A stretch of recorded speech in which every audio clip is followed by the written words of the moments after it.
It's the Weekly Wicked Web Show with TeamMUJ. Family united, not divided, let me hear you say. It's the Weekly Wicked Web Show with TeamMUJ. Family united, not divided, let me hear you say. It's the Weekly Wicked Web Show. It's the Weekly Wicked Web Show.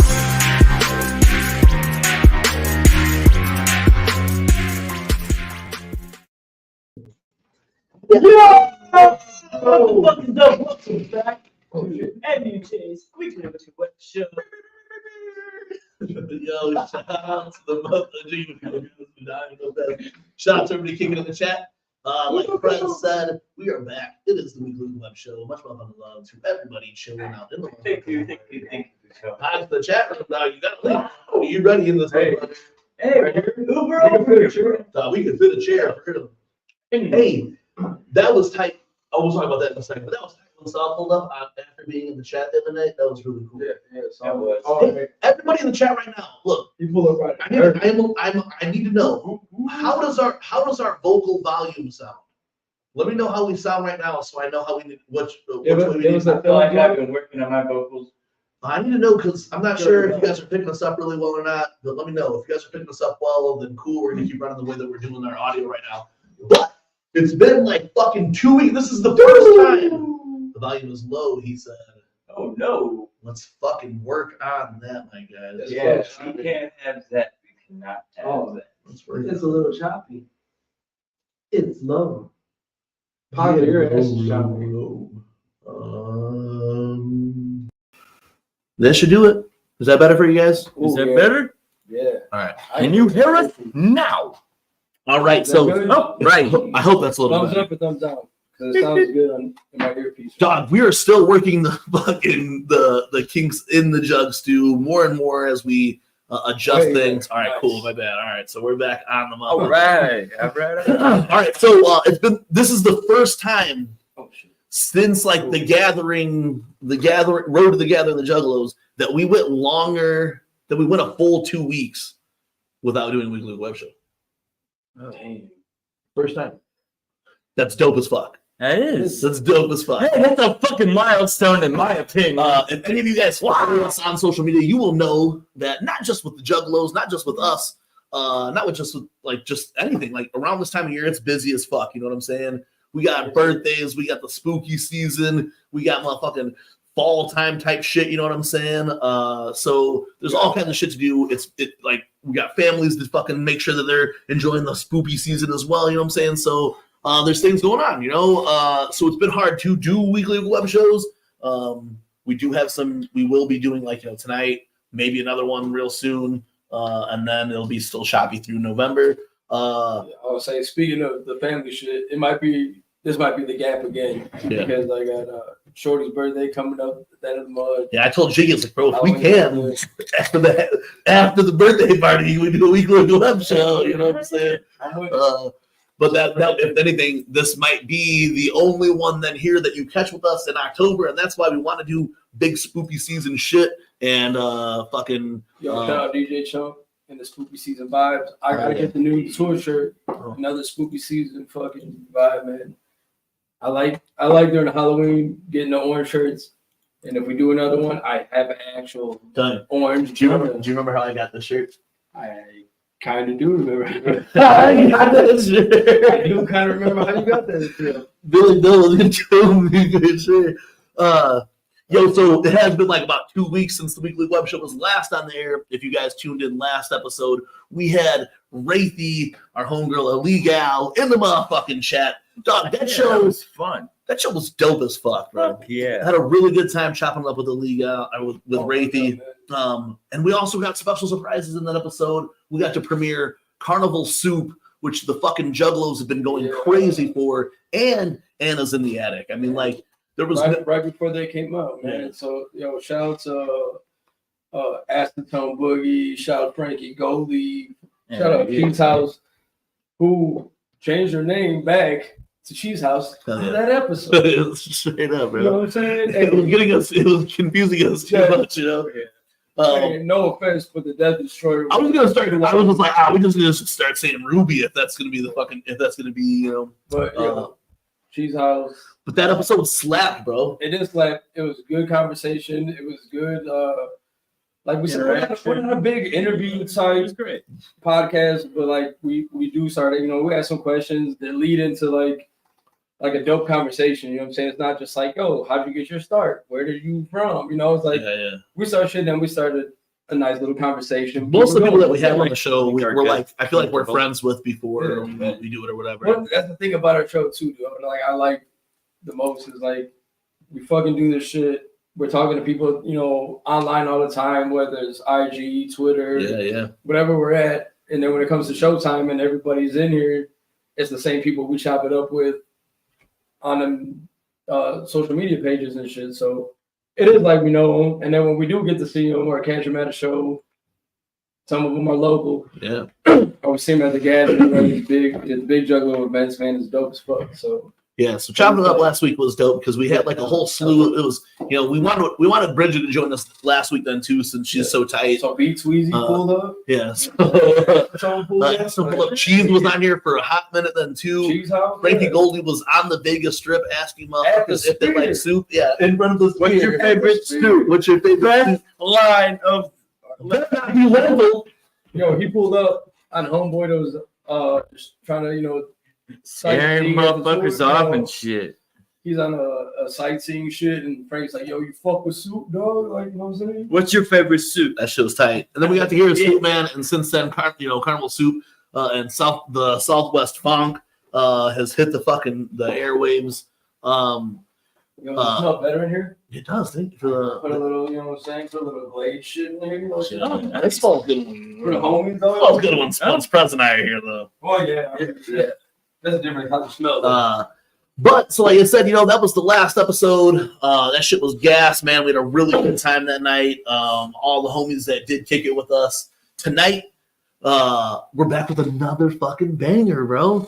I say that like stupid as fuck because I have no idea how the next hour or so we're gonna go. But like I said, we're coming with the motherfucking banger tonight. We have a lot of shit to talk about before we get into it, but if the rumors are true, TeamMUJ will be taking a journey into the strange, dark, and mysterious tonight with special guests, returning experts of the strange, dark, and mysterious. We will have Brigid Bites and Humble Among.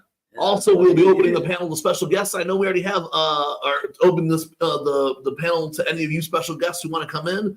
Let us know if you want to come in and tell spooky stories. We also, our homie EC Juggalo had reached out, and he's going to fucking join us at some point tonight. We're going to smoke up big with him, you know what I'm saying? You know how we do it over here at TeamMUJ.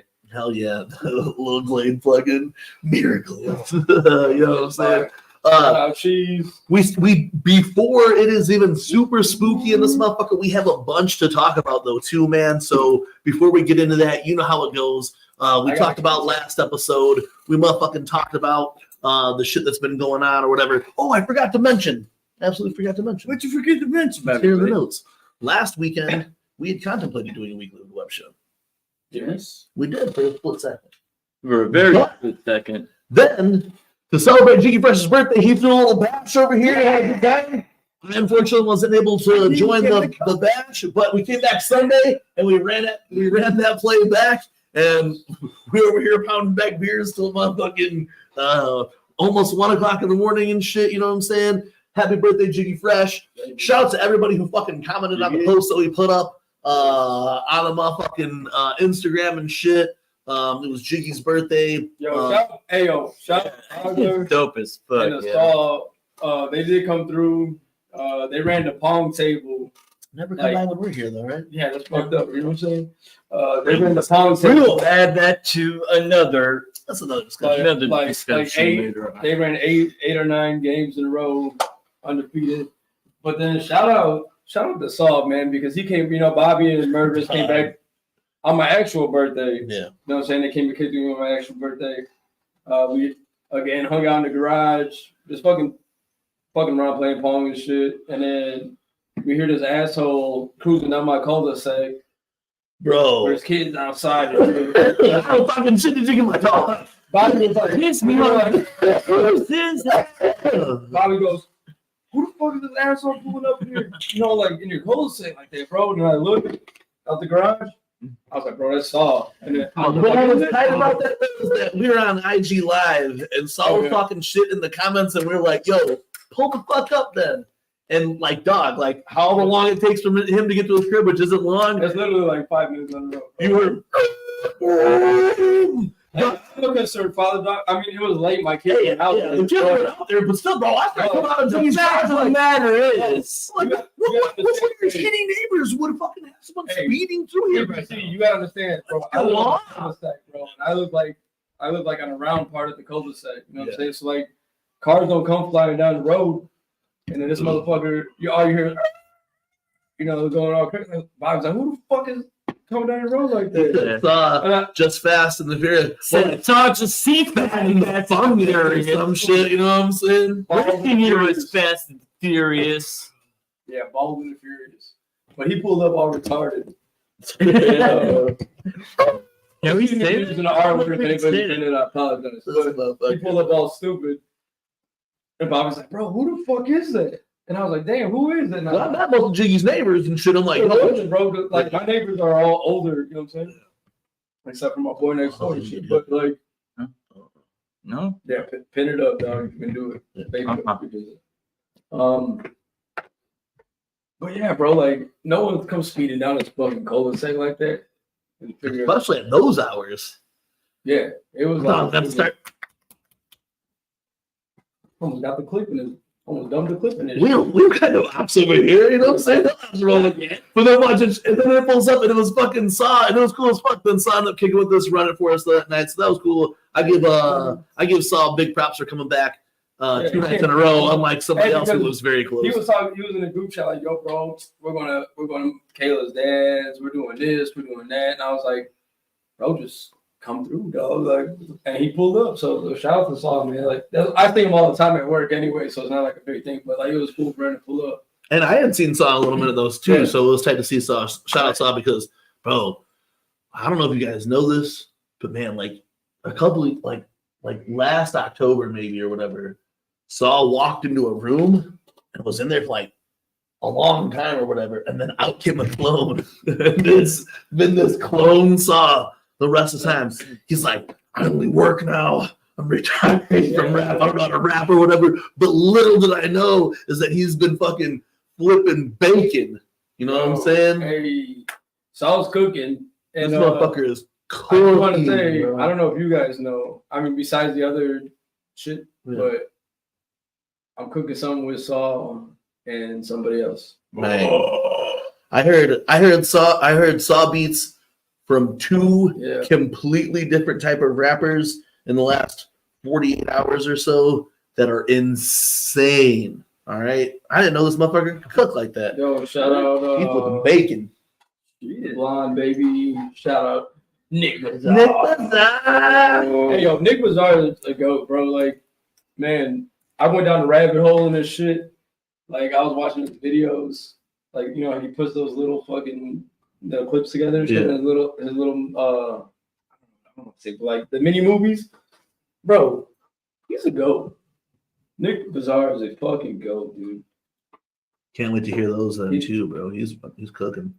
Nick's the go. It's like one of my favorite people to meet the last few fucking years. Nick is fucking super cool, bro. Love seeing Nick out having a good time and shit. I just love seeing the fucking family out having a good time, bro, and just doing shit, and representing shit. You know what I'm saying?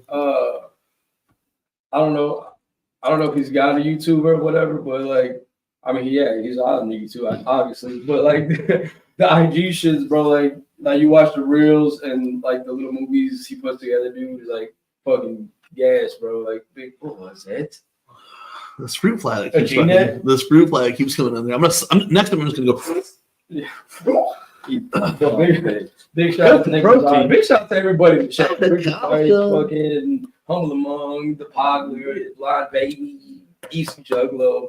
Big shout out to y'all for pulling up. Yo, so tonight we're about to get into the show, the real part of the show. We got stuff to chop it up about. We will be joined by special guests, Brigid Bites and Humble Among, as well as Humble Among, as well as Open Panel. Before we go any further, Absolutely. big shout outs to Rafi, Shayna, and the homie Mikey Sears and everybody else in Providence. Island. Up to the Revelations tour tonight, man. Woo! Rhode Island, Providence has got Jug Legends in the motherfucking building tonight. Well, I know Jiggy and I and Prez and stuff, we've been talking about it on like this list, this 6-week run or whatever. We were like, yo, some of the shows that we would love to see, and there's like 3 for sure. I would like, that I would love to pull up at. And tonight, Providence, Rhode Island would be one of them. And to like to kick it with Illegal and fucking fucking Alejo, you know what I'm saying? Mikey Sears, motherfucking. My main thing when I Shayna's always dope to see. Shayna's always showing love, bro. Yeah. But like when I seen Mikey Sears, like, yo, I'm pulling up. I think he said pulling up like Rome Bone and shit. So beneath the dirt, like there's some legends, some Jug Legends. I'm telling you, bro, let's Jug Legend up in that bitch. Hey, that tour looks like it's off to a good start. So if it pulls up in your neighborhood, check it out. We'll be talking about that more in a minute. We're about to officially kick off tonight's Weekly Wicked Web Show. You know how the fuck it goes. Tonight, we have a lot going on. We got a bunch to talk about. We will be revealing new music. We'll be new music, bro. Woo! Hey, man, new music. Hey, and I think one of our special guests is going to leak some music, too. Dog, because we were jigging to some fucking special guest shit lately. Sure was. But we got new music to talk about. Yeah. We got motherfucking, man, we got all, like, dog. We tweeted Juggalo. No revelations for Dallas. Hey, November 3rd. Pull up. Chicago. Pull up. Hey, he's going to fucking Juggalo, Ohio, though, so that's dope as fuck. Tonight we'll also be announcing the next live event that the Weekly Wicked Web Show will be streamed from coming up next month. We did get to do some dope shit last year, man. Oh yeah, wait till the year end. Oh man. So we can't tell y'all everything. Just chill out. So right now we're about to run this new video from the homie Kung Fu Vampire as we settle into the Weekly Wicked Web Show. This is our fucking Halloween spectacular, so this is spooky. Let's fucking talk some strange, dark, and mysterious, but let's also get into some of the fucking shit that's bubbling up from the underground. Real quick, we'll be right back. This is Abracadaver from motherfucking Kung Fu Vampire. Check it out. Much motherfucking love. Let us know what you think. Oh, shit. My bad. Vampire is a perfect combination of the classic and the modern. Nevertheless, put to the test, never the rest. Nothing but the best, no matter what. Mandarin, color on my chest. I keep my secrets beneath the under earth surface a little bit later.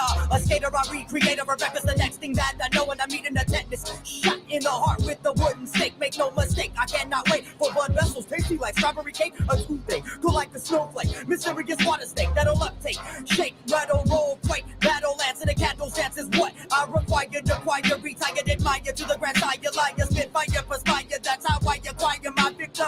And pick them and even take them apart and re-stitch them, stick them like voodoo. Nosferatu, got you. Fingernail envelope in the step where you lick. You can't cope, you'll be numb. And I'm making you come to my lady than the slum. You've been bum, accumulating some, illuminating red rum. That's why I need time so much, about as often as you soften.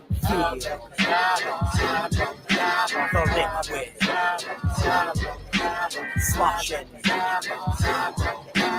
Feel the liquid sloshing inside your coffin. I flip out when I see some flesh that I like. I'm sipping sake with a Frisco dyke and then we hike. Plotting for her escape is when I scrape the bottom of the lake to shower her with bones in the body that I ate. Clean slate, check mark mate, dark it was fake. Dark tide, carpal tunnel, funnel, decision, visionary, disease, abide, aberrational, national, passion, and serial killer, the killer, manure, the folder in half. Thrown in a box that'll make you laugh. I'm crafty, seriously sick and feeling tough and kinda shafty.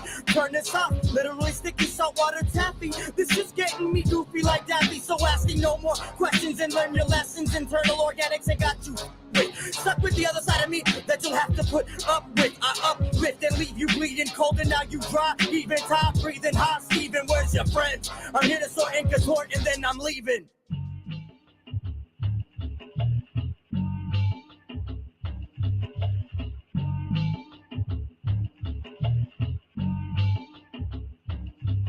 I'm that motherfucker that'll ice you up, slice you up, entice you to knuckle up. Pucker up, ain't got nothing factual to preach. Shut the fuck up with your quasi-positive vibe. Ain't nothing but a victim to the tribal warrior. Asking questions, receive answers in the form of a spirited contact. As I cleanse the wound with cognac, out your guts, come prince the sluts, the kings, the tuts, albino vampire from the huts. Voyages, no villages, rape, sedate like Sharon Tate. Live and direct from the carcass in the plate. Don't feel hate, a little late, chilling with a checkmate. Procreate a society of Orientalist cemetery. Carrying phlebotomist, push phlebotomy, the librarian from Brazil, half life, half death, to the memorial, to your stereo. You get the vario into the clip of the talk tail, though, from aldehyde and the pale look. The cementation sucking on your cell. Vampire with a seductive persuasion.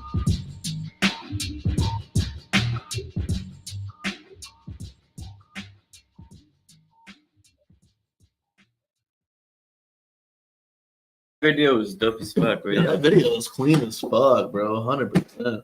Whoa. Yo, shout out Alright, Kung yo. Fu Vamp in this mother. Yeah, I had to throw that fucking video on there. I said, Yo, yo, shout out the Fairly Odd Parents. in the chat. Watch Parents, Fairly Odd Parents. That's my shit though. Timmy Turner was good, bro. I love that show. Hell yeah, bro. It used to just make me wish that I had Fairly Odd Parents. So Fairly Odd Parents was gas. Man, I was snacking on some chips back there. I had to clean them. Ross Melon, fucking Flaming Hot Ranch. Hey, Flamin' Hot Ranch, bro. Cool Ranch Juntas. Yo, these Shout out to Doritos. These boys slap. They ain't sponsoring us. Yo, I don't fucking normally eat on the You better stop. webcast, but I You better stop showing this shit. I Yeah, fucking these took a little Fairly Odd happy Parents- before I came over These here. Fairly Odd Parents aren't slick at all. I seen, I know I sent them, I tagged them in a story or something about the back, bro. There's like the cars, and there's like a pink one and a green one right next to each other. I was like, bro, y'all ain't slick. Oh yeah. See ya. I'm not eating that. Big shout out Humble and them. Yes. Fuck. Humble's in the chat or in the green room right now. Bro, it's cold out here. I heard Colorado was getting hit with like a fucking crazy ass fucking some snow and shit this weekend though. But yo, so I know What's your next? recently we had tweeted it that we were gonna be doing another live event and streaming the Weekly Wicked Web Show from that event. Yeah. I know. Because I feel like I know Prez is probably just looking at the screen or whatever, but I feel like he's giving me side eyes because he knows the next couple of things are going to come out of my mouth.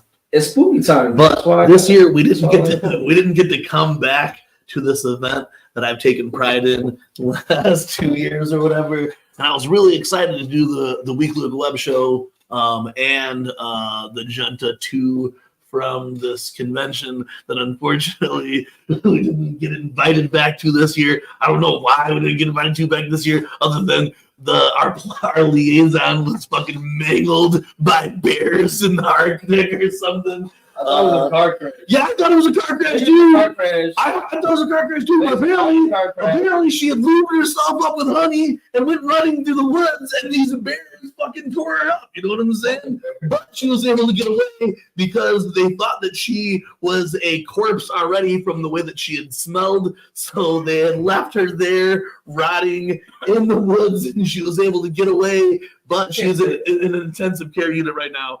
Apparently she's going to be good. So maybe next year we'll get the invite. I don't know. But we didn't get the invite this year. And luckily, we were able to line in another event to do the Weekly Wicked Web Show from. Yo, hey, Trailer Park.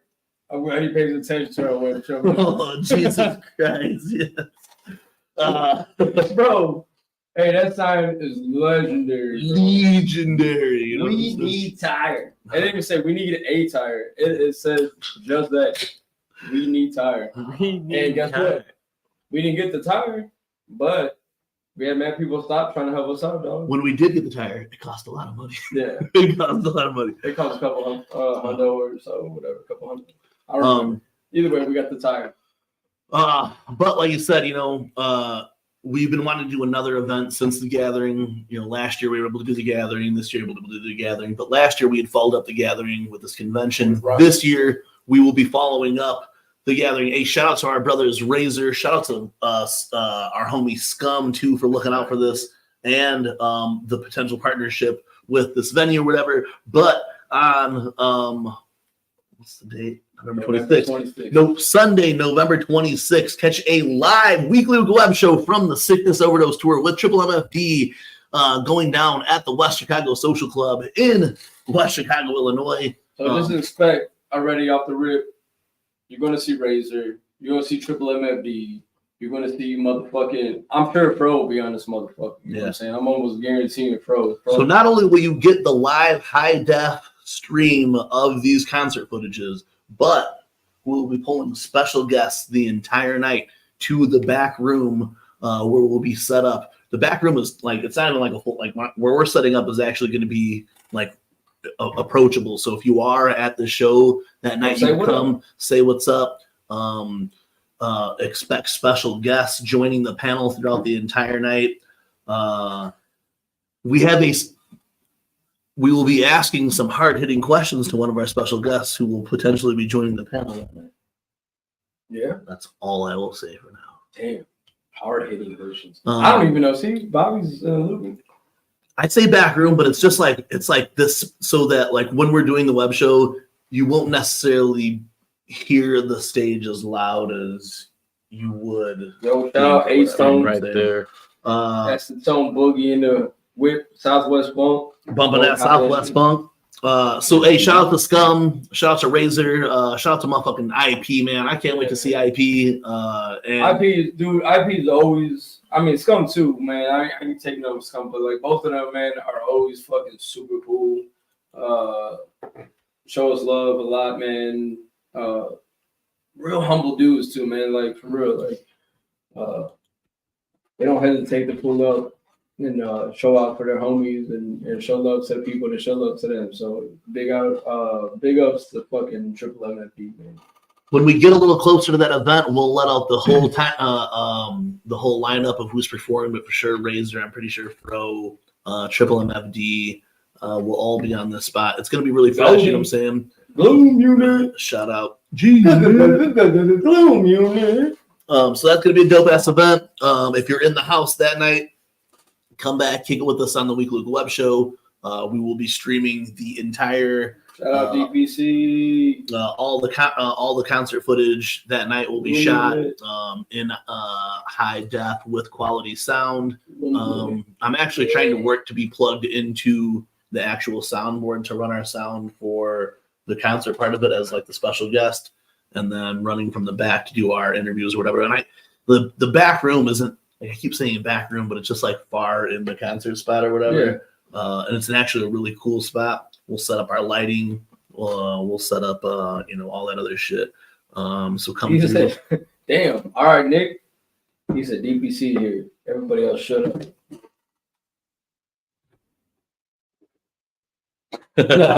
Yo, so pull up on that shit. Shout out to Razor for reaching out to see if we'd want to even do this type of thing or whatever. For real. Shout out to them for giving us that opportunity, man. Like, it's cool as fuck when the homies see what we're doing and they like the shit, you know what I'm saying?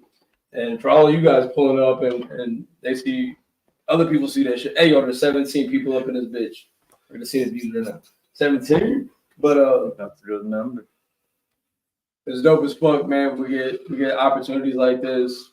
Big or small, man, ain't no opportunity to fucking big or small.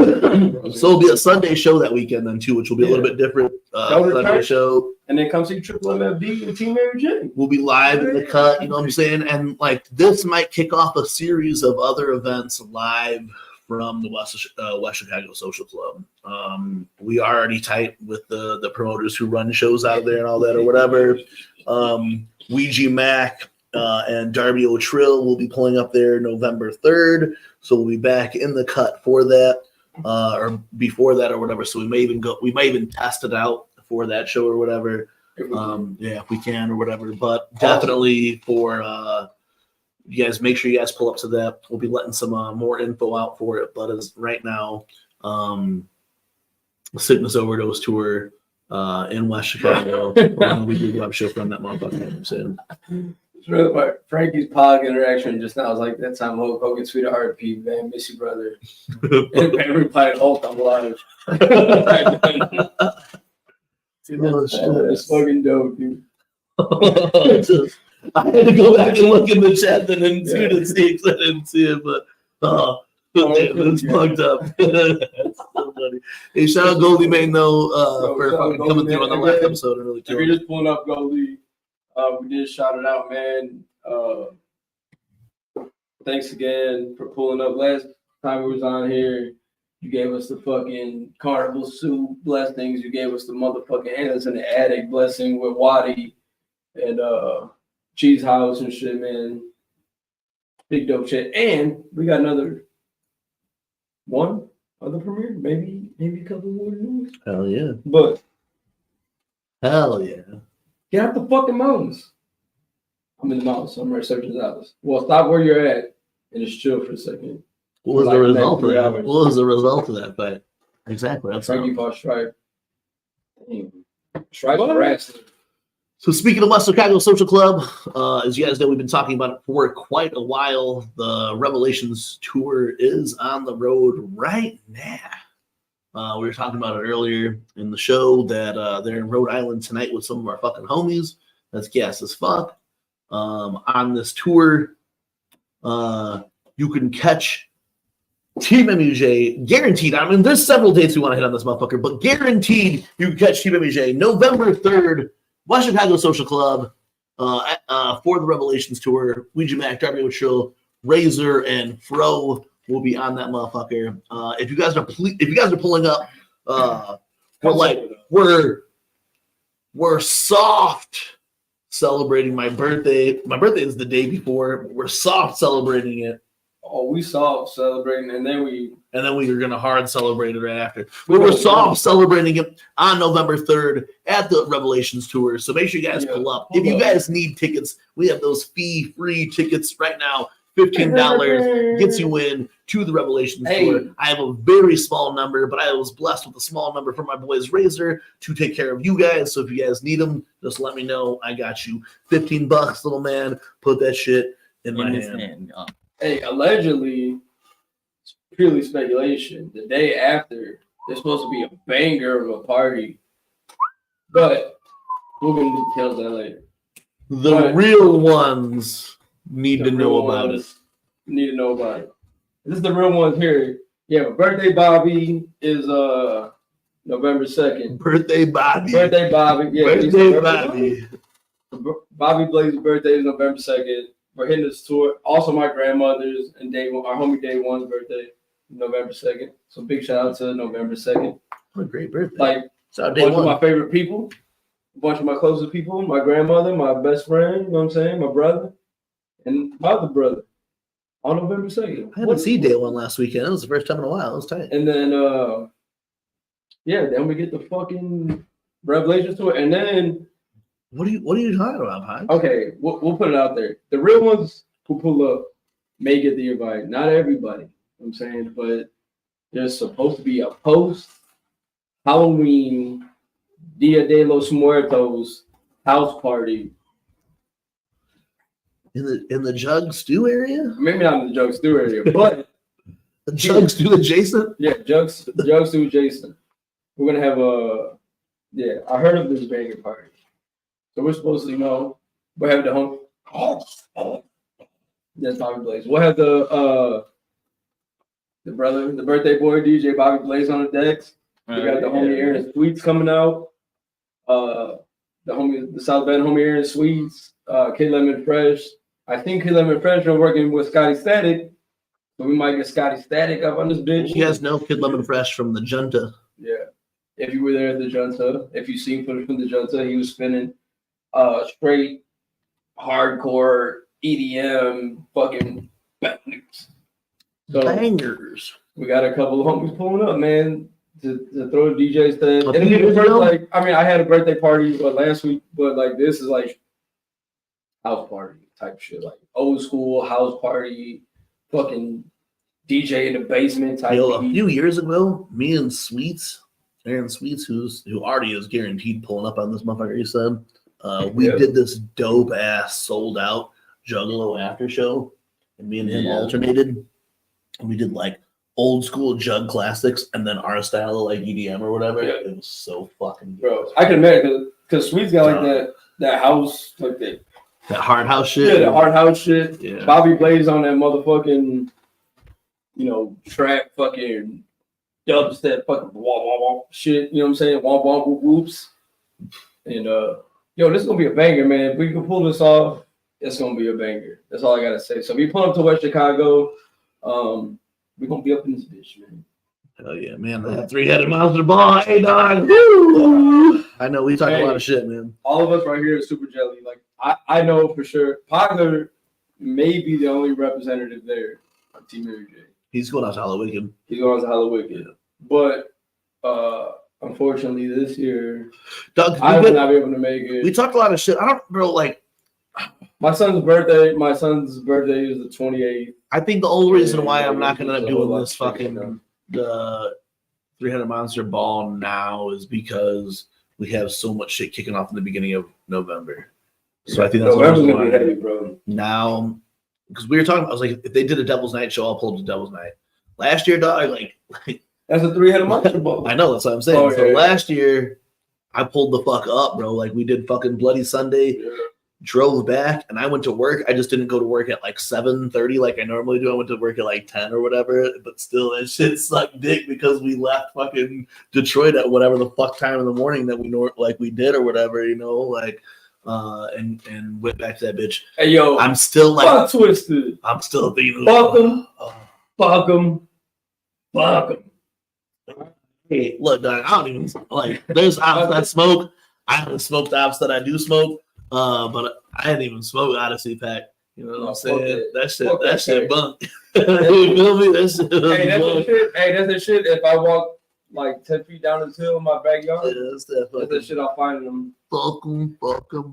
Hey yo, we're praying, Senator Vibes, you can pull it off. Bro, for real. I hope you can. If not, at least try to pull that other junk off. Yo, if you can, it'd be a banger for sure, man. Like, we got big shit popping, man. Like, but if you guys haven't seen, like, I mean, Bobby Blaze has pulled, DJ sets, you know what I'm saying, before some shows, you know what I'm saying, but like, house party Bobby Blaze DJ set, maybe 2. I told him I want to do 2. Bobby Blaze told me earlier he wanted to do 2, and then and the homies we got pulling up from South Bend, like Sweets and Lemon, they're not gonna just drop one set.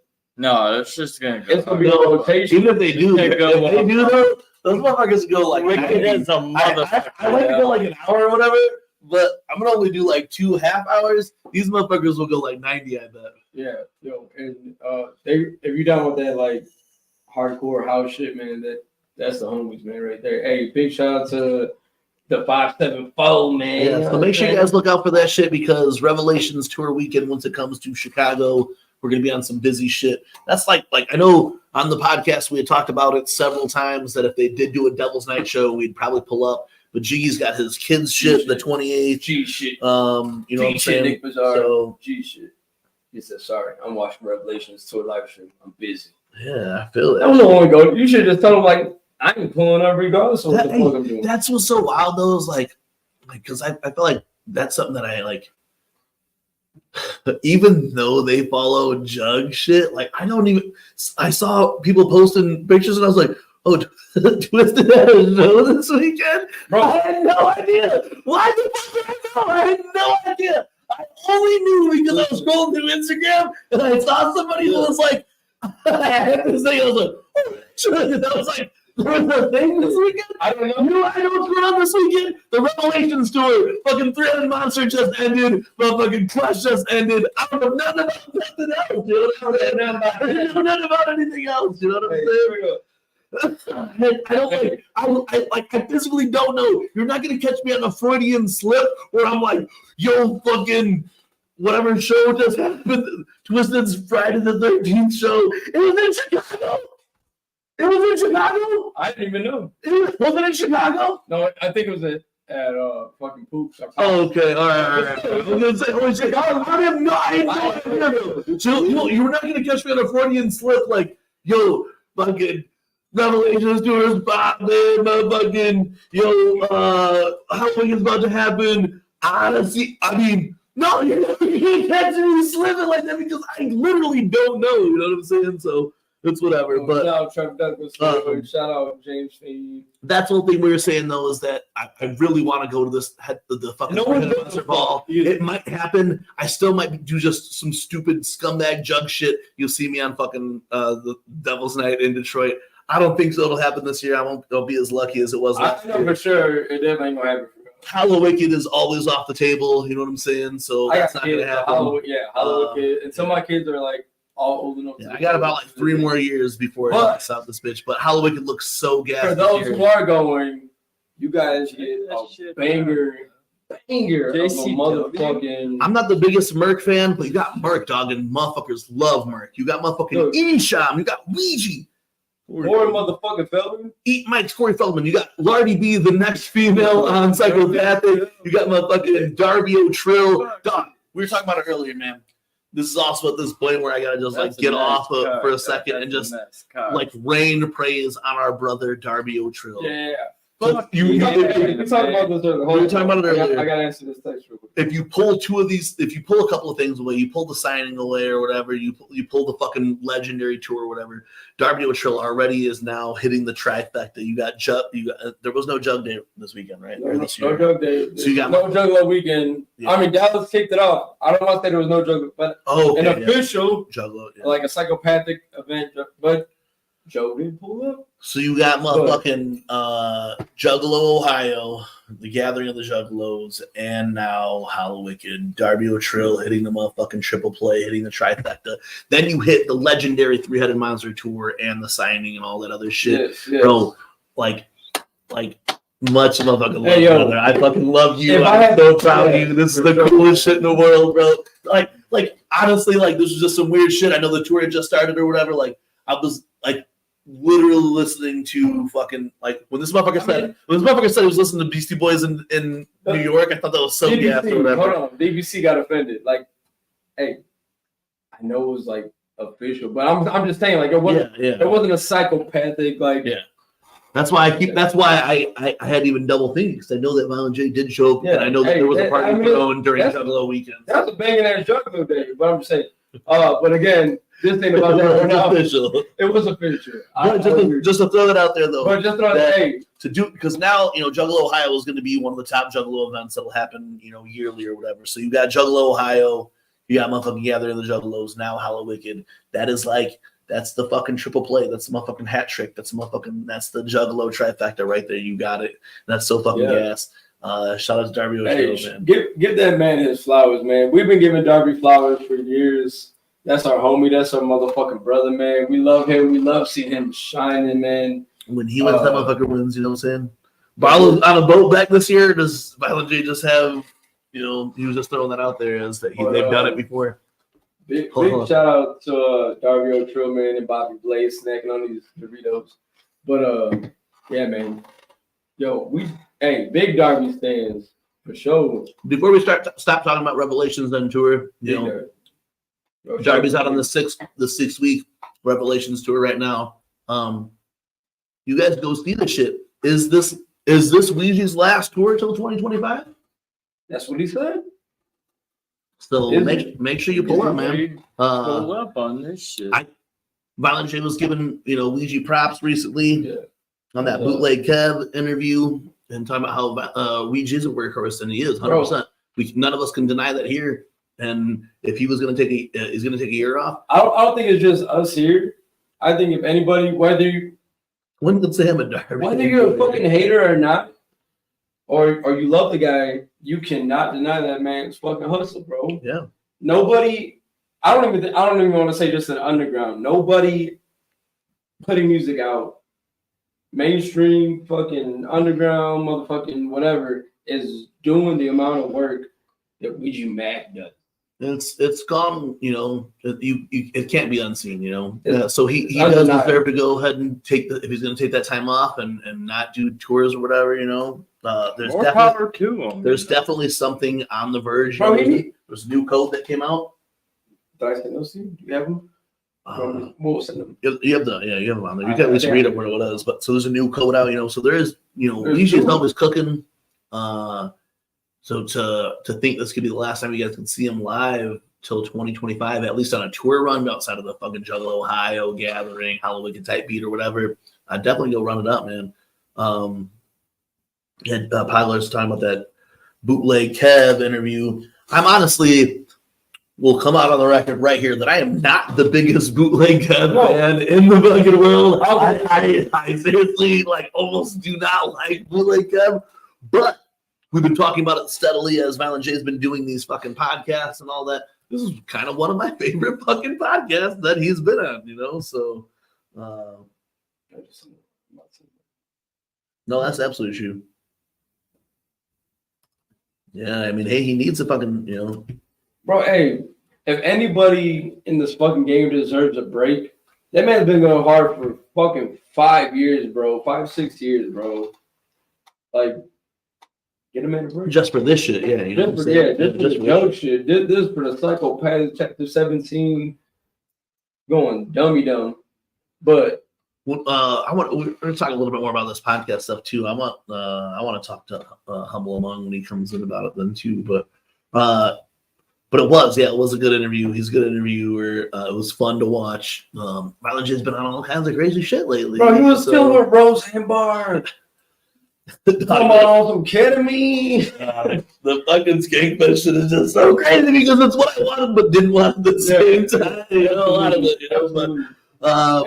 But speaking of bootleg Kev interview, yeah, we have a clip from that. Yeah, dog. But because I have to piece. Let's run the extendo clip on it.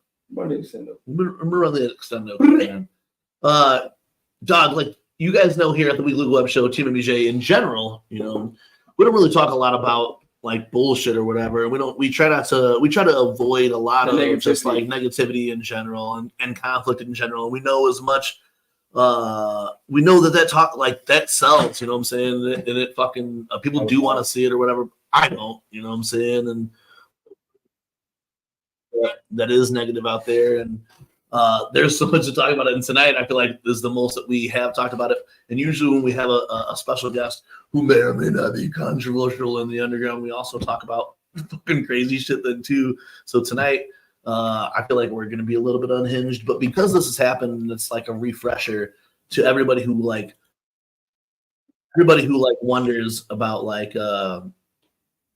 how this kind of shit went down. And I feel so much, bro, that Violent J has always caught flack over this, that Psychopathic has always caught flack over this or whatever. But in this 9-minute clip, I want to talk about fucking Charlie Frank said that too. But in this 9-minute clip, if you don't understand how real and impactful this was onto somebody, then you're just lost or whatever. It's so much, you know what I'm saying? For what you haven't heard Jace say these types of things in a long time, you know what I'm saying? It's been since the that Fagel Lovers sit down or whatever that he really got even to any kind of detail on this. I thought the setup was really cool. I thought Violent J's initial reaction was goated for sure. I mean, I got chills at the gathering when that motherfucker said "fuck Twisted." I mean, he said "fuck Twisted" at the gathering. It gave me chills or whatever. But to not fuel this beef, to not fuel this war or whatever, because I've never looked at it really like that. I just knew what we go with, how it goes or whatever. We've been on the same tip for years. So to hear this though, it is pretty fresh, man. Just because a lot of the stuff that's been happening lately, when Paul's on some Freudian slips and mentions the shit or whatever, and then people are like, oh no, it was intentional because he's trying to lean at this or whatever. No, it's not gonna fucking happen. It'll never fucking happen. And this is it saying that'll never happen. I'm gonna run to the restroom real fast, compose myself. We're gonna bring Humble Among back in after this clip though, because I want to talk to him about a lot of the podcasts run and all that stuff or whatever. This is not that great. It's not that great. It's not that great. Okay. But we will be right back. Right now we're gonna play Bootleg Kev, don't fucking terminate me on this fucking video or whatever. We'll make no money off it anyway, so we're gonna run this shit. We're gonna run this clip, man. Let's see what happens. You know what I'm saying? So this is the Bootleg Kev interview with Violent J. Hey, Humble, when you come on, we'll talk about this before we get into the crazy shit. Yeah, for sure. All right, we're gonna run this shit up. Much motherfucking love.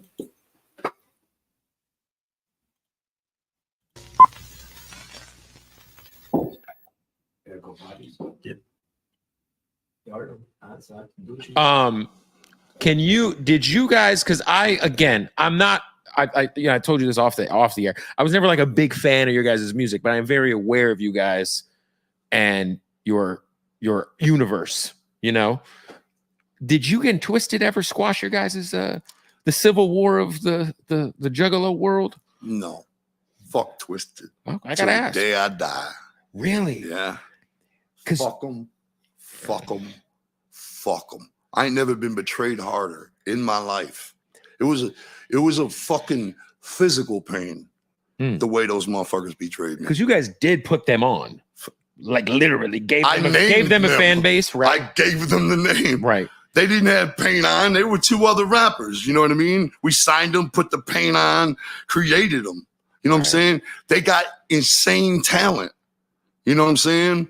But we created that. You know what I'm saying? Like it was. What was the betrayal? The fact that they left? They were dropping N-bombs everywhere and in the raps, like, you know what I mean? And we're like, what the fuck are y'all doing? You know what I mean? We had to fucking hone them in, you know what I'm saying? Right. Because they're talented as fuck. They were talented as fuck, you know? We had to hone them in, and they're just dumb and wild style, you know? But we fucking showed them how to do it, showed them how to market, showed them all that shit, you know what I'm saying? And brung them on tour. The first time we ever built ourselves up to go on a national tour in a bus, they were in the motherfucker opening, you know what I'm saying? We just gave them love. At first, the Juggalos were like, when they came out, two other guys in clown paint, the Juggalos were like, fuck you! You know what I'm saying?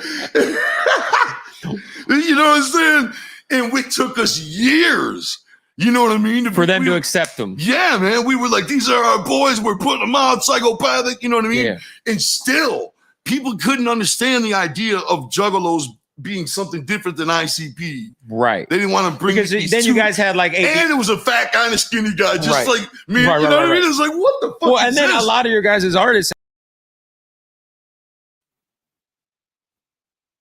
All right, yeah, I don't want to play this whole fucking thing. Let's bite that shit up. I don't want to play the whole fucking thing or whatever. Yeah, I'm glad you talked about that. I mean, that might be the first time where you said something about them dropping the N-bombs, and I thought that was cool though too.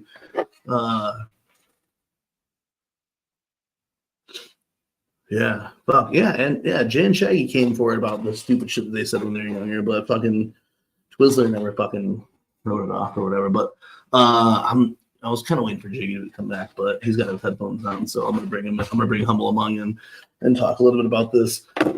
Everybody else who has been watching these Violent J runs and shit, feel free to fucking sound off in the comments and shit, you know. But you guys know him all across the internet doing shit. You guys know his music. You guys know his fucking hit YouTube channel, dropping fucking purely speculations and fucking have broadcasting systems all across your motherfucking ass. Here comes our homie Humble Among. Much better. Hi, kids. Do you like violence? What's up, guys? Hold on, just this one a second. I don't know why you're coming through that way. Oh, That's not how it's supposed to be. check. Sibilance. Check. All right. Is it coming through better? Hold on. No. Check. No, I can't hear you. You can't hear him? Nope. I can hear Humble loud and clear. Check. Chucky. Nope. Can you hear him? I don't even have cords right now. He's like, I don't have headphones on. Should I try to go in and out? I can hear you. I can't hear shit. We're ready for Humble. Right? Damn, I still can't hear shit. Hi, guys. Hey, how's it going? I can hear you fine, though. Headphones right now. That dang Twisted, I tells you what. Fuck them. Fuck them. Fuck them. Fuck them. You know, that shit's fucking crazy, man. Because like, he kind of has been dancing around it in the recent interviews. He really has been like dodging the name. You can't hear it. I'll stop rubbing my feet for this stream, so be thankful. Facts. It's into my shit. Humble Among Broadcast System 108 coming soon. Lake City Quiet Hills coming soon. I'm just gonna promo my shit. I can hear you, dog. So go ahead, keep promoing. Oh, okay. Their headphones up. Subscribe to Humble Among on YouTube, Humble Among on streaming services. I just want to have a conversation with Bobby and Greg, though. Hey, I'm here. I'm with you, Humble. Keep promoting, dog. Yo, follow Humble Among. Subscribe to the fucking YouTube channel. Subscribe to Team MUJ. Let's get Team MUJ to 1,000 subscribes, please. Thank you. Love you guys. Put it on the fucking big speaker, dog. Yeah, but then they'll hear it. Then there'll be an echo. Yeah, it's gonna do that feedback shit. You want the other pod? Hold on. Yeah, it's ultimate sacrifice. Yeah, I don't even have cords. So they were loud as fuck earlier. No, I heard it fucking loud as fuck earlier. What the heck? I don't know. I don't know. I can hear that.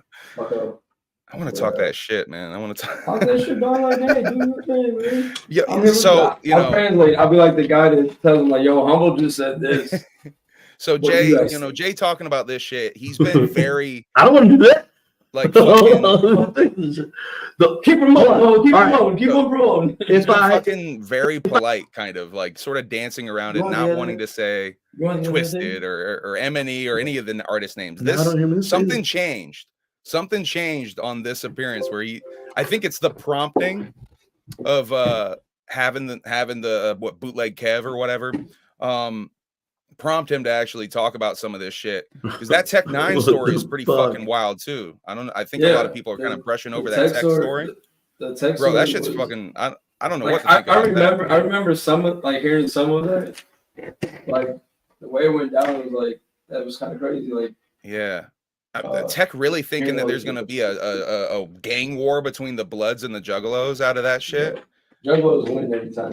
I don't know. That's fucking. I feel like that is like Tech 9's missing the point of it all just by saying that. The wrong one was I don't know. I'm making a video about all this bullshit, so I'm definitely going to get my thoughts out about it. But hold Humble. All right, go ahead. You got it, yo. No, it's still not working. What the fuck is going on? Jesus, it's not working. This is definitely strange and mysterious. It's my fault. As soon as I come on, I fucking botch that shit. Goddamn aliens. Yeah, fucking I swear. Screwing up the signals, I tell you. So Yo, can't help shout out Mystic. Shout out Jersey. Shout out the pod. Shout out everybody in the chat. Shout out everybody in the chat. We're 15 now, but oh god, there we go. There we go. All right, good. Jesus is Lord. Thank you. Yeah. All right, what the fuck? Holy shit. Hey, everybody want to get good. Holy shit. I don't fucking know. Like it's happened. We're in a fucking, we got our own studio. I don't know what's going on, We're working at Kingston. Shit. All right. So, Humble Among, thank you, man, for fucking, being patient. Really actually reaching out to come onto this show this time. Oh, I'm always like, if you're talking spooky shit, I'm down to come on. And I'm definitely like down to talk about this twisted shit, like I was saying. Let's go. I mean, I was saying Jay has been rather polite talking about this situation. Very polite. For the last several years, really, ICP have been the ones who have taken the least amount of shots, or have even brought up this topic at all over the last. Really, years. just that Yum Bedlam booklet, but I don't even think they say their name in that. They haven't said the name since the Clown Drippin'. There's that little diss then, and Clown Drippin' with the video. Then too, they kind of allude to them in there. Yeah, I guess the diss in the video, that's for sure. But like he hasn't said the name in a minute, like since the fucking Patreon or something shit like that. That was the fake. I know you've been following the podcast run that Jay's been on also. So this entire podcast run, nobody's brought this shit up. Nobody's asked him about it. It kind of got brought up on a couple of them. The SDR rate, I think it's SDR, it gets brought up, but he says them and stuff like that. He doesn't actually say, it never addresses but nobody ever asks him directly about the beef. You know what I'm saying? What I find interesting is in that appearance, he says he feels betrayed. He used the word betrayed, which I don't know if he's ever spoken about it like that, and like specifically in those terms of betrayal. I think he's kind of touched on it a little bit, but he went even deeper in this bootleg Kev shit with that and was very open about how he fucking feels, and then goes into the Young Wicked shit. It's fucking crazy. It's fucking crazy. And I'm glad he said that shit because it's how he feels. And there's a lot of people in the scene who like want some sort of reunion or whatever. Like, and I think it's important that you know, maybe that shit will happen years down the line, but where we're at right now, that's just not happening. No, I hope it never happens. And I almost feel bad for people who think that's what like the majority of people want. You know what I'm saying? Because I when you hear Violent J in this, like I think people needed to hear this again because they needed to hear the pain. You know, when you like you mentioned him saying how betrayed he felt, but he's just alluded to that the way he's spoken about it this whole time. If you really if you hear what he talks about, one of the quotes that he said years back that really hit me. He said he's given away some of his best ideas to people who won't even call him his friend anymore. You know what I'm saying? Facts. Like he made fucking careers, things that they could have done themselves. He gave to other people who he thought, you know, we're gonna go. So when you see the way included them in shit that he didn't have to include them in, like he talked about not in this interview, but I think it was the Twisted one where he talked, or the Bagel Lovers one where he talked about, you know, the Woodstock shit where he was like, yo, like they really set it up to where even Twisted was going to be able to play at Woodstock, but they were like, nah, you know, we shouldn't do it or whatever, you know, like.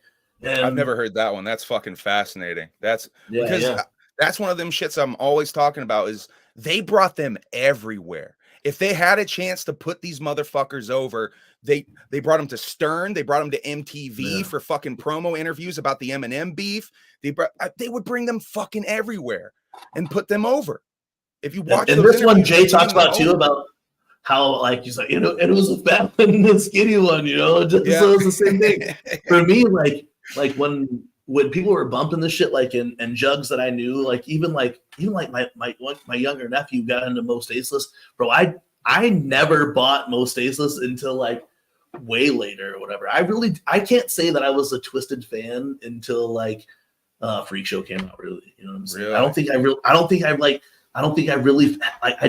I didn't even want to give them a chance back then. This is no cap. You guys can look back at my fucking jug of dentals or whatever, but I just never really fucked with them like that. I can attest to that. I never he didn't buy us. I was never the biggest Twisted fan. Like of all, like my homies who were really into this jug shit, so when the split happened, it wasn't like this thing or whatever, but I did always notice that like how what ICP did for them or whatever. But to hear it, I think like people needed that refresher course in this type of shit. Oh, people needed to hear it again because they go off this stuff and they're like, oh no, blah blah blah, you know, ICP this, ICP that, or whatever. But really, like, and it goes back to this recent Freudian slip of the fucking three-headed monster shit. Twice. He doesn't do it just once. This motherfucker does it twice, dude. He does it in the beginning and he does it right at the end again. He doesn't even say the proper name of his own fucking album. He doesn't even say the word Odyssey in the whole fucking stream because he botched so bad. And we know this ninja out here or whatever, and like, you know, he's cool as fuck, bro. I see him on shows, I always give him love or whatever, you know what I'm saying? But this ninja, like, president sent me some shit, and this motherfucker is one of those ninjas who was like dying on this hill that this Odyssey project came first and it was gonna be this thing or whatever. But like, look, dog, and like again, I don't pay attention to shit, but I'm a Reddit ninja, you know what I'm saying? So I like people posting this shit on Reddit, and apparently it's not even the three of them on this album strongly. Blaze is on like one track, you know what I'm saying? I heard Mono's on only like one track too. So it's like, I heard it's more clearly of a they put the three of the heads on there to fucking come at this shit or whatever. Like dog, we hate to talk about this shit because we know what it is or whatever. But like when these things happen in the same time spot where it's like, you know, obviously the way that they marketed fucking this Odyssey project or whatever that they were doing was a direct money grab off of how successful Three-Headed Monster was. You know, like that's a legendary Three-Headed Monster. That's a legendary album. Again, like we said before, man, that is generational wicked shit. You know what I'm saying? That you got Esham, you know, who kicked the whole shit off. You know what I'm saying? You got ICP who mastered and perfected that shit. Yeah. And took it to the next level. And let's you not got forget Mac, who's doing it again and taking it to a whole different level to appeal to a lot of the crowd now. Yeah. And 100%. You know what I'm saying? You always see a lot of hate for any of them in particular, but like, I mean, the young heads hate on Esham, the old heads hate on Ouija. It's all over the place. But fucking, and you know what? I love all three of them. Yeah, same. Because, like, to me, it's one of the most epic, wicked shit super groups of all time. I No, it don't is. see it. It's Let's not insane, forget. like- Let's not forget these same other three off-branded individuals, Blaze and Twisted, did a song called Outshine, where just I mean, what, a year and a half ago or whatever. That's my fuck Twisted jumping off point. I can't fuck with them anymore. It was that when that song comes out. So I'm just like, oh, what the fuck are y'all saying? How can you say that you're gonna outshine your fucking idols and like your? Is that what the song was about? That's the thing. It's like really, I really haven't listened. I was talking to Mikey Sears about this recently. I haven't listened to anything new from Twisted really since like after Heartbroken Homicidal. I didn't. Everyone loved Abominations. I didn't fuck with Abominations. I didn't fuck with any of the new shit or whatever. But what, like that track that you're speaking of, what was that on, and what did they allude East Side to in that Ninjas? song? It was on the project with him, them Blaze and ABK. ABK doesn't say anything really shitty on the song, but he's on the song, and the hook is basically like they're gonna just talking shit, like how they're gonna outshine their rivals, if you will. And, in my opinion, they're idols, you know. And it's just such a fucking lame look because it's like, I don't know, it just shows like their thinking. In that fucking Monoxide stream that I did a video about where he slips up twice, that whole stream shows the way he thinks. It's the whole thing is a fucking display of like his weird pettiness and jealousy. It's fucking weird. And it's weird because, you know, I did see that clip or whatever, and even when he talks about Gmo Ski, like they sacrifice Gmo's like, and like I'm like, dog, like it's spooky season right now, so I'm gonna fucking go on a full-on limb on this. They sacrificed Gmo Ski in the most fucking stereotypical way, like the black person who gets killed in the horror movie first. They put Gmo Ski up to bat, let him diss Violent J and ruin his entire fucking career 5 years ago. They put him to the fucking back burner. He's probably the best person that could have ever went to MNE and fucked with them at all or whatever. He was their saving grace. And then they put him on the back burner, but now they want to bring him back as a cash grab or whatever. So the ways that they treated him throughout this whole shit, that's their snide ass way. That's how they act and they operate over there, is that they're like, oh, we need Gmo Ski back. And he talks about him in that little clip, like Gmo Ski's their best fucking friend or whatever. You know what I'm saying? And he like watching that clip, just like, because I'm so tuned out to this shit, it's like, oh, I fucking just really don't like these fucking dudes at all, bro. Bro, I went into that stream just looking for one time he slipped up, because that was what everyone's talking about when I was watching the stream. It was so I'm watching that shit and I'm just catching all this weirdness, bro. Like him mad at someone randomly in the chat for asking about a job at the M&E warehouse. He gets so heated about that, and like mad about a Houston show. We're a warehouse. We don't have a warehouse. That's what he should have said. Instead of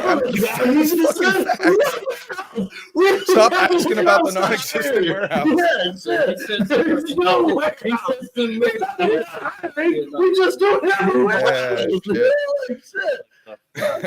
Like you breaking up with somebody. Yeah, that's I don't know. So like how this and then just to hear Jay talk about it again or whatever. Like I said, I don't really like that bootleg Kev guy. I never really have or whatever. You know, a lot of people were saying that he's talked shit about juggalos to other rappers in his interviews. He was talking shit. Like he always has. He's the one. He's like one who always brings up that like that. Yeah, this happened at the gathering, but it was a one-off type of thing at the gathering type shit. Did y'all catch the moment? Even asked Jay about some gangbang shit. Jay's like, that never happened like that. You know what I'm saying? Like. Did y'all catch the moment where he's saying like the first time he went to a tech show in Detroit and he's talking about white trash people? White trash, yeah. Did you catch Esham in the background? Yeah. It's like so what? They're all. So you're calling our fans white trash? White trash? Yeah. He's like, no. What I'm trying to say, is so like, lit. and I think that Jay has Esham with him and like all these shits that he's been doing Yeah. too. You know what I'm saying? Like that's been really fucking cool. Yo, Esham was the shit in the background of that fucking podcast. Yeah, he was. He really was. He's like, oh no, I'm not saying. I'm just saying there's different kinds of white trash. You know, blah, blah, blah, you know. But I didn't feel like Jay was standoffish on a lot of the stuff that he was saying. Like No. Jay was like correcting him on a lot of stuff then too. Like no, you know, like because like earlier Jay's talking about Tech on that Hot 97 interview and like Tech talking all crazy on that Hot 97 interview. And then that bootleg Kev dude later on is talking the same shit. He's bringing up the same stories that Tech would bring up on that Hot 97 interview. And it's like, dog, like, you know, I feel like there are those couple of years of the gathering too, and like Mike Busey brought his fucking bitches there that did like those were viral moments or whatever, but those aren't happening every corner you walk around at the gathering. You know what I'm saying? No, definitely. There isn't one chick at the fucking fence blowing 100 fucking fat dudes or whatever. You know what I'm saying? And here's the thing: rest in peace to slut shaming. That the gathering should be the place where stuff like that can fucking happen if it wants to happen in certain corners. Yeah, and absolutely. Well, they brought up the whole fuck tent, and the guy took it another way. Like, what? Stop with their bitches? No, just so that you could take your bitches who want to fuck with you, and you want to go to a nice cool spot to go fuck instead of your fucking tent with your homies listening outside. Where the homies can just hear that shit. Yeah, you could go to another spot, you know what I'm saying? Some good music, some lighting, a nice clean bed and tent. Fucking, you know, it wouldn't be clean after a couple. After a couple good rounds. You know, you run like how because you know you were at Lost Land, so you've seen how they did the fucking glamping shit, glamping or whatever. Yeah, you know, bro. set that up for some drugs to fucking so they could have their gangbangs in or whatever. Like nice clean gangbang. That's area, rich people gangbang area in there. Yeah, I'm trying to get in there next year. 100%, bro. That shit. Dog, when we first saw that, I was like, is this an AI imagery of what this parking lot may look like? And then it zoomed in, I'm like, oh my god, that's the parking lot that I was pissing in a couple weeks ago. Like, yo, that's crazy. Yeah, that's fucking wild. It's fucking huge, bro. It's fucking huge. Lost Lands is insane. I did. Yeah, so for you guys to be there then for that and experience, you know, the gathering just before, and then to go to Lost Lands, like how is that, man? Like just to see the grounds that way, you know? It's so much bigger. I can never fucking complain about walking to the parking lot ever again at the gathering. That's fucking it's ridiculous to complain about that because you have to walk to your campsite. It's like a 20-25 minute walk for us from just the road where we cross the road probably to get to the festival and shit. So if we say had to go back to the campsite to get anything, I mean basically it was like once you're going out, you're pretty much you're gonna stay out there until you come back type B. So fucking it's just so big. It's just so big. And the stages, like they build up so much shit on the stages for the displays and all the you know the dinosaurs and shit. And well, that's what we kept comparing the stages then too, and like you know, so like you know the stage that you performed on, the stage that Darby and shit performed on, they make that shit like they use all of that fucking space to spread those fucking shit on that stage. They build shit on the sides. They must come in and build extra shit because it's like 3 times as big. It's fucking insane, bro. It's insane. So to see that and like to know that like during the gathering you go over to that spot and it's just like all open over on that other side or whatever, you know, like. But for this shit, they spread that stage all the way the fuck out. You know what I'm saying? As big as it could be. Yeah. It's fucking crazy.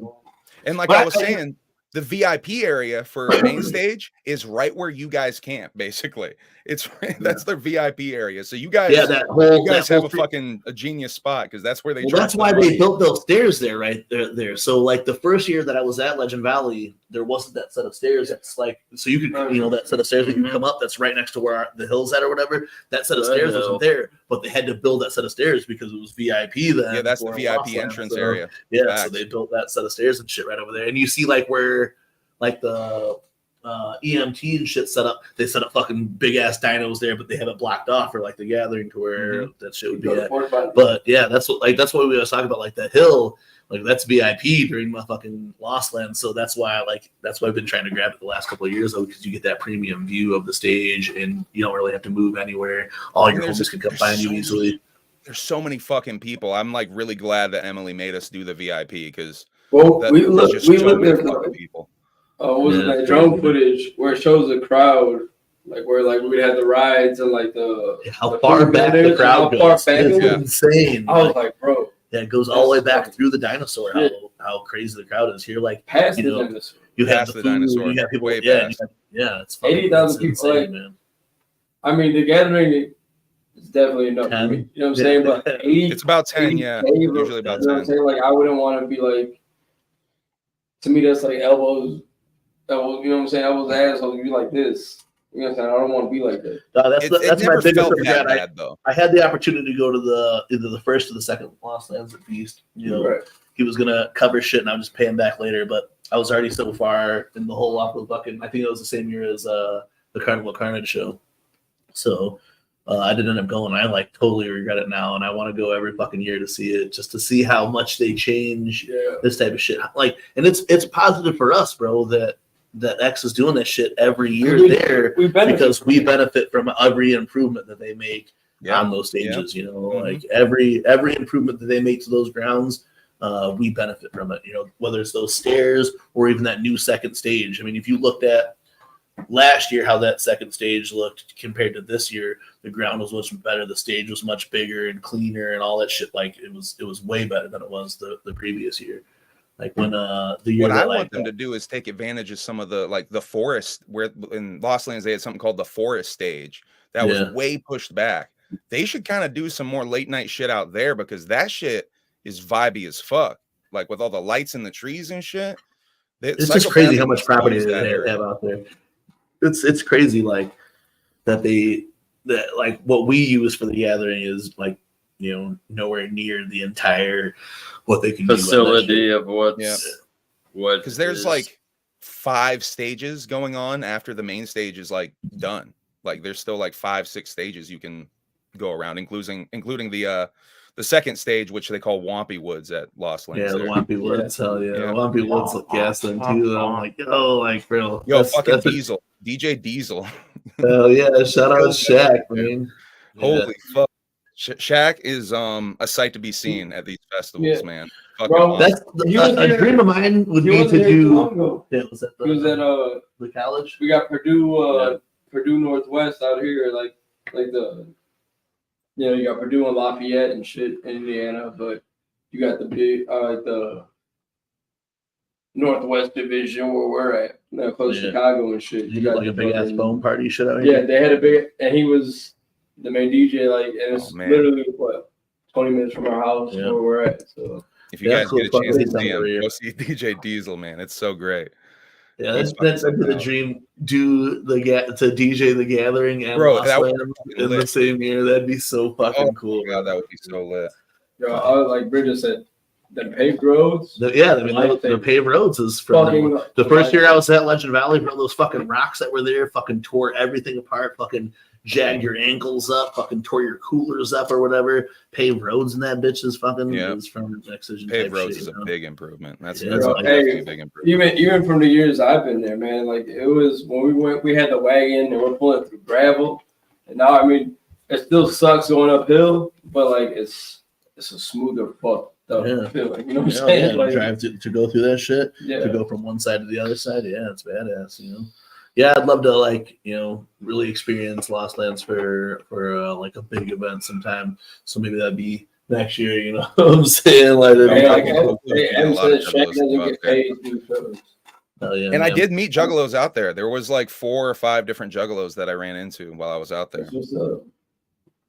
Out of 80,000 people, and you met the 5 jugs there. I mean, I was expecting more, but that was just the people that I ran into and spoke to. There probably was. You know I'm sure there was. There's a couple of people I found out were juggalos after I fucking like just ran. Like there was one dude that was cosplaying as Hulk Hogan that I think I found out is also a juggalo after the fact. So Hollywood Chuck Hogan was up there then? Not Chuck. It definitely wasn't Chuck. Not Chuck. Who wasn't Chuck? So it was the guy cosplaying as Chuck, though. Flex. Yeah, his name was Flex. Flex Hogan. Okay. Yeah. Brother. Yeah. Brother.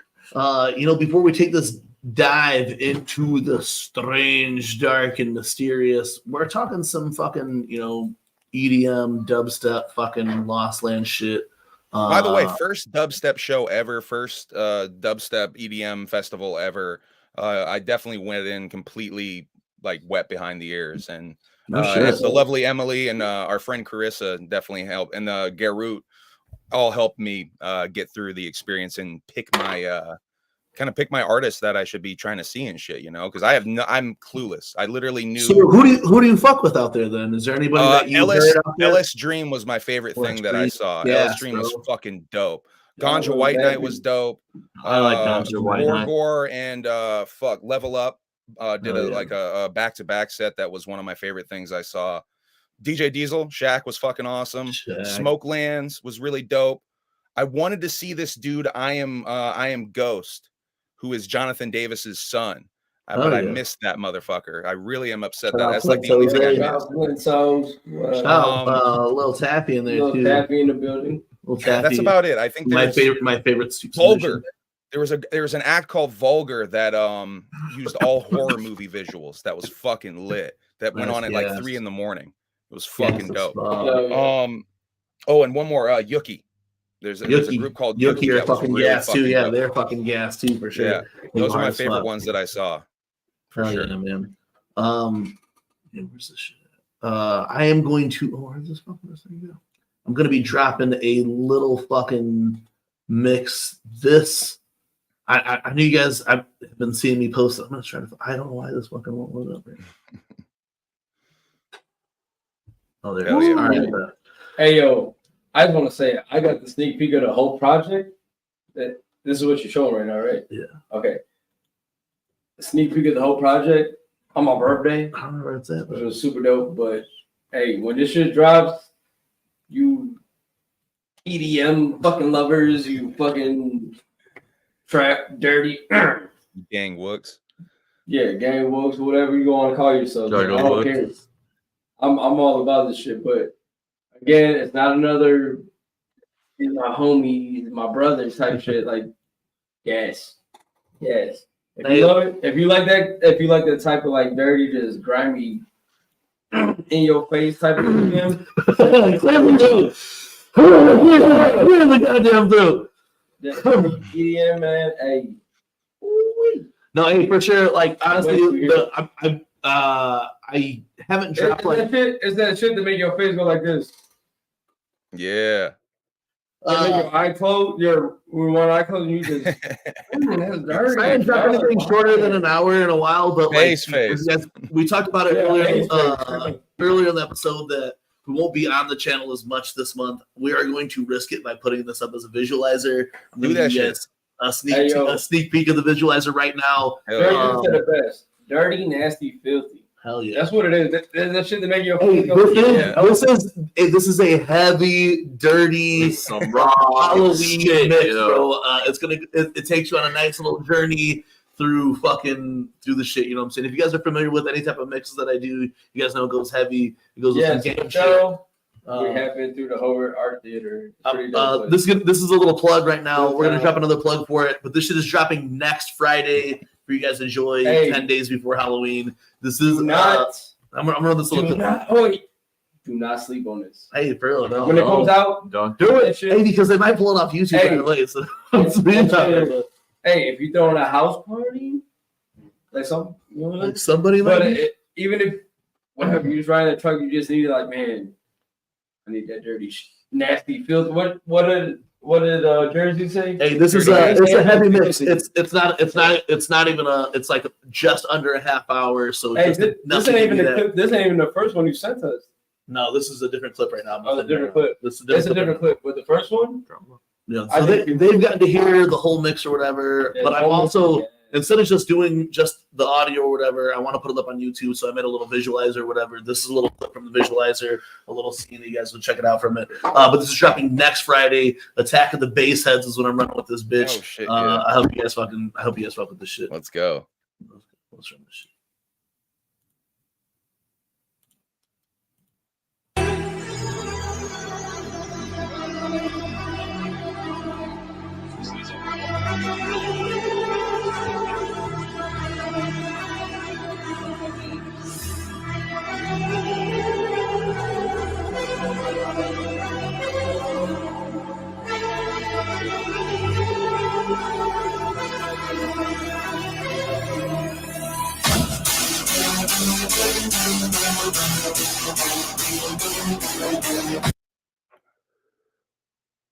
That's just a fucking Oh, tease to I that shit. thought it was good. What you just showed us? Run that on. Run like this. It'll be it's like I said, that's all you're giving or whatever. That's all you're giving them? It'll Yeah, drop that's this such a Friday on the TeamMUJ YouTube channel. If they pull it off the YouTube channel, it'll be on our SoundCloud. But man, we heard that part. That what you just heard. Yeah, he's saving the drop. It's dope too. And I thought he was going to show us the different clip that he showed us earlier, but it was a little bit longer. Yeah. I didn't know you were going to show that one. No, I don't want to show. I don't really like, because like I said, bro, like this shit. It's really like, if you guys are familiar with like a fucking like a mixed fucking visualizer or whatever, that's kind of what this is or whatever. So there's gonna be like a placeholder screen, but throughout the rest of it, it's telling like a fucking weird comic book story. I highly encourage you to do some type of hallucinogenic substances and then tell me the story that you get when you watch and listen to the mix together. Every about a minute or so throughout the video, there will be a like 20 to 30 second clip that's like a like really fucked up like comic book, you know what I'm saying? And it kind of ties along with the mix as it goes through. I definitely sounds lit as fuck, dude. Like, I haven't watched it on drugs or whatever, but while making this video, I was thinking about my brother Beast or whatever, and I know that my brother Beast would throw this shit on and probably tell me the story that he discovered while watching the show or whatever. I just watched part of the visual to that shit earlier, and I drank a little bit, but like, goddamn, it's that shit that makes you feel like, yeah, you gotta step back from the screen from it, like. Yeah, so next Friday, October 20th, where's the little fucking comic book cover for it? Attack of the Baseheads coming out. It's like I said, it's 26 minutes, man. So it's not like the fucking longest shit or whatever, but it's just like a fucking banger to throw out there. You know what I'm saying?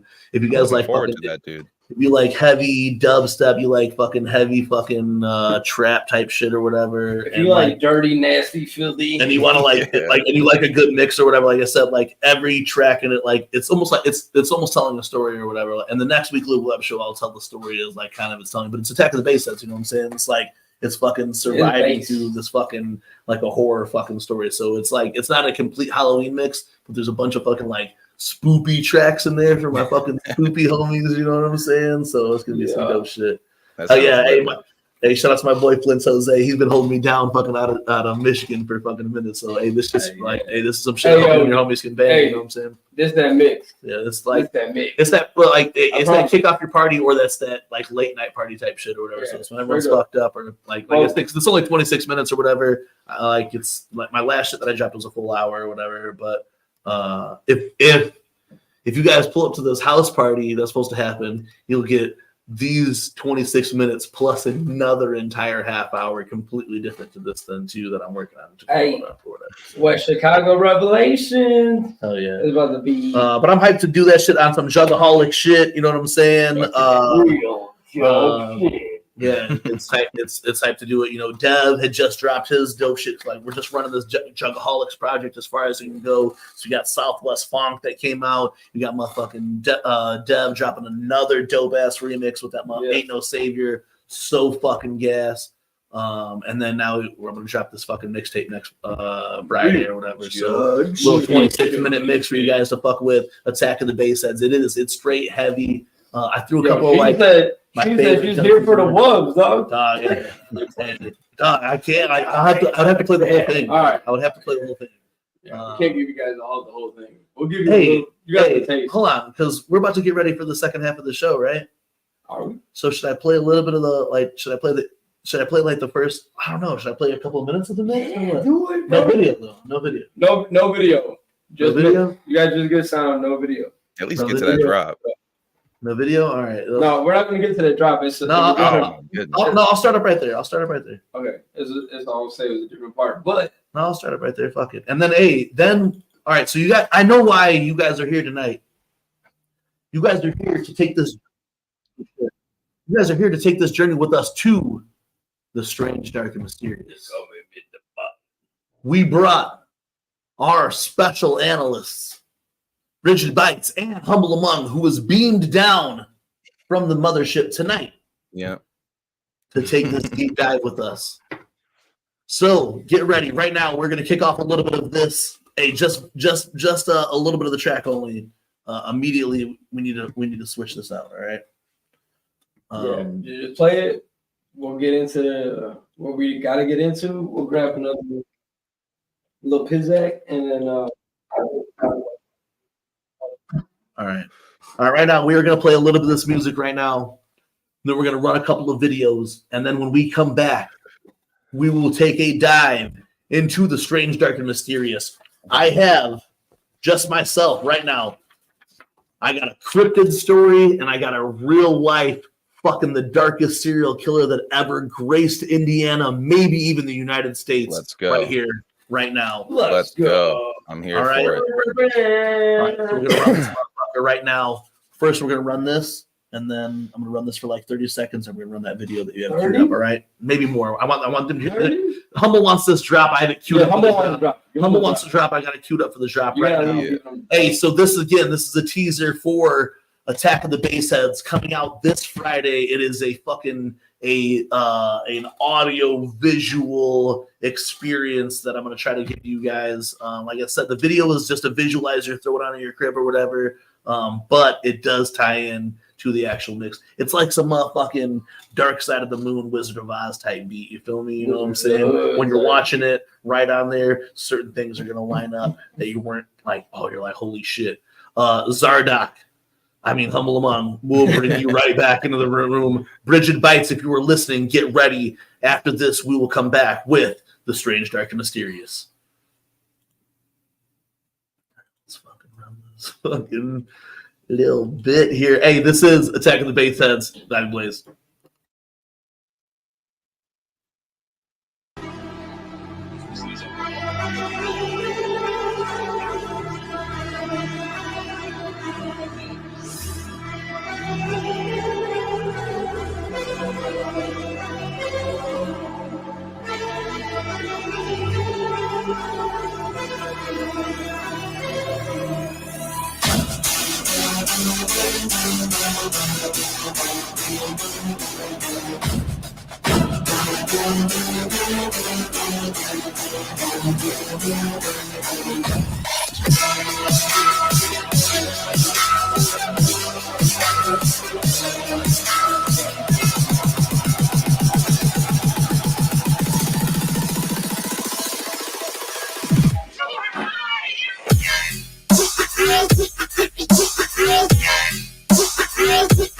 Oh, God.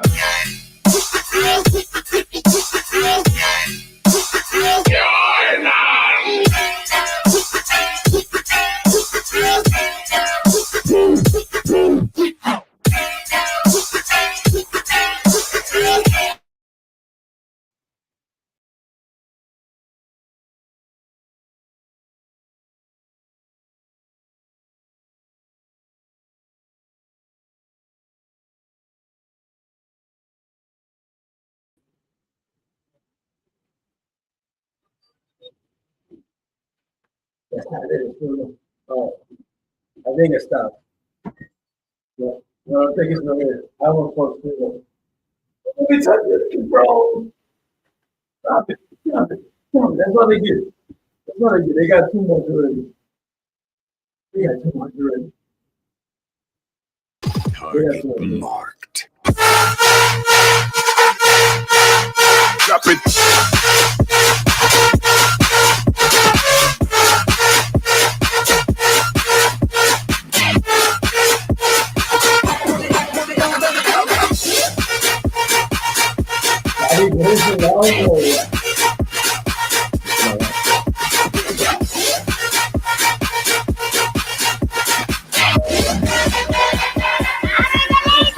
Drop it.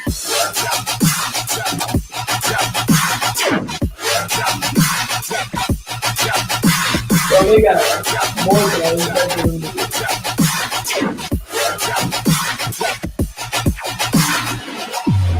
Have mercy on my soul. I told you your eye going Twitch. I told you your motherfucking eye going Twitch. I know everybody. Hey, no. Hey, everybody that's in this chat right now, I just seen a hell of fires and shit. But I know everybody, whether you deny it or not, everybody's face did that shit. I saw the right eye closed, and it was like, ooh, just stupid shit right now, boy. You know, so next Friday you guys get that whole bump. Bring Humble back in. What's he at? Before we go to this, that shit was fire, bro. I'm excited to hear that shit. Next Friday, you'll get the whole shit, and then, like I said, we're gonna upload it to the YouTube channel with the visualizer, so you can watch it with the visualizer. Hey. If for whatever reason, but I like because we're not a monetized channel, so I don't think we'll have a problem with it at all. I think you'll be good. I think you'll be good. We've gotten away with it in the past or whatever for shit like that. So, but like have a cool little visualizer with it. You know what I'm saying? That'll come out next Friday. I didn't want to drop it this week because everybody was dropping dope ass shit this week. But hey, next week. It's 10 days before your fucking Halloween parties or whatever, you know what I'm saying? So bump this at your Halloween parties. But look, I appreciate you guys checking it out, man. Hey, by the way, for Loftlands, making it happen. Yeah. That shit, I do the gathering again, and then pull the Loftlands, bitch. Fucking gonna be the gathering experience of my life. You know what I'm saying? I like what Ponix said. Do a fucking DJ takeover at the gathering or some shit. Get like Ponix, fucking Wraithy, you fucking.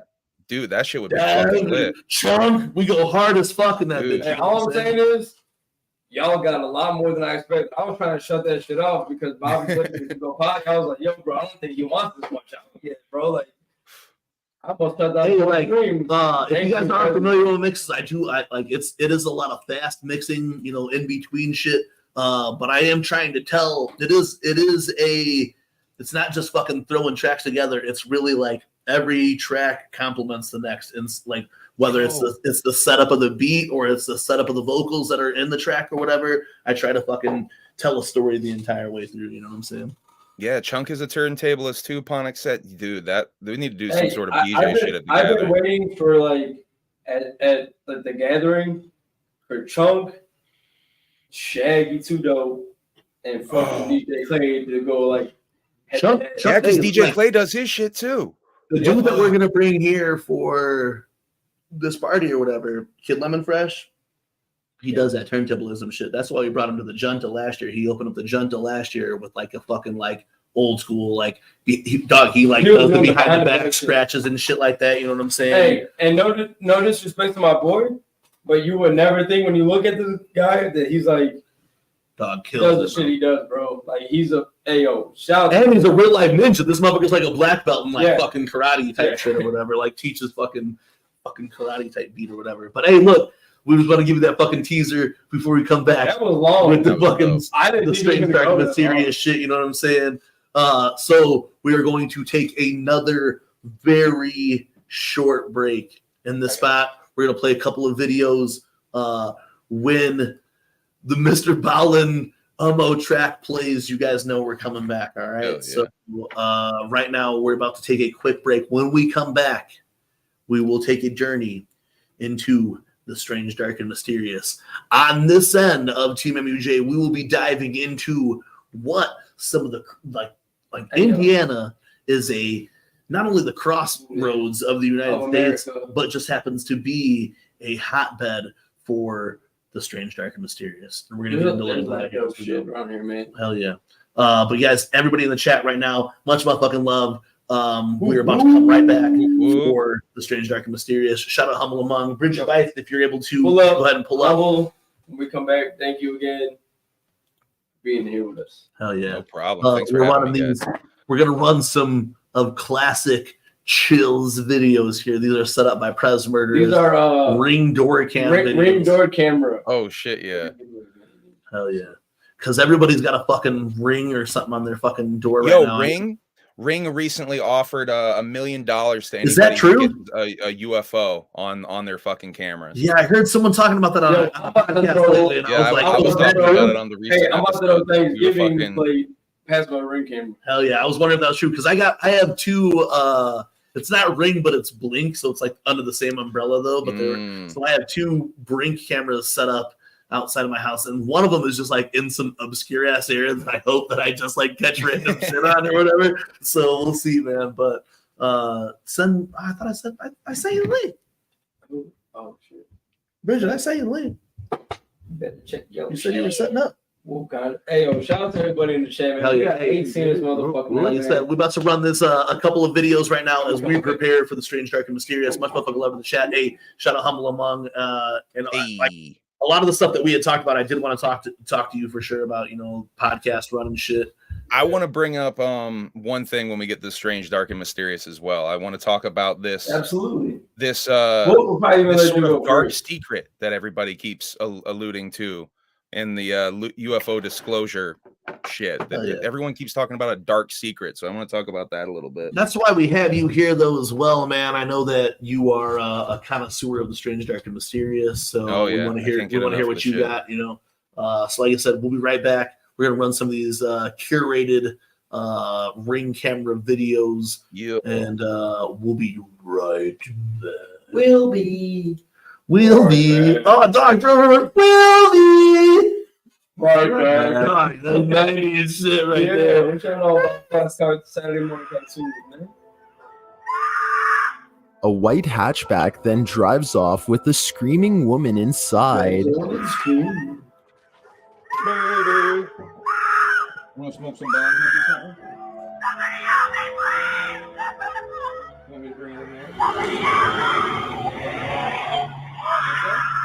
According to the description, the police searched out more Ring doorbell footage to try and identify the suspect. At the point of this news story, they were unsure whether this incident is a domestic dispute or something else, but witnesses say that it seemed like the woman was battling for her life and the driver wouldn't let her leave the vehicle. I couldn't find any information about this footage, so unfortunately, I don't know if they were able to catch the culprit, but the victim's screams are chilling. I just hope she wasn't harmed. Number 28, elevator incident. This dog is about to get stuck between a rock and a hard place. Luckily, a hero is standing by. The leashed pup exits the elevator on the wrong floor and fails to re-enter before the elevator door shuts and takes off again.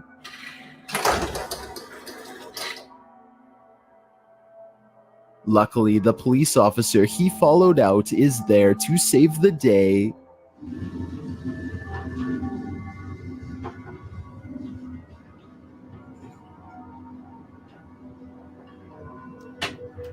The dog could have had its life ended from this scary incident if this officer didn't act fast. His quick action surely saved this dog's life. Number 27, neighbor request. When your next door neighbor rings your doorbell, you don't expect this type of confrontation. YouTuber Domzilla shares this video that has me on the fence. Hi, how you doing? I was wondering if you had a chance to talk about those cameras in the back, by the pool. Who are you? I'm your neighbor. Okay. I was wondering if we could discuss those cameras that are pointing towards our house. The man claims that this homeowner cannot have cameras pointing toward his backyard, although the homeowner is monitoring their own swimming pool. Coming to me with your problem. No, I'm coming because the cameras are pointing to my house that I have young kids. You know what? Why don't you have them on the other side pointing towards your house? You have a nerve come here and tell me how to mount my camera. Yes, because they're pointing. I don't feel safe. According to the homeowner, she did call the police and they told her there are no laws about security cameras around one's house. A moment later, the woman's partner gets on the doorbell and tries to interject, but neither of them seem to hear him. First of all, you don't even know what you're talking about. I do know, No, man. you don't. The cameras. Hello? Hey. Hello? One's pointing up. Hello? And one's pointing down. Hello? Hello? Sorry. We're not Do you think the man's request was reasonable? Who do you think escalated this situation to its confrontational state? I certainly think this homeowner has the right to set up CCTV if they wish to do so, but nevertheless, neighborly disputes are never fun, and I hope this one could eventually be amicably resolved. Number 26. Needs 50. A stranger approaches your door and asks for 50. I assume that means $50. What would you do? Hey, man, big dog, I need you, big dog. Boy, look here. Boy, I need you bad, man. I need about 50, man. YouTuber Doorbell Spy shares this strange video of an almost incomprehensible request. I mean, waiting to see what I come up with. I said, let me go see boss. Anyone catch that? The homeowner answers the man through his Ring doorbell. You don't do that for me, big dog. I need about 50. Man, it's too late, man, in the night, man. Yeah, when you off this, it ain't never too late. The stranger reassures him that it's not too late, Big dog, this don't sleep, man. I'll hit you back. but the homeowner will not be persuaded. Man, get off my paws, man. Get off my paws, man. Big dog. Get that drop, man. Come on out here and talk to me, man. The unwanted visitor is undoubtedly on something, and I can't imagine a better PSA for not trying whatever he's on. Number 25, stalked. Is this person and their child being stalked? YouTuber Rubicon Master shares this terrifying footage, hoping it's a prank. The video shows an adult and a child walking down a sidewalk at night. A car is driving slowly behind them.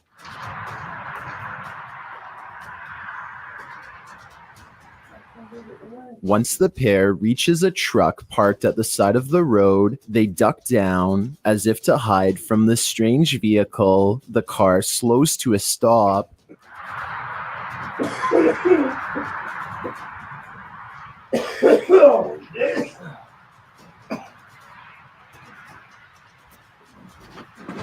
Unfortunately, the uploader says this is where the Ring camera cuts off. The uploader suggests that this may be a prank.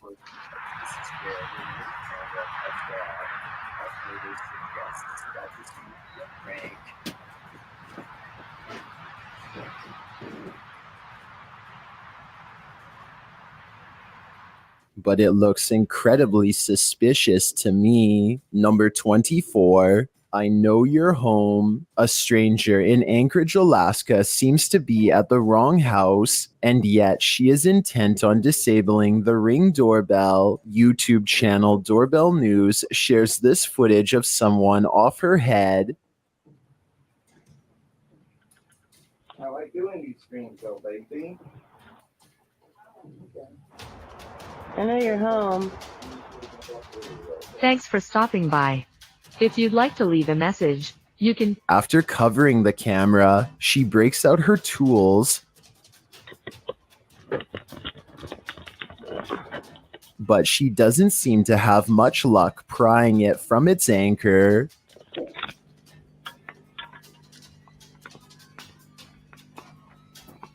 That's fucking weird.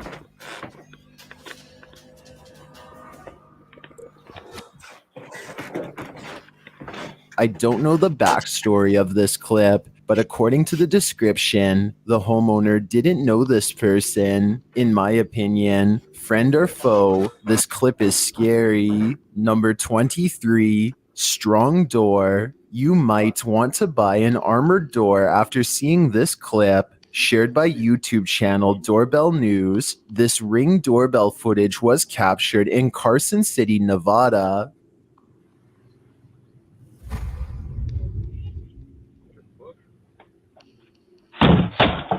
With 2 solid kicks, these guys break the door in, but then, surprisingly, they just walk off.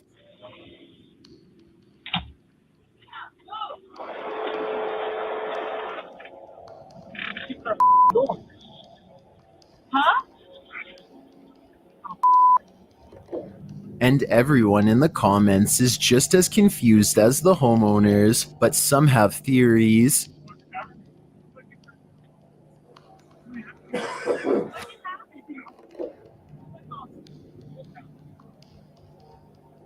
If I were these homeowners, I'd reinforce that door and up my security. I'm afraid this is just the beginning. Number 22, home in.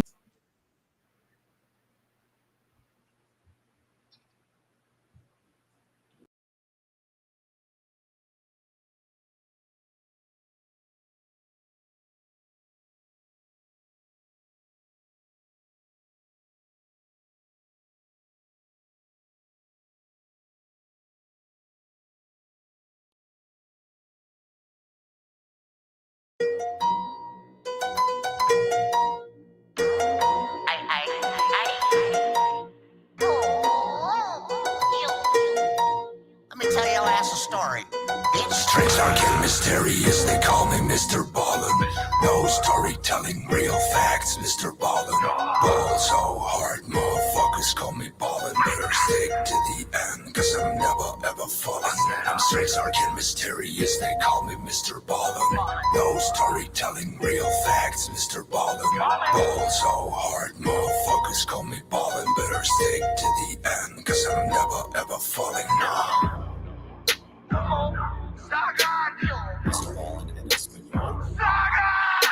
Extraño, oscuro y misterioso como Mr. Ballin'. Soy el rey misterio, mis cojones están suaves. Vuelo a mariachi, mezclo el verde con el polen. Si hay firmas de humo, la pintura ha sido Stalin. Wiggy con la Ouija y Mr. Mill. Desaparecidos y escapados del redil. 17 formas de morir. Dime cuál prefieres, no me dejes elegir.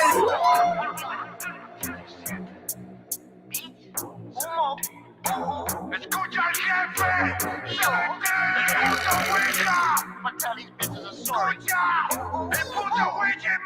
I can't go to sleep unless I'm watching Mr. Ballin'.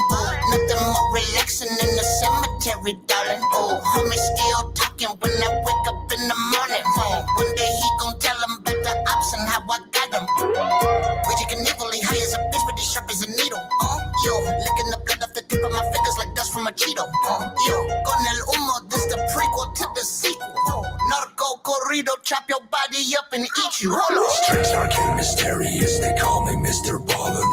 No storytelling, real facts, Mr. Ballin'. Ball so hard, motherfuckers call me ballin'. Better stick to the end, cause I'm never ever falling. I'm streets are getting mysterious, they call me Mr. Ballin'. No storytelling, real facts, Mr. Ballin'. Ball so hard, motherfuckers call me ballin'. Better stick to the end, cause I'm never ever falling.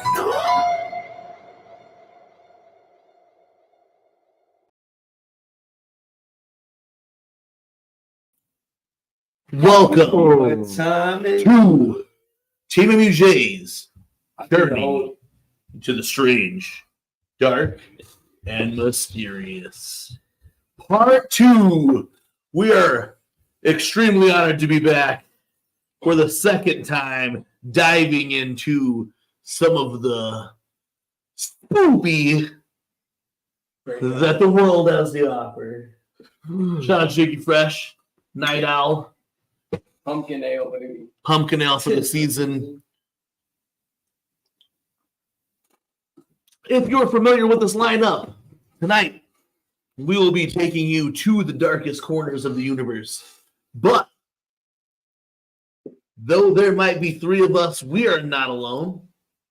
We will be bringing back some of our experts in the field.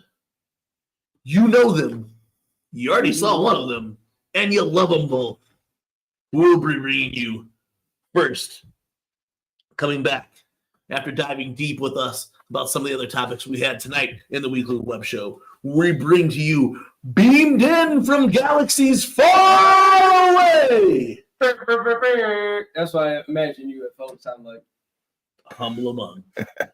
What up, y'all? I'm back. I beamed away for a second, then I beamed back. I'm back. Had to go grab his party favors. Yeah, I had to go hit the bong real quick on the UFO. Yes, had to hit those Yoda nugs. Ring with the wire. Also, coming back to dive into the strange, dark, and mysterious. You've seen her frequently here on the Weekly Wicked Webshow. You know her, you love her. The Black Widow herself, Brigid Bites, joins the Weekly Wicked Webshow.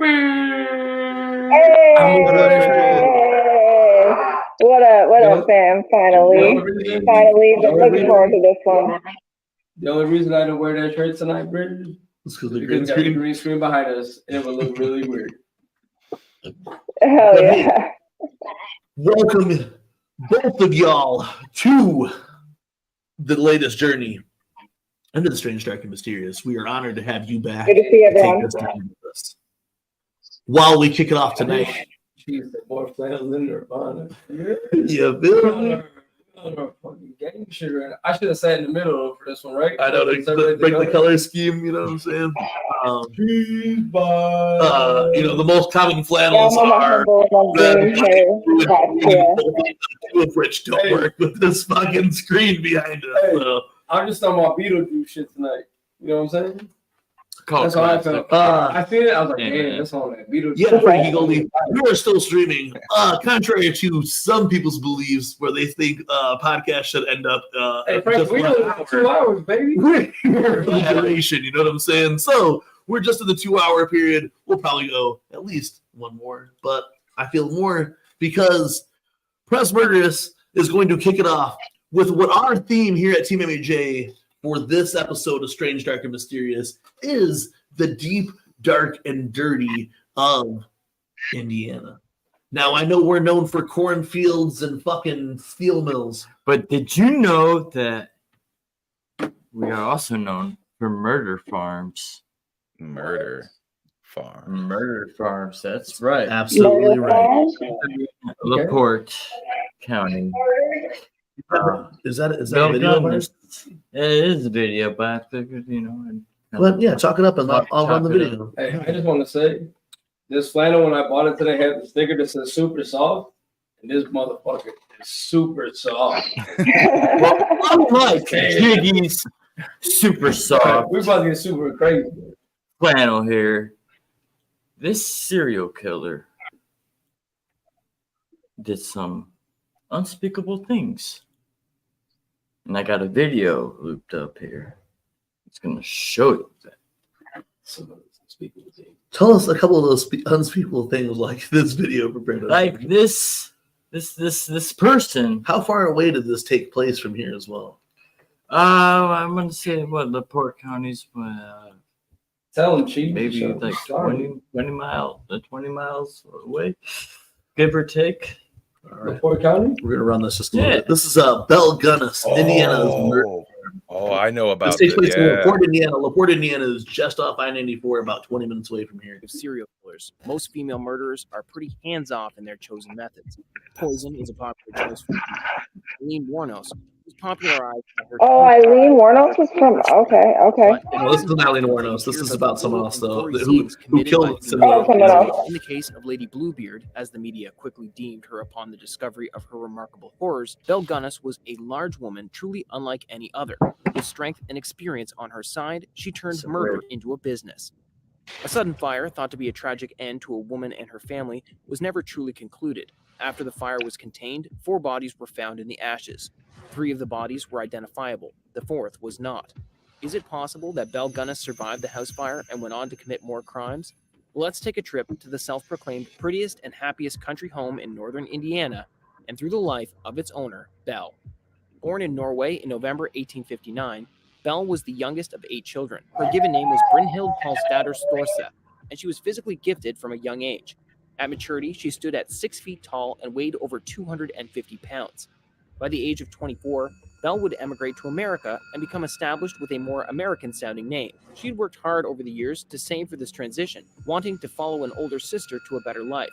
She lived in Chicago with her sister and brother-in-law until she met a love of her own. Within a year of moving to America, Belle was getting married to a Norwegian-born Mads Sorensen, a charming couple, no doubt, who would go on to begin a life of their own together, for better or worse. Times certainly weren't easy for the couple after all. During their 15 years of marriage, the Sorensen household would be plagued with misfortune that just so happened to benefit them. For example, the couple tried to these clips are so fucking but the corny business would for ultimately this fail. shit. It's Along with this ridiculous. detrimental financial failure, the building also caught fire and was ruined. Luckily, no money was lost. The building had been insured and the Sorensens were paid for their losses. The confectionery would be only one thing on the list of destruction Bell left behind.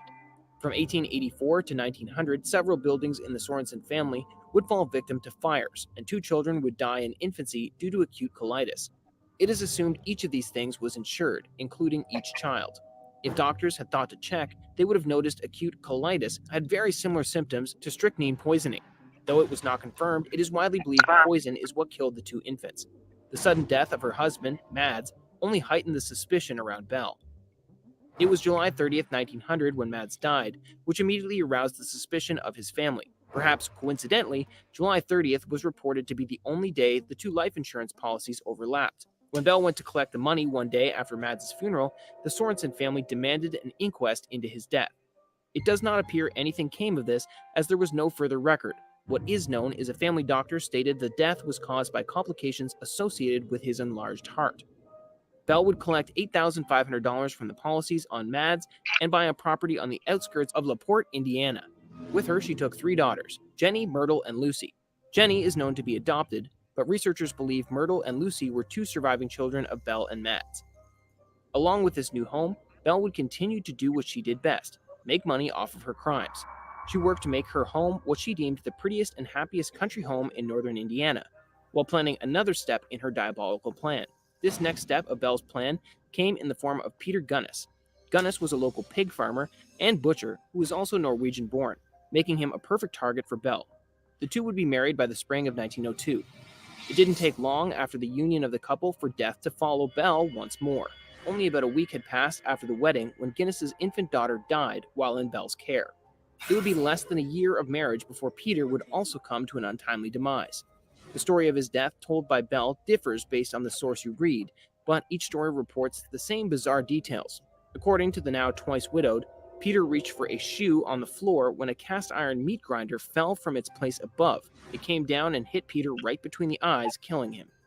The story didn't sit right with people of LaPorte. Gunnes was a strong man who had been doing this trade for many years. The death seemed very unlikely. The neighborhood openly spoke about their beliefs of her guilt. Gossip would be set ablaze when it was reported her daughter Jenny told a classmate her mother killed her father with a meat cleaver. When questioned by the coroner, Jenny disputed the claims of the rumors. With this crucial piece of evidence gone, Bell was able to convince the coroner she was innocent. She collected insurance money once more and would soon give birth to a son in 1903. All right, so we're going to jump in here and continue talking about this Bell Gunnes situation. So, Prez, like you were saying, so with this pig farm, then after this next victim, it continued on, then, right? Yeah. From what reports have said that she went on to kill like 15 other people, and now they had access to this pig farm.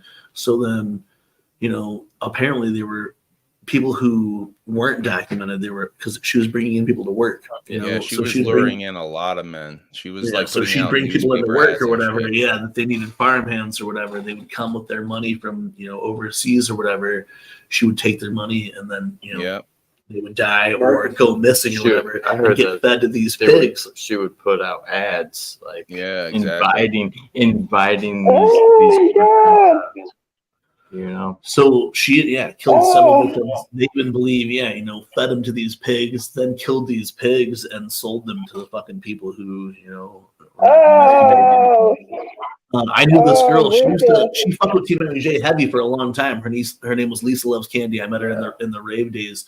When some of the last connections that I had with her, she lived in like the neighborhood that they had built around where Bell Gunnes' farm was at. Yeah. So that's just one of these like crazy serial killer stories that ended up happening in Indiana. With where Indiana's at, right on the Great Lakes, so there'd be a lot of port trading that would go on in these Great Lakes, and then we're on these major highway systems that developed over the years then as well, where they end up going to Indiana, the crossroads of the United States. Yeah. And throughout the theme of our Strange, Dark, and Mysterious tonight, I feel like that is going to really feed into it, is that the history of Indiana, whether it was what it took, what happened back in the day, or to where it's at now, where does the crossroads of Indiana or crossroads of the United States, it makes it so much more accessible to these types of things, Right. We gotta think about it too, man. Like you said, the Great Lakes, we have these major highways, but like even before that, before any of that, man, it was like think about Buckley Homestead. Yeah, all native. Yeah. Coming through these rivers, fur trading. They still got the houses, like the log cabins out of this place, mansions. Well, Prez was even saying while we were on that commercial break, or the break where you're showing the video, some of those pigs were sold to this farm that's really close to us right now. It's a Shelburne Farm. Oh yeah, that's right. So some of those pigs that, like, during this trading time, because this was a big trading area, that they went between these two farms that were going up. And we've been to these farms on hike. Actually, when I first moved back to the area, we went to the heights of that graveyard. Yeah, I spent a lot of time I spent a lot of times in the graveyard. No, I spent a lot of time at the Shelburne Farm for sure, though. What's like cool about the place? It's almost like a big mausoleum, almost, right? Yeah, there's like doors, and there's this concrete steps you go up, and it's this big. They put this giant cross up. Concrete block and a cross. Cross you know from the 1800s. It's crazy. It's really cool. Like a lot of the shit that, like you said, out here by us, man, is like goes back to like early settlers, fur trading type shit, and then we got shit like this that isn't far from where we're at. Maybe half hour, 40-minute drive. You know what I'm saying? Depending on how deep in LaPorte County it is. Michigan City's what? Half hour from here? You know what I'm saying? Yeah, speaking of Michigan City, we have a Michigan City story to tell tonight as well, which is also another lakefront story. But this isn't just about TeamMUJ taking our journey to the strange, dark, and mysterious. We have a special guest in here tonight. And I know Humble Among was saying that he had something he wanted to talk about, and we're here for that as well. Yeah, I want to just talk a little bit about some UFO stuff going on in the news. You guys have obviously seen the ridiculous looking Mexican alien mummies. From yeah, boy, E.T. Those are pinatas, bro. Looks like paper mache, yeah. Yeah, they look like paper mache. Allegedly, lots of DNA testing being done on the shit. That's like, they're allegedly they were intact and alive at one point. I find this shit hard to believe because there's like videos that have already broken down that shit as like being basically a hoax, like the exact same x-rays and everything. Like, so I'm pretty skeptical of those things. But what I do believe that something is going on as far as like the shit in the skies and the high strangeness and all that kind of shit. But what I find fascinating is this constant thread lately. This is what I wanted to talk about tonight. This thread of this dark secret that is apparently the higher ups in the government all kind of know about and are burdened with. All this language that they use, that this thing is like it fucks up like basically your concept of reality or something. Jimmy Carter, President Jimmy Carter, allegedly, there's this UFO lore story that when he was sworn in, he asked to be debriefed, and when he was debriefed about this subject, he cried. Yeah, like because it shook him to the core, and that's something that, you know, I don't know if it's true. It's this one of those UFO lore things that gets talked about quite a bit. But I just want to know what this fucking secret is. Like, obviously, that's like a big thing. What is this burdensome secret? Or do you really want to know, though? Like, the big thing that a lot of people are saying it is aliens see us as sort of a container of souls. We're not actually, like, we're not really, like, this body is just a container that a soul lives in, and that maybe they're doing something with harvesting the souls, which is a really fucking kind of a disturbing thought for, especially if you're a religious individual like Jimmy Carter was. I think that is the problem, is that, you know, even though it's not, fundamentally people try to run America as a Christian country or whatever, you know, and allegedly people in it would break the hearts, it would destroy the minds of people who depended on this being, you know, God's the one creator or whatever. I think more likely it does look like that. Demonic. that literally think that these things are demonic entities, like whatever this shit is. If I were to talk to some of my friends' mothers about this, they would probably say the same thing. That it's demonic, that aliens are demonic for sure. You're talking about my mom again. I'm talking about his mom. I'm talking about Pogler's mom. I'm talking about Alex Maldonado's mom. I'm talking about all my friends, my Hispanic friends' moms, and Pogler's mom, who may or may not be touched with the blood.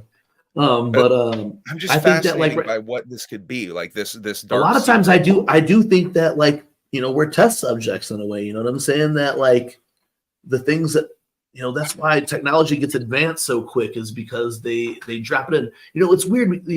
I don't watch Rick and Morty as much. I know you're a Rick and Morty fan, but a lot of those episodes, it's like there's this one episode in particular where they keep going to these different dimensions because if someone's thinking of it here, someone's thinking of it and developed it someone else somewhere. You know what I'm saying? That group thought is a thing. You know what I'm saying? Where if we're thinking about it, definitely someone else is thinking about it, and then that means someone else is farther ahead thinking about it. Then or is already in the process of making it. Yeah, So a lot of times it goes to that. It's always been. That's why the ancient astronaut theory is as big as it is that someone's from super far away are ahead and are trying to and then keep testing things on us. Or the simulation theory is also a thing then too, where it's someone they're using us for the work. You know what I'm saying?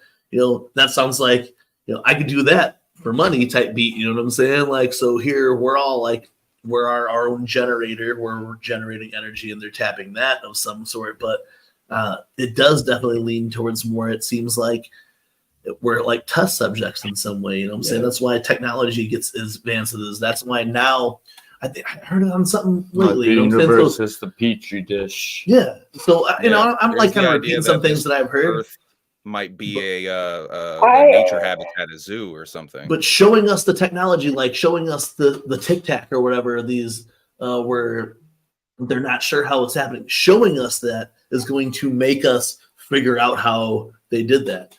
And that's a theory that they show us things like that so that then we figure out, okay, then we can do that in some way or whatever. You know what I'm saying? I've heard, sorry to cut you off. I've heard theories about, humans being accidentally granted access to technology that we weren't ready for, i.e. internet, for instance, when we weren't civilly advanced enough for these things and extraterrestrials having to come in and do some kind of ground control and social media, for instance, being a sort of being something that sort of elevates our consciousness enough to where we can catch up with this technology in some sort of way that's capable. And then you also have to think of energy, if we're given access to aliens, then we have to start thinking about our energy and gasoline and all of these sources of energy and where are the what are the aliens doing, and is that beneficial for the government? Can I jump off that real quick? Yeah, because what you're saying, that's something that I really think about a lot. Is that so how you were saying energy or whatever is that when people have described seeing aliens or whatever, I think that they have the energy that you're saying because you guys ever see the movie Altered States and shit? You know what I'm saying? It's an old movie or whatever, but energy just keeps passing or whatever. You know what I'm saying? So energy never stops. The dreams that we have, some of the feelings that we have are passed on energy. You know what I'm saying? You can tap into that energy or whatever. So I think that maybe in the future they figured out how to harness that energy, and why we see the grays that they are is because they have harnessed that energy. They hold that energy, and that they're wearing a suit now that harnesses the energy of what we were before. You know what I'm saying? And that's they're third dimensional. The Greys have a body that can handle the third dimension, whereas that's exactly so. The ships that they see, the only way that they can make those fucking turns and go as fast as they can is if we were energy instead, not an actual body source. Right now, our astronauts get put into suits to fly to handle the atmosphere that they go into. But now, like energy, after your energy is exposed into this shit, it has to be put into a suit or something to harness that energy in some way. And that's why we see these things the way that they do, is because they've harnessed that energy into these like suits. You know, like even like, you know, movies are supposed to like, you know, they give away secrets in movies, but like in like fucking Men in Black, when it's like the alien is just this little fucking dude in this guy's face or whatever, it's like, you know, like the similar type of thought off of that is that like there's need a UFO suit researcher to handle it. You know? There's a UFO researcher who recently came out. Her name is Leslie Keene. She did one of the best UFO books I've read about the subject, and is part of the whole New York Times article that came out where they showed, you know, some of the videos and stuff, like the gimbal and the tic tac and all that shit. Yeah. She's come out recently and said that she believes that the entire phenomena is connected to near-death experiences, which is a pretty wild fucking thought. Because people have reported seeing these things in near-death experiences. And also, you know, it makes me think about the DMT trips where people talk about seeing these things. It's like they're there, but they're just beyond the veil. They're kind of there, but not there at the same time. And that's why I kind of lean that there might be an interdimensional a sort of element to them, like Brigid was talking about. I really feel that they're on the last beyond our understanding. Yeah, we talked about doing like DMT and stuff in one of the episodes, and how I feel like when I was on the DMT, how I felt like I was, even salvia, I felt like I was pulled into another kind of realm of some type of like another plane or another type of plane or whatever. Salvia was a weird thing back then. Oh yeah. But I mean, I feel like it's a never-ending thing. You know what? What's his name? Fucking UFO dude was just on Steve-O recently, you know, and I felt like Steve-O and his boy were asking him a bunch of questions, and they were really trying to, you know, get really deep on it. And, you know, homie's like just like legit, so he can't answer a lot of those questions, but all of us have like kind of the same theory. And as things start to move on, you really do think, like, you see that like, you know, energy has to be something that is passing. And that's, you know, I thought one of the things that they talked about, like, you know, like even like dreams, where you have these dreams, like I often have dreams where I'm in these like these situations or whatever, and they're like, you know, could that be also you tapping into that DMT, that latent chemical in your brain that does have you go over there and see those fucking things or whatever, you know? It's pretty fucking wild, man. And more as disclosure comes out, I feel like you can never believe what the fuck they're telling you, and it all has to be a lie what they're telling you. So all we have is these theories that we keep going back and forth on to. Fucking Frankie. Gotta love Frankie. Stay low, Frankie. That's the wildest conspiracy theory I've seen in a long time. Stay woke, Sam. Stay woke. But that's purely speculation, Frankie. Yeah. At this point, that is only purely speculation. Oh man. But yeah, man. You know, this whole like dark secret thing is something I'm dwelling on quite a bit lately when it comes to the subject, because so many people have talked about it who are like higher up. Like a lot of the whistleblowers have spoken about this weird, and like the people that allegedly know it really talk about it like, yeah, you kind of don't want to know about it. Tom DeLonge from Blink-182 has apparently spoken about this a few times. I'm dying to know what it is, but like, it's a thing where like everyone who's talked about it is speaking about it in a way of like, yeah, you don't want to know what this is. Like, I don't know, man. It's about again, go back to Men in Black, where the motherfucking marbles in the sack stored away in a fucking a locker somewhere. You know what I'm saying? Like, it's all perspective, man. It's all perspective. Yeah, you know? And it really is, you know, like, and I don't know, man. We'll fucking, I guess, you know, time will tell. And the dark secret, you know, like I said, I feel like it only affects those who are like hyper religious. But if that's not the case, then what? Then feels we're like all that just has fucking, to be it. we're Like rats in a cage, you know? DNA, like in that, like I don't know. Yeah. And like not the Pentagon, the Vatican coming out and saying, I think the Pope made a whole statement about this, that they would consider aliens God's children too.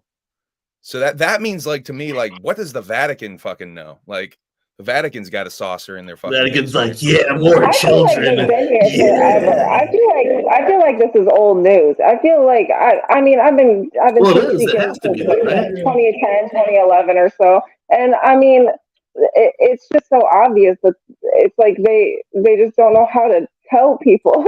They just don't know how to tell humans because we're just so not there yet. They don't know how to tell people without causing like a mass hysteria. They don't know how to tell people that at some point when the aliens visited, their spaceships left spores that grew mushrooms that monkeys ate and then fucking developed to be super smart. And now here we are. Yesterday, we were just talking about it earlier.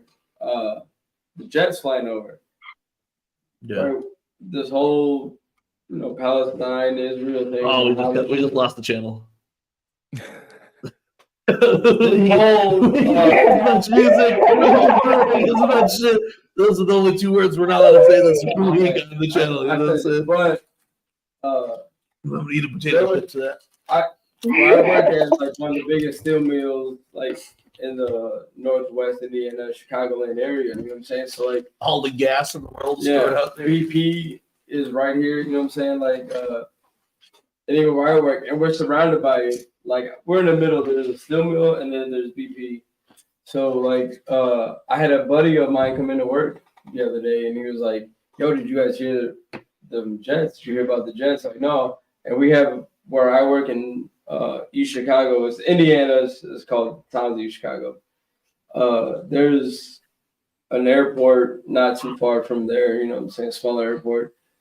But he was like, "Yo, it's like these jets are flying over. He's like, they're fucking fully loaded, dude. Like, this shit's crazy right now." And he showed me this article that said, like, these F-18s or F-17s, whatever, are flying. And he's like, bro, he's like, I seen 4 of them do a circle around the steel mills. And, like, you can tell they're going towards Chicago. It's not far at all. But it ended up being, for the Bears. No. That's what they said. So then the thing comes out that they're practicing for a flyover of Soldier Field where the Chicago Bears play. You know what I'm saying? But I was like, bro, it's not just a random mass flyover, bro. Like, how can all this shit be going down? And it's like, hey, we're gonna fucking do it right now. It's a Sunday afternoon game, bro. They don't do prime time. If it was a 7:30 game, Monday Night Football or Sunday Night Football, I could see the practice for the flyover. But to have some random flyover, they were circling steel mills, and oh yeah, we're going back to Chicago. We're just landing at Gary Airport for, a minute. The conspiracy on that is that I don't believe it, bro. The government wants us to think that this small terrorist group is going to fly jets into downtown Chicago or whatever. But bro, my mom works in Chicago at the university. She said she took me to work the other day, so she got to work like 5:30, 6 o'clock or whatever. And she said she heard them flying over like what almost sound like treetop level. So they're just through the city, bro. Like, you know what I'm saying? Yeah, they gotta fly over the stadium, bro. The stadium, I'll give you that. It's not far from my mom's work, but you gotta turn. It's the big radius. They gotta turn around. I understand. Not like a UFO. That's what makes the UFO so special. Is that they can just turn around. I understand that. These jets gotta turn around the whole thing. These jets gotta go to come that far. Okay, you could have went to O'Hare. I know. You could have went to Midway, but you come to Gary Chicago Airport. They always leave Chicago. I understand that too. For the air shows. And then to turn around, you have to turn around that big. Fucking bro. It wasn't like it's here. I know jets are fast. Soldier Field's here, but jet distance. I get it. The steel mills are right here. I get it. Yeah. I get that part. All right, but jets circling. Just as many as there were. Just okay. There's nobody gun. No, protect yourself at all times. What I'm saying is, if they're just doing a flyover, why were they loaded? How do you know they were loaded? You could look. You're a jet expert. My boy took a picture. If I can have it sent to me in the parking lot, bro, you can see fucking rockets on these fucking. I've never been in the Air Force. I wouldn't know. I wouldn't know either. But send the pictures. Oh, Well, look, but regardless, it's his birthday. He's out. I get how it goes though. Right now, I'm saying it's weird. As we go into this strange, dark, and mysterious, this is something that's happening, and for sure. At the same time, over Chicago Bears flyover. No, bro. The Bears ain't even that dope this year, bro. They suck. Why are you gonna tell me the airport? Hey, listen. Dick Buck has just died, and you better show some respect for the damn Bears, okay? It's okay if they don't win. You don't know me. I'm the Lions. There's supposed to be some reason why they're doing this flyover. This company's a Vikings. It's a divisional game. That's why they're doing it. But they're playing at noon, bro. It's not a primetime game, bro. It's not 7:30. Noon is prime time on a Sunday. It's not 7:30 on a Monday. That's when football starts. I know, it's prime time on a Sunday. So, what are you speculating, Jiggy? I'm trying to figure out what you're speculating. I'm just speculating that a small-time terrorist group that is getting that is missing the whole point.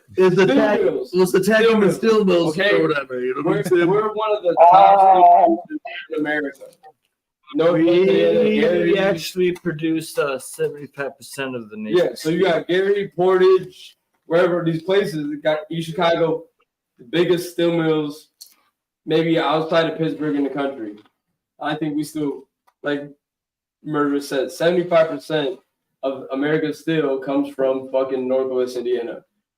Without steel, you can't build tanks. You can't build buildings. You can't build this shit that.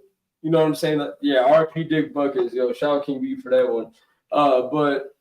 And Brigid, don't you ever challenge my Bears fucking love, all right? I was saying. We're the biggest steel producers in America. So to have, yes, it is close to Soldier Field. Like literally on a jet, you'd probably have to do that around that quick. But to be fully question though.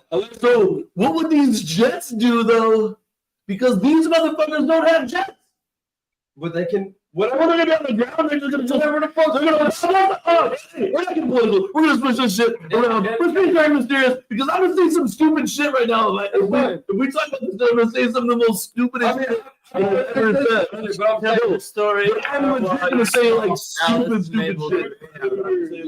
All the bootleg music that we play on this channel will never get us shut down for the things that are getting ready to come out of my mouth right now. All right.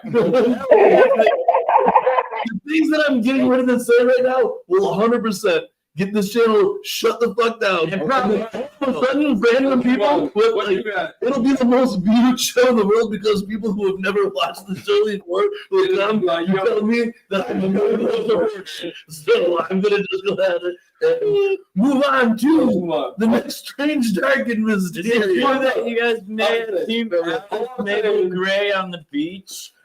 This is why we need a webmaster Baker here because all I'm saying, it was a weird coincidence that this practice flyover on a fucking Wednesday night when the game ain't till Sunday afternoon happened in this area. It was yesterday. I don't give a fuck. Yesterday was Wednesday. Friday afternoon. No, it happened. Maybe it was yesterday. It was yesterday. And yesterday was the only day in Chicago that it wasn't going to rain the rest of the week. Bro, it's been raining nonstop. Anyway, a day and a half. Listen, I don't mean to shut you down, Jiggy Fresh, because I 100% man, I feel believe like you. I've been blaspheming, bro. Like I just said some shit about. You did. I did it, bro. I'm not saying you said anything that's wrong. I'm just saying that I don't believe the flyover. This is why the terrorists win, Jiggy Fresh. This is why our terrorists win.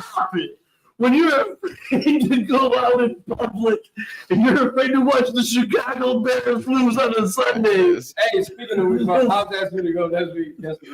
This is why the terrorists win. Hey, we've been dealing with this since 9/11, and the terrorists have been winning since 9/11. Hey, yo, shout out Frankie Goldie, bro. Stay Frankie Goldie killing it. That's fucking hilarious. Bro. Hey, the only Civil War we need to worry about is Violent J being hurt still. Yo, we will sign off with the second clip, but This is again the strange, dark, and mysterious. And what Jiggy was saying, it was strange, dark, and mysterious. And if Webmaster Baker was here, he would make me cry and tell me I was wrong about everything that I'm saying. But no, bro. But I'm gonna go ahead and pick up now, and I'm gonna let you guys decide. Do you guys want to hear something strange, or do you guys want to go darker than Jiggy was trying to take us right now? I took y'all down. Strange or dark? I'm gonna just go strange. I'm gonna let you guys pick. I'm open. I'm open to it. Whatever. This is something that actually blows my mind. Because is this the cryptid? Yeah, because this is weird. We just found out about this. This is so close to the fucking house that it's pretty fucking creepy. Everybody says strange anyway, so good to hear about this. All right, we're gonna go to this strange. All right, so I'm gonna tell you guys a story. This is not my story. This story is available. DPG spelled strange with 7 A's, and Nick Bizarre spelled it with 8 E's. Nick Bizarre wins. All right, but go ahead. This story is available on the National Cryptid Society website.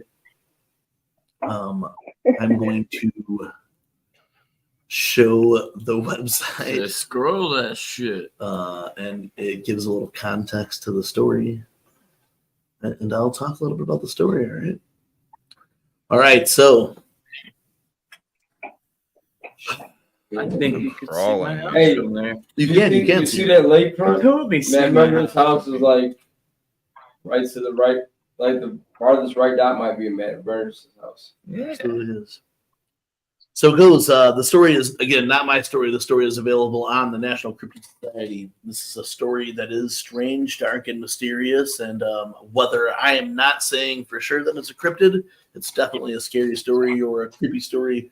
And maybe would need some more information on it, you know what I'm saying, and is willing to look forward to finding something out about it. So it goes.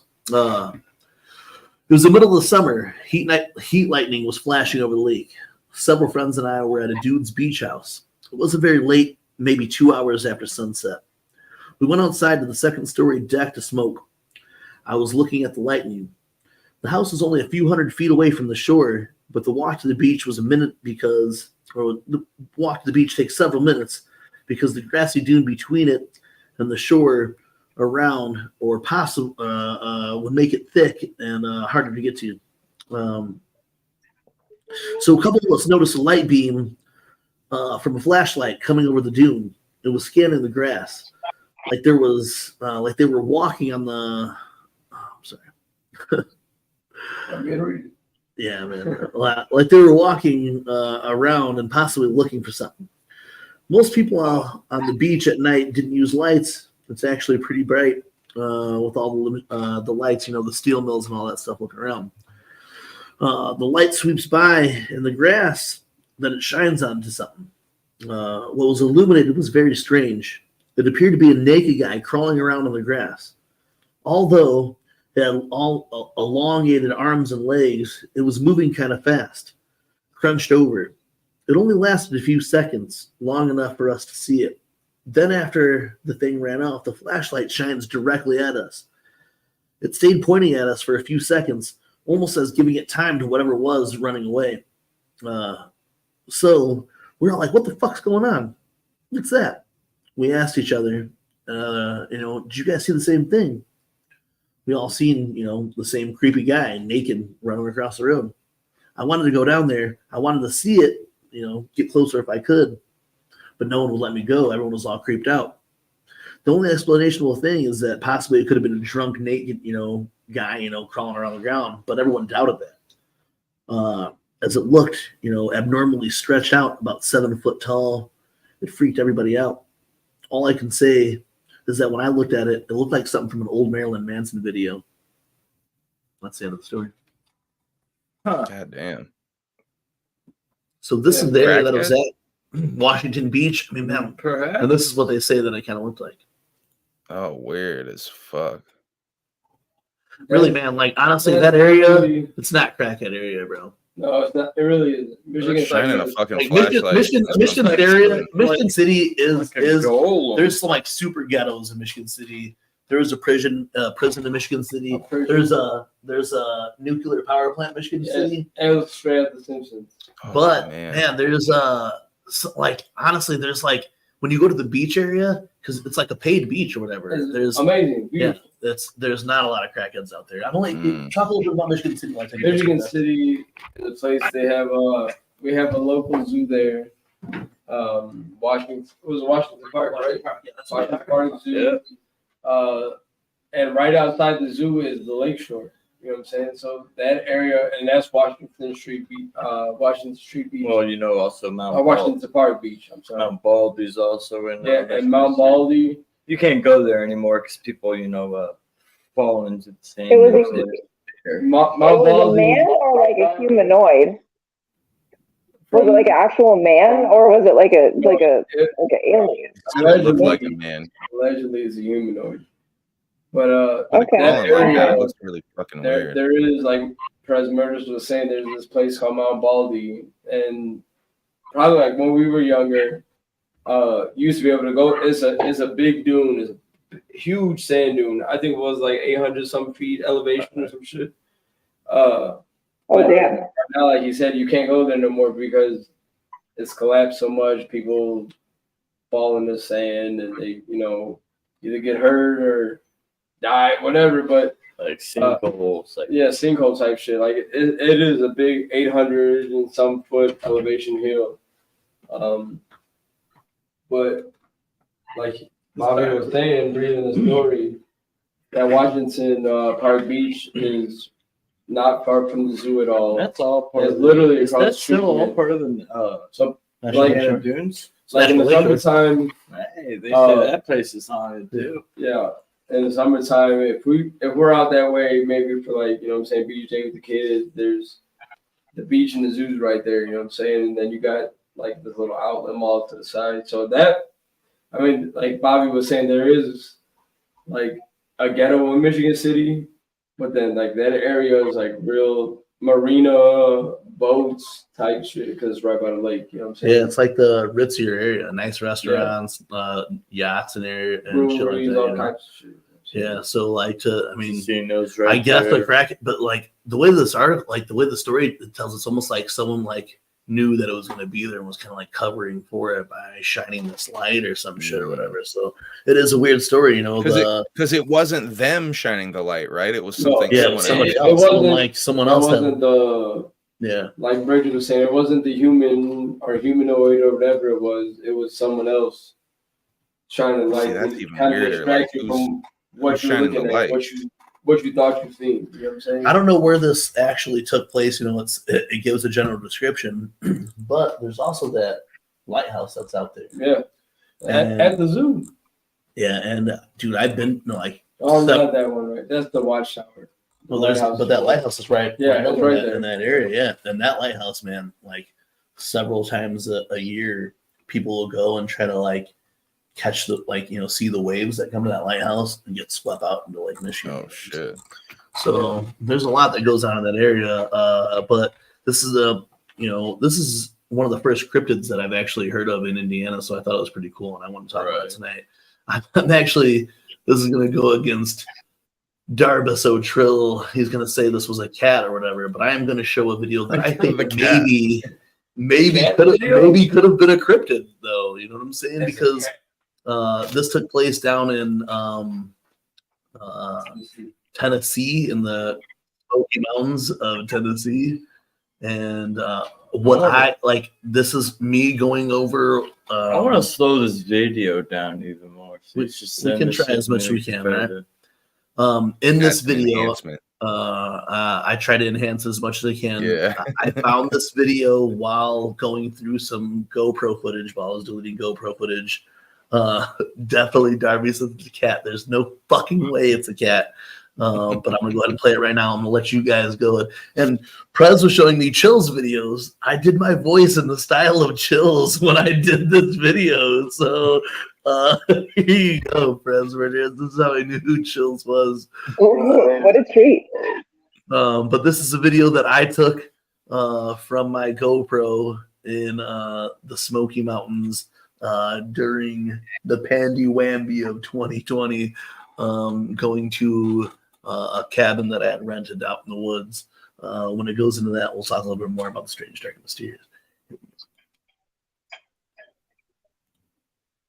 During a trip to the Smoky Mountains, we put a GoPro on the hood of our car to show the dark road up to our private cabin just outside of Gatlinburg, Tennessee. A year later, while going over the footage, this is what we found. You slowed me down just a little bit. You would have spat out.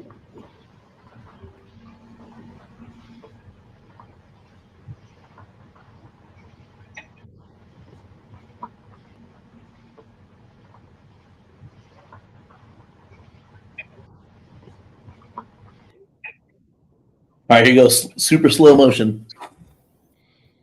We got to figure a way to capture this slow motion and then try to slow it down even more. There it is right there, coming towards the camera. Here he goes. Zoomed in.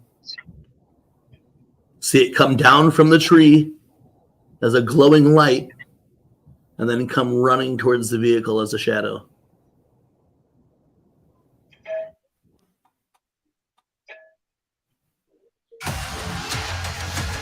All right. Cat or not? What do you think? I can run it again though, but in that last clip, it really zooms in. It's a glowing light. It comes off of the tree. Yeah, you can. It's almost eye shine or something like and for then that comes one running. Yeah, and then comes running at the car. But I mean, if it was a solid animal, you would have ran that bitch over. If it was a solid animal, we would have ran it over. Like you would have, like the road that I was on.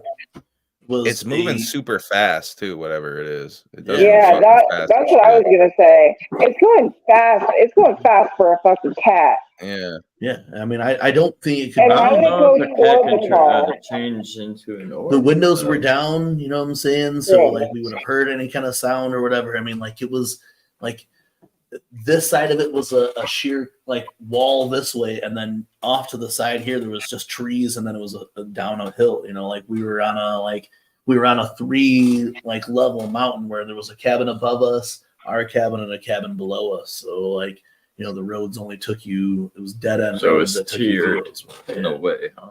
Yeah. I didn't see it as a cat. I seen it as like a shadow figure.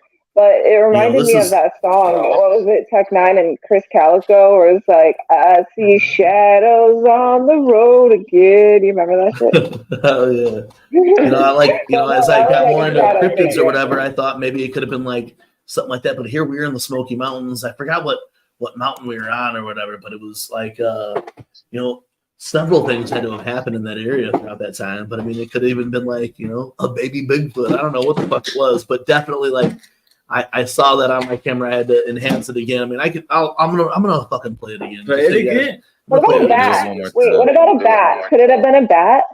Yeah, but then you have to look. I brought that up last time. I thought it might be a bat. I just don't think it's a solid creature. You know what I'm saying? We did go over this footage, and the way that the it drops off of the tree, it's not like it flies away from the tree. Like it's an orb that like to me, like anyway, it's an orb that like manifests. Yeah, and comes off. That's the thing. I don't think I've ever seen a bat fly that low. Yeah, that's another. Yeah, it goes like it does look like it's on the ground. That's true. Whatever. It almost like really, it looks like it's like running. You know, like I'm gonna play it right now again for you guys. Here we go. Again, man. Like, you know, I don't know what Darbatron says, but this cannot be a fucking cat. You know what I'm saying? Play it again. To the Smoky Mountains, we put a GoPro on the hood of our car to show the dark road up to our private cabin just outside of Gatlinburg, Tennessee. A year later, while going over the These are all my pictures. So this is the dark footage. This is the footage that I saw, but when I was watching it, I was in a dark room, and I was like, "What the fuck was that?"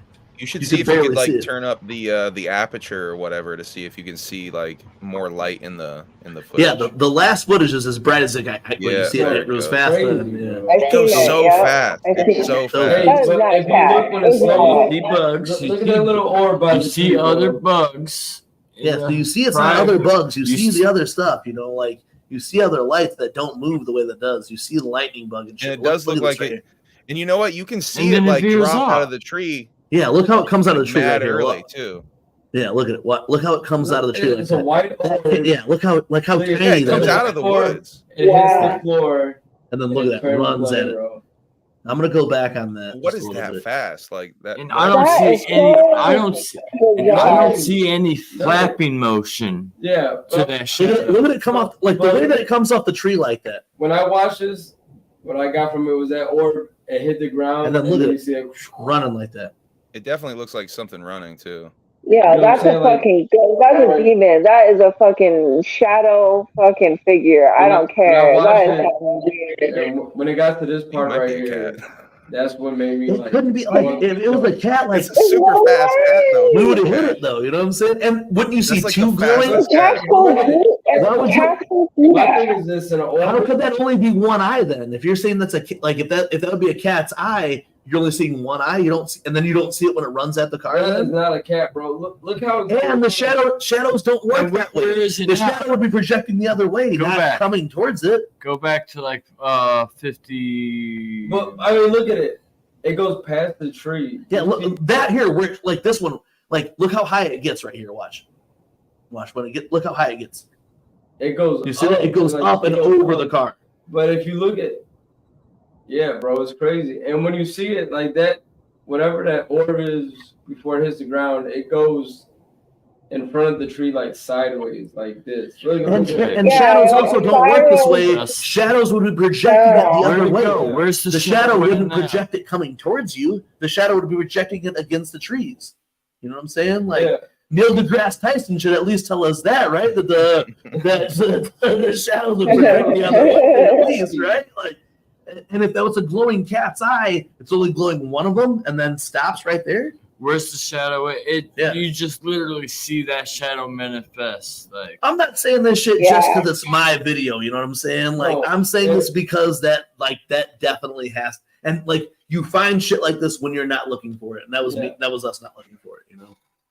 That was like some sort of shadow creature, like some sort of spirit, something that manifested its energy into that, and like it like saw you, like for real. That was weird.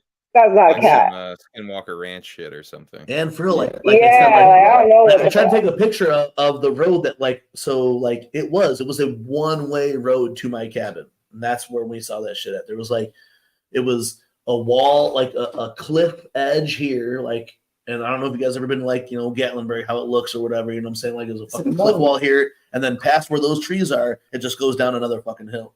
The light that you see over in that corner is the light that's on the top of that other hill for the fucking cabin. And you can see lightning bugs and shit that aren't the same as the way that the light reflects. That video trips me out, man.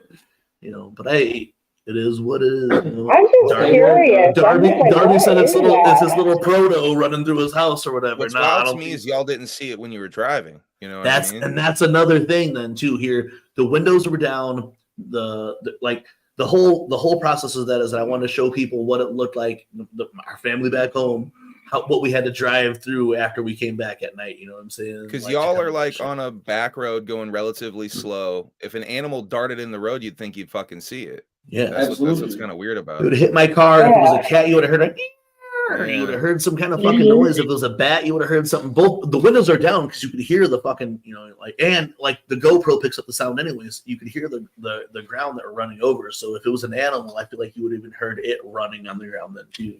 Hey, yo, shout out Proto. Shout out Proto. Yeah, shout out Proto.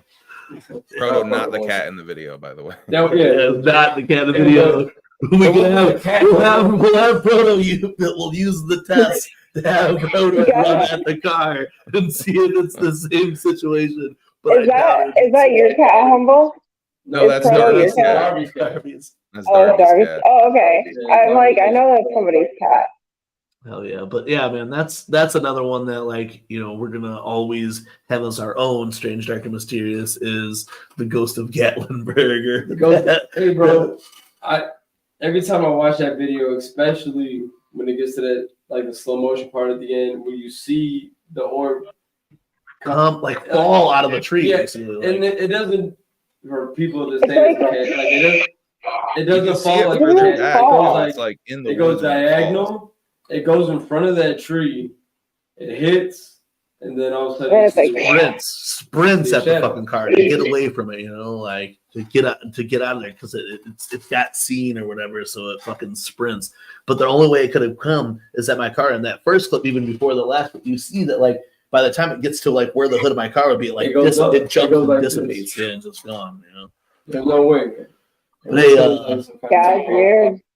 Tell Travel Channel to put that on their fucking one of their shows or whatever. Let me talk about it. Let me talk with the Ghost Bros about it or whatever. Bobby, I really like how you narrated at the beginning. I feel like we really need more of this. We need more Bobby narrated strange, dark, and mysterious videos in our lives. Bobby Blaze has got a voice for radio. Dog, I'm telling you, face for it too.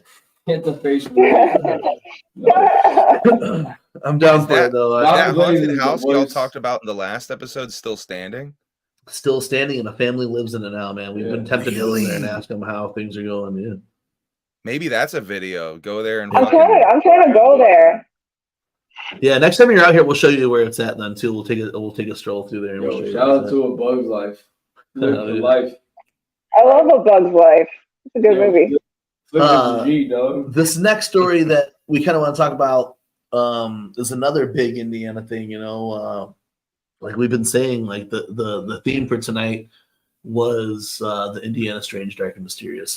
I dug deep into it, and I could have pulled UFO stuff because we got Zardock out here. There we go. I found this cryptid thing that I'd never found before, but something that has been sticking around for a while. I know Jiggy Fresh is a big fan of Zach Baggins and the Ghost Adventures. I fuck with Ghost Adventures. Again, against Darby's wishes. My dream fight is Darby O'Trill versus Zach Baggins at Juggalo Day 1 year, or the guy Winner summons the demon to fight the survivor.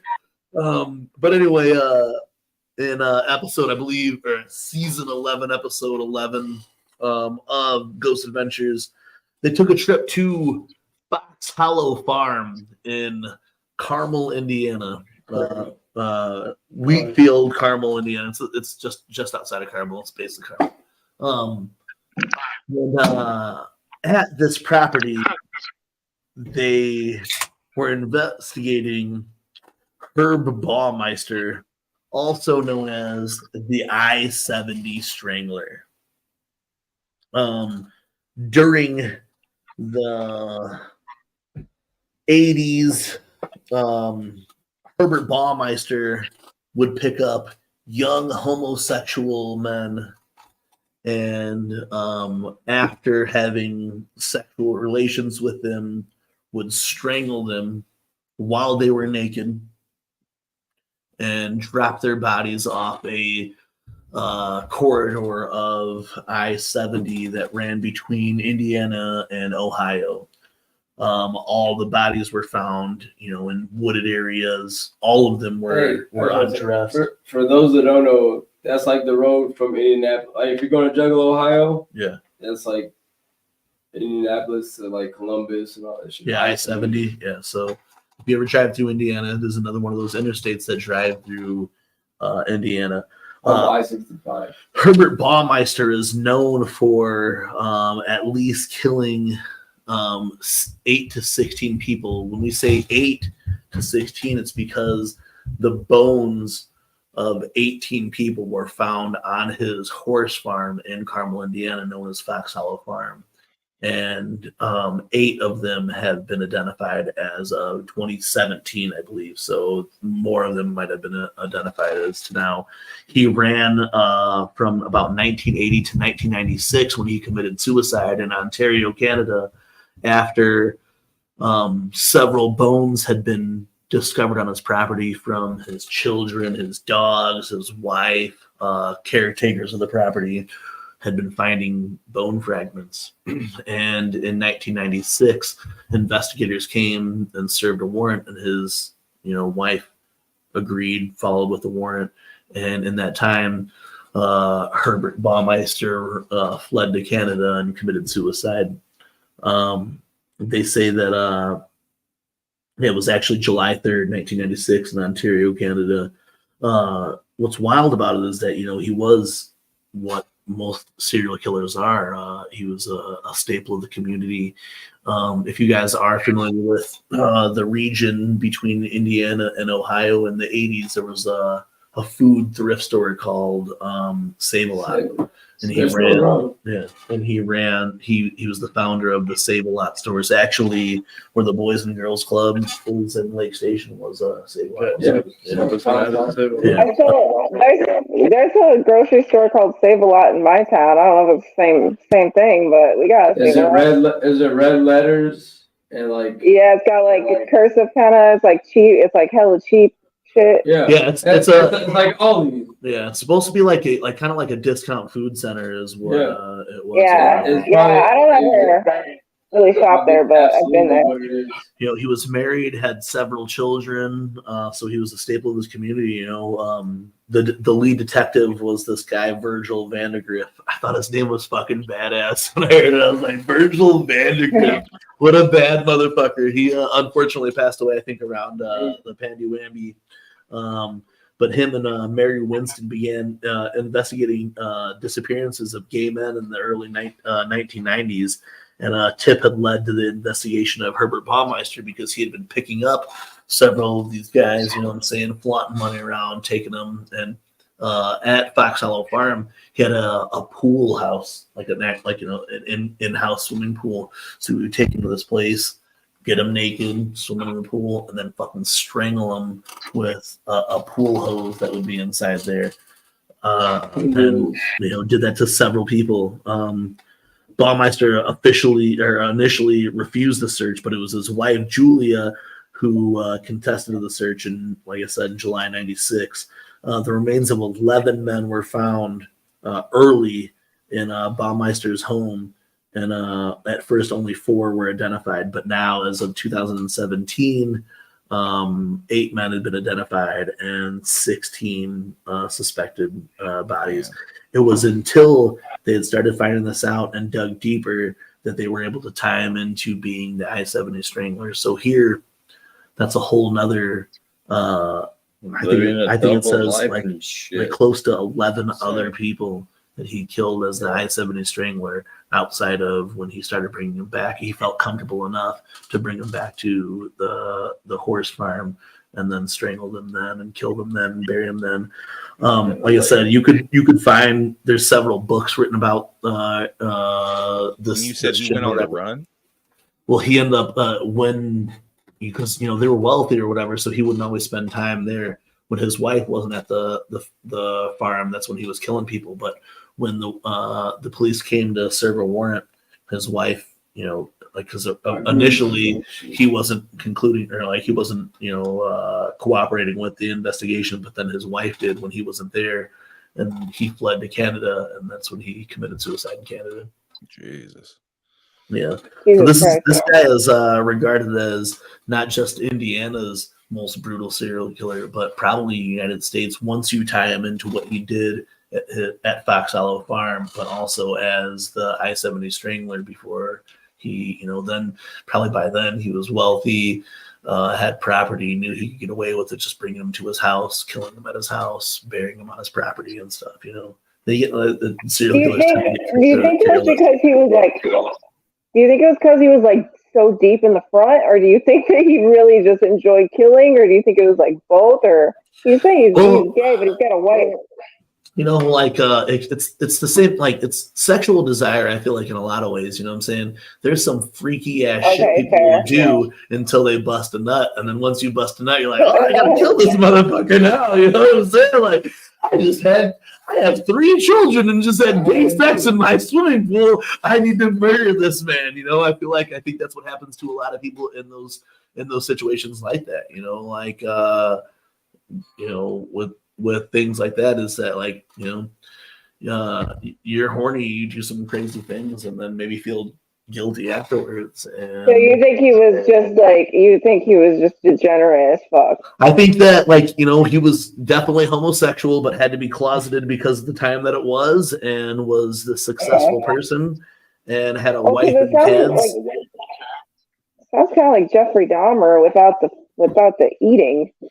Yeah, well, so I seen someone posting there. I had to comment up for a minute. So like shades of Gacy. Yeah, a little bit of Gacy. Gacy Actually, was, Bell Guinness a little bit too. Kind Yeah, of reminds me But of it is. Bell. It is a trope that with serial killers is that you are a staple in your community. You're John well Wayne respected. Gacy. You know, you go to church, you have kids, you have a wife or something. You know, where you hold community events or whatever. But behind the scenes, you're a fucking piece of shit. Yeah, you know, like and that was the same thing with Gacy, which is another one that's not too far from our area. You know what I'm saying? Like Chicagoland area. Fuck anybody that fucking fuck anybody that like glorifies that shit too. I'm sorry. Fuck Wayne Gacy. Fuck Jeffrey Dahmer. Fuck this dude. Fuck all those motherfuckers. This is whack. When we were digging into this, we were thinking about other like there's a guy. What was that? Jeffrey Moss or whatever from Munster a few years back. So I think like every episode. We could do 17 of these motherfucking Weekly Wicked Webshow, Strange, Dark, and Mysterious, in every episode talk about a serial killer who either had their start or had their spree in Indiana.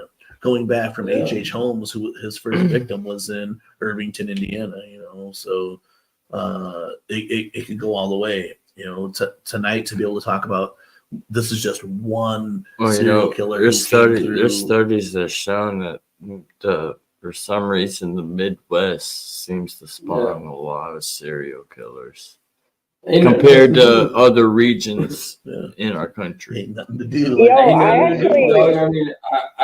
believe that's where it stems from, because you got these people out in these like country towns or like these, you know, suburban towns where there's nothing to do, and people do get raised up like that. I don't want to say raised up like that, but like. They get these sick desires just because, I mean, yeah, you think Midwest, you're thinking, like Bobby said earlier, there's cornfields, there's fucking steel mills, there's nuclear plants, or whatever it is. Nuclear power plants. Yeah, nuclear power plants. But you don't, you know what I'm saying? Like, there's, other than that, like, if you're cruising through the Midwest, 9 times out of 10, you're going to run in some kind of fucking cornfield somewhere. You know what I'm saying? The majority of this shit. And the way that Indiana runs, I mean, you could run mob ties, you could run native ties, all that have ran through Indiana. So there's several stories we can go ahead and go. Bridget, you were saying that you had something that you were. I do. It kind of piggybacks off this. So I had an old best friend where we don't speak anymore. Her dad was in a wheelchair. And we're pretty close to Milwaukee, you know, I mean, clearly you guys are too. It's not too far from here. He and his buddy were at a bar, and he was up there visiting his friend. And this man at the bar, he came up to them and he was asking them, basically inviting them back to his house to party. And he was really adamant. And this is a story that he later told us. Me and her. So I heard this story directly from this man, her dad. And he was like, this guy was just so adamant about us coming back and partying with him. And yeah, he's in a wheelchair, but he's a good looking guy, you know, and his buddy was too. Well, they had other plans. They weren't having it. They could tell this guy was like trying to hit on them and kind of weird and just like off putting or whatever. And they weren't about it. And he was persistent, but he eventually gave up. Later, they saw him on the news, and it was fucking Jeffrey Dahmer, bro. Wow. Yeah, so they were like, that's the guy from the fucking bar in Milwaukee. And if you look, like, he did prey upon people who were disabled and people who had physical, like, ailments and stuff like that. And anybody that, you know, was basically an easy target.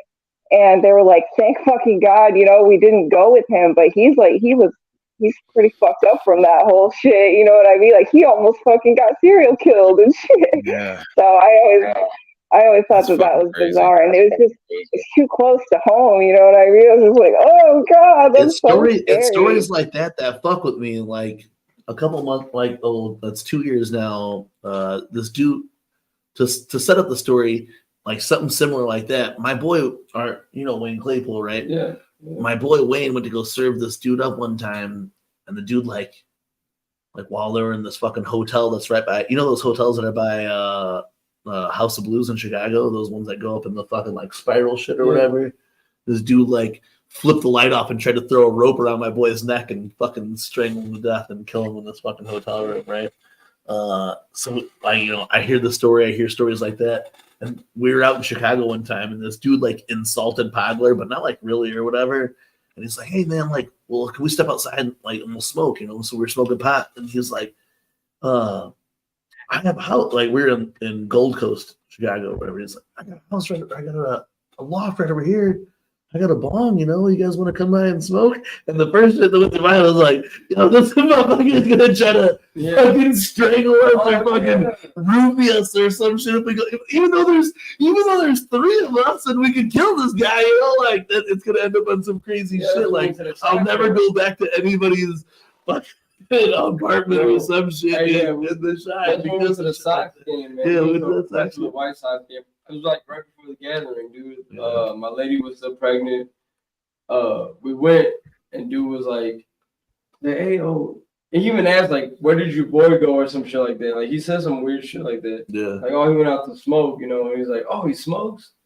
And we're like, no, I just smoked a cigarette. You know what I'm saying? He was like, oh, well, you know, like, do you guys smoke? We're like, oh yeah, you know, whatever. So we all go out there, and yeah, exactly. That dude was like, I got a bong, you know. I live right up here. No, we can all go back there. And I was like, nah, bro. we ain't fucking. No, we're trying to get something to eat. You're gonna try to kill us. We're gonna kill you. You know, it's gonna be one of those things. It's not gonna work out. Yeah. It was definitely a weird situation, man. Like, what the fuck? Like, you don't just ask someone to come like, yo, check out this bong I got.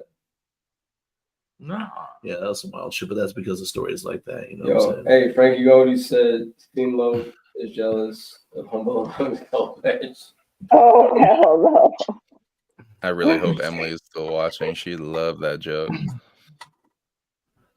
Oh, so is Modelo time, really? Hey, shut up, really. Shout out to everybody here tonight. You know, like I said, we really wanted to dive into those Indiana things, you know, and this is kind of just the tip of the iceberg. I do, I want to take that trip down Primrose Road. Yeah. But I'm gonna wait because Sam sent me a bunch of information on that. But I'm gonna wait on that. But I'm gonna show you guys a little bit of this Fox Hollow Farm shit real fast.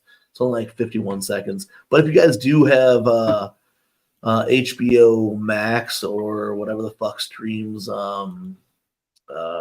Ghost Adventures, Discovery season 11 is when or watch the Demon House. Yeah, and Demon House. Demon House also takes fucking 15 minutes from here, so that's another thing. Like we went there the day we were talking about the White Sox game. Yeah, we went there. Right there. And to Michael Jackson's house. And Michael Jackson's house. I'm gonna play this little video. I don't even know what this video, if it has sound or anything, but I'm gonna play it.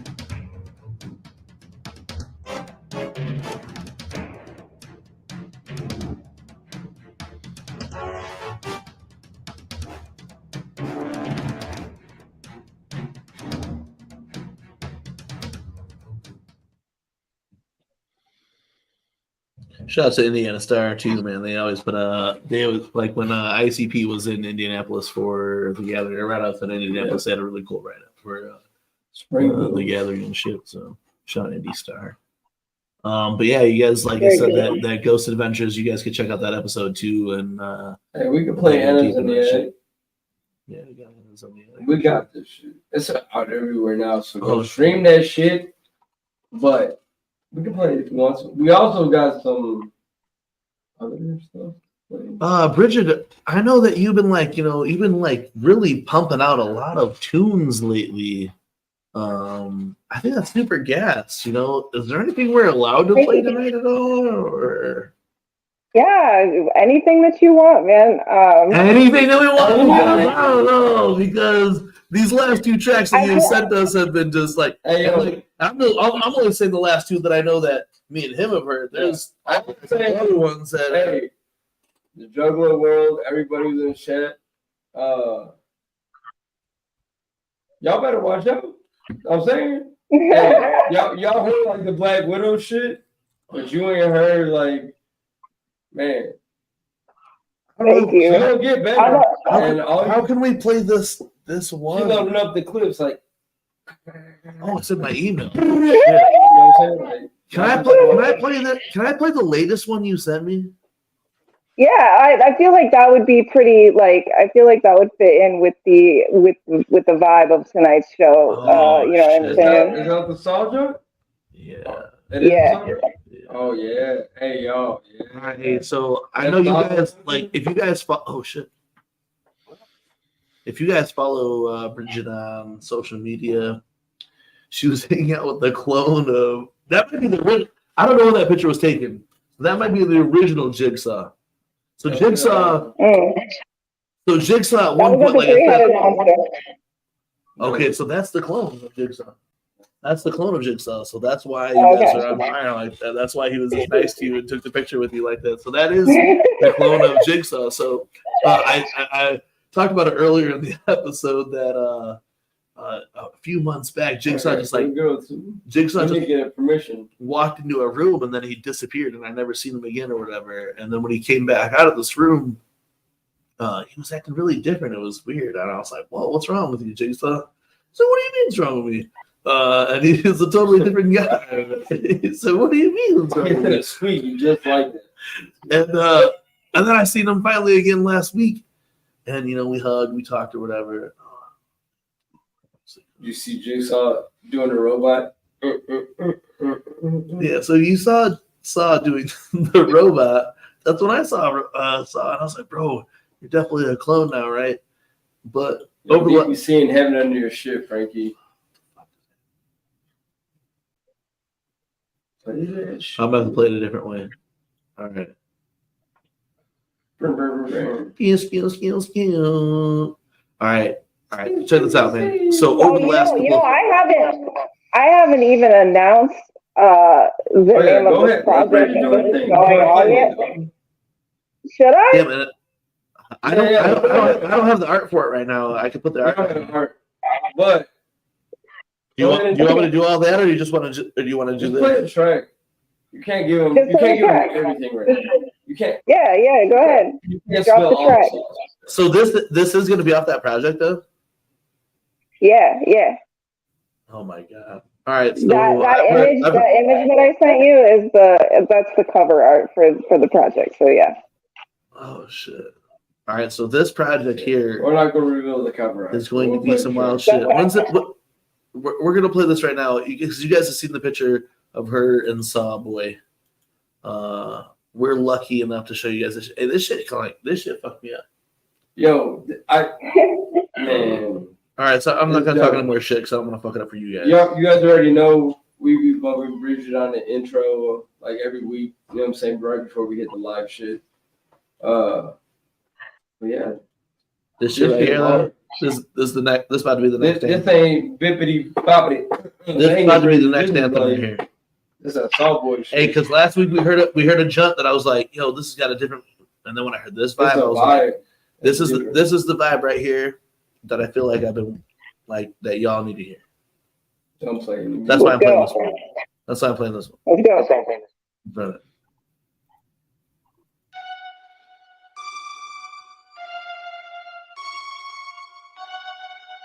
Sawboy flipping bacon, bitch. What?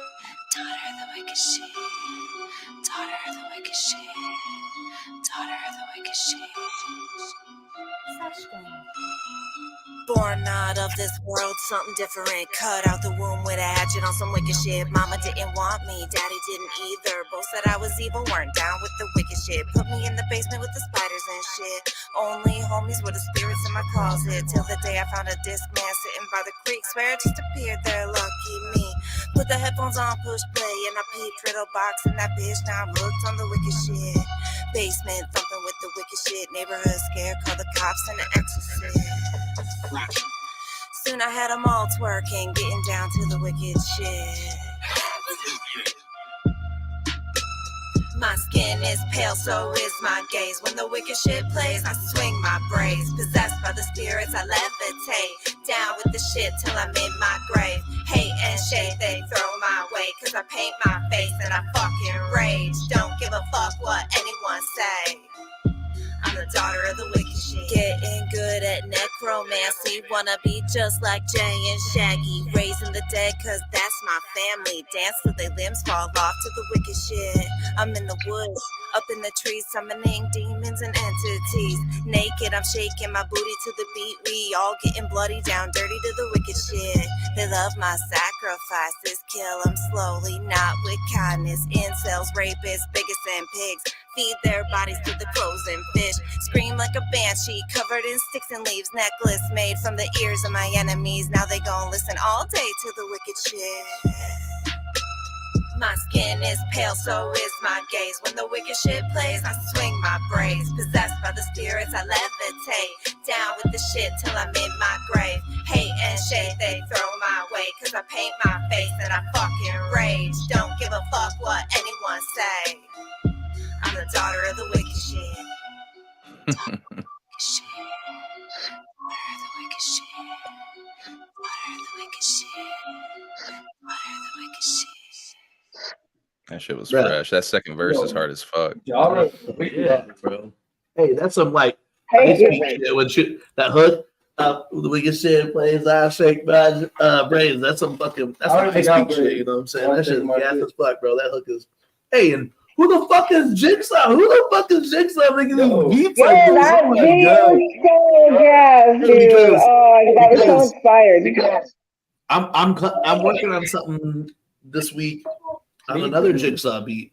That's totally like another Jigsaw beat that someone else sent me to cut on this little hook on, and like, yo, Jigsaw.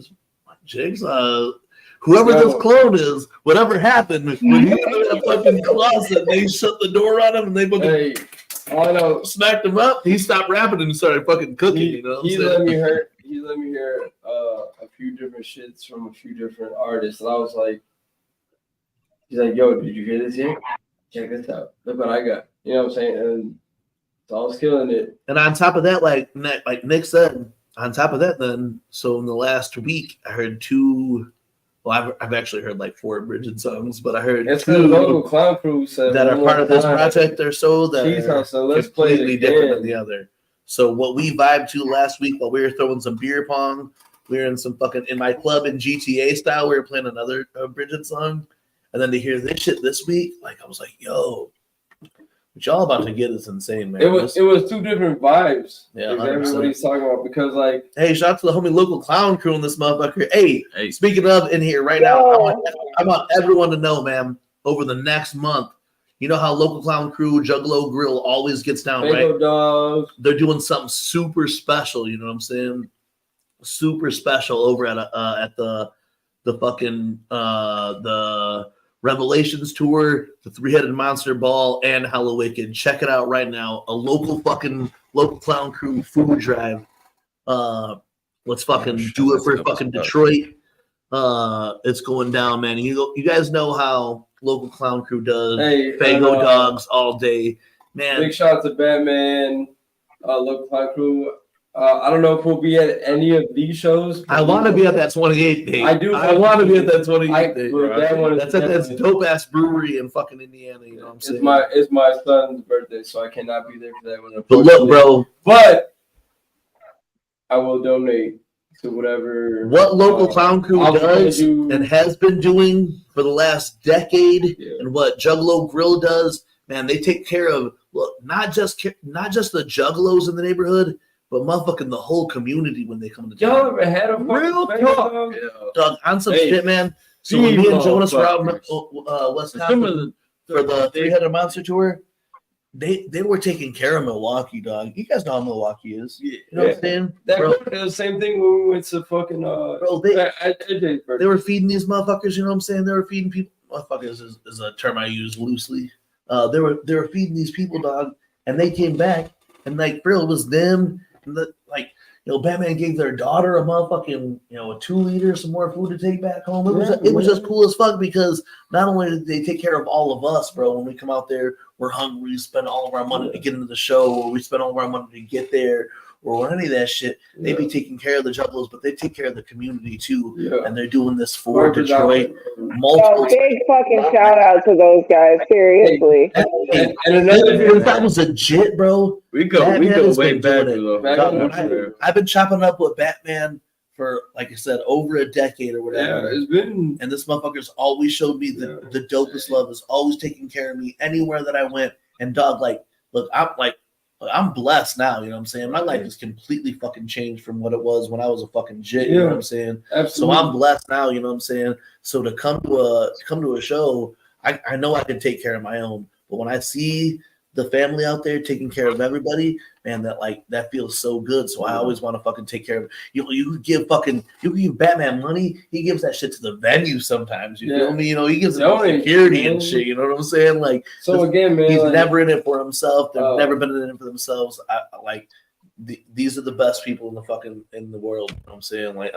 And another big ups, man. We at TeamMUJ's stand behind this. Yeah, so you guys will be hearing nonstop about this. But if you're at the Revelations tour in Indianapolis, bring your canned goods, bring a jacket, bring some gloves or something. You know what I'm saying? Hey, bring a toy, you know what I'm saying? If you can't make it to any of those shows, we'll get with Batman. And we can get it up to set it up, so we're gonna get it out to you guys. We'll set it up for maybe a cash app or something that we can send him to donate towards that shit, man. Again, Bobby they really only run on Twitter or whatever. So if you guys can see this picture, if you guys want to share this on your shit, we'll send it to you guys also. But let everybody know, let your family know, man, that they're doing this canned food drive and shit. You know what I'm saying? So but again, hey, what's the shit? We all gonna eat. We all gonna eat. We all gonna eat. Right? If you can't make it to those top 3 shows, let us know. Let us know. We'll hook up with Batman. We'll get with local clown crew. Maybe set up a cash app or send it to us, and we'll send it to Batman or whatever. But like Bobby was saying, man, local clown crew, Batman and them, been down with us since the day old one. MUJ. Day one since since day day one. They're Native Pack, April the New Jet, man. And local clown crew, King B, Kings of Status, man, they fucked with us from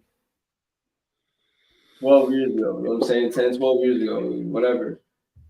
In this Juggalo shit, I've met a lot of fucking cool ass fucking people, and Batman is the dude. You know what I'm saying? Like I said, since I first met him, that's a motherfucker I look forward to seeing too. Yeah, hell yeah. And he puts on for this community, and he's a thankless motherfucker. You know what I'm saying? Where he does it. He sacrifices his time, his money, and all that shit for us, bro. And that shit is that shit's so dope. But not just for us, is that when he goes to any community, he does it respectfully, and he does it to support everybody who's out there. He won't fucking infringe on shit. You know what I'm saying? If a venue's selling food or whatever, he won't really infringe on that type of shit. You know what I'm saying? He'll take care of the community, dog. So take care of them, bro. If there's any way, Juggalos, we always look about taking care of this community. This is someone that I could get behind for sure. That if you support these motherfuckers 100%, I know it's going to the right spot because I've always seen it go to the right spot. You know what I'm saying? Yo, hey, speaking of plug a little bit, it's play that Brigid Bites again, bro. Play that beat sweet. I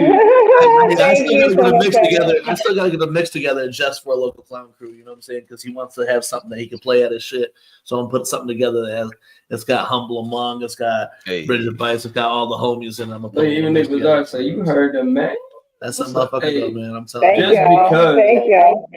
Because Nick Bizarre, because of Batman, because it's Cheese House, we gonna play that shit again. We are gonna play that shit again too. You know what I'm saying? We're gonna play that shit again. Shout out to everybody who's joined us with us tonight. You know, we're 3.5 hours deep. The Strange, Dark, and Mysterious is a fun thing to do. Like I said, we weren't sure how often we were going to be able to get here through October and even through November now. So you guys get the Strange, Dark, and Mysterious episode tonight. Next Friday, I will drop the Attack of the Baseheads here on the TeamMUJ YouTube channel. And then we'll kind of just play it by ear as we go after that. I'm gonna try if we're not going to Ouija Mac on the 28th. I need to have a web show here. We need to have a web show here after the kid's birthday party. I mean, if y'all go, if you guys come to, you know what I'm saying? Can we come to the kid's birthday party and have a web show after? Because then we'll do another web show. Hey, and then we'll do that one in actual costume. This one, we're just gonna Mr. Bowlin. Did you hear the shirt? We gotta have the Prez, and we gotta have, you know, Theo Bobby, you know what I'm saying? They gotta be at a little man's party. But yeah, man, like I'm not gonna be able to make that show. And I really wanted to go to that one because Bobby Blaze told me about that place. Local clown crew, man. Hey, they're out of Indianapolis then too, man. This motherfucker. Can you take so hard. me high? DC Jug, bro, you want to come in and talk some shit too before we wrap this shit up? Hey, where's DC Jug Low at, man? I don't know. DC Jug wanted to come in and talk some shit. Hey, tonight, is he on? Is it Twitter or is it Humble Among? I don't know if we've had you on the show since, but there's another person who joins us in the chat. Her name is Michelle Lucha Libre. Yeah, shouts out to Michelle, bro. So we were at the Quest for the Ultimate Groove tour, like back in whenever the fuck when did it hit. I don't even forget. Like, whenever it hit up by us, you know what I'm saying, and I took a little bit of mushrooms, you know what I'm saying, to relieve some stress situations that we're in. But as I was walking through, like she had tried to get our attention because she saw our fucking medallions. Oh, I took mine off over there. Yeah, she saw our medallions or whatever. She came up and she talked to Jiggy and I talked to her for a while. But she said she met us through your channel when you came on and you won. That shit trash. That's just fire. Yeah. Hey, yeah. But what's really cool is that she's living somewhere out in this area now, like really close to us. And maybe at some point you guys might actually see her roll through this area. Hey, Brigid says she's coming for that trophy, dog. Oh shit. Do I have to send it to Brigid? No, you keep the trophy. We'll do a new one every time. We'll do a new one every time. But hell yeah. Brigid says she's coming for it won't be like the league and you Brigid gotta hang your trophy off everywhere, but we put it in like a glass case, and then when Brigid gets hers, or Cheese gets hers, or whoever else gets their shit. Yeah, Cheese House is gonna be a monster if I we're talking about that because there will be the part 2 of That's Just Trash, That's Just Fire. Part 3, technically. Well, the tournament series.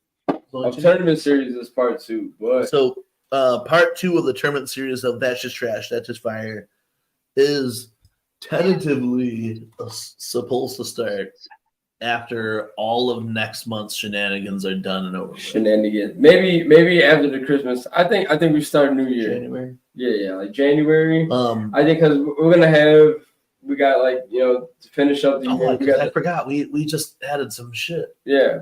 So to finish it up, we got like we might do another one before Halloween or shortly after Halloween. We're gonna do one. We got the November 26th shit, the live with Triple MFD in West Chicago. And then the notorious Christmas episode is going to happen. Yes. You know what I'm saying? We got to do the Christmas episode. Bridget, you're going to have to pull out for that shit again. I'm coming. We're going to have, I think, yeah, January, kick off the new year. Cheese Bites. I threw that in the fucking thing. I can't wait. Everybody wants them. Cheese Bites on the plate, man. Cheese Bites is coming soon. Hey, I did see Brigid post it. I seen Cheese post it. It's coming soon. I think we're gonna be. You guys are even ready for Cheese Bites. Look at. I've been getting even ready. Cheese Bites. DPC Bobby Blaze heard a little bit of Cheese Bites. I'm telling you, like I guess because it's that time of year again, though. But like right now, my plate is full of music. Hey, yo, Good Girl 2 is out. Yeah, I'm full of music. Yup. Friday, right? Yeah. We don't want to undercut that, man. Good Girl 2 is out. Go check your fucking. Shout out Cheese fucking house, bro. Yo, Cheese House. Everything. Shout out Cheese. Cheese House killing it. But again, man, we got part due coming up, and Humble Amongst. And on top of that, that Mortal Kombat tower. You know what I'm saying? Oh, that was.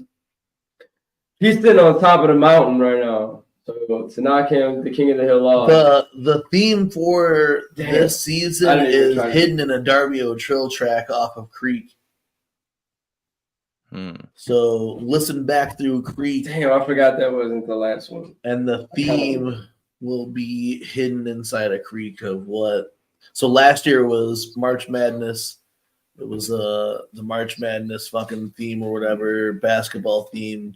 This year we have a new theme, super gas as fuck, but it's in a Darbio Trill track that is a popular new Creek track.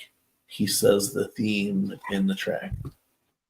So all right. Look for it. Real ones will know. Now I'm speculating. Kind of fucking fucked all up. Absolutely, you know what I'm saying? Yeah. So all right, but anyway, if you weren't paying that much attention, you might have not caught what I said. But anyway, I digress. Yeah, but check it out. But that'll we're waiting on Jigsaw. We gotta talk with this clone. Do your homework clone out or whatever. But yeah, do your homework. Do your homework on Crick.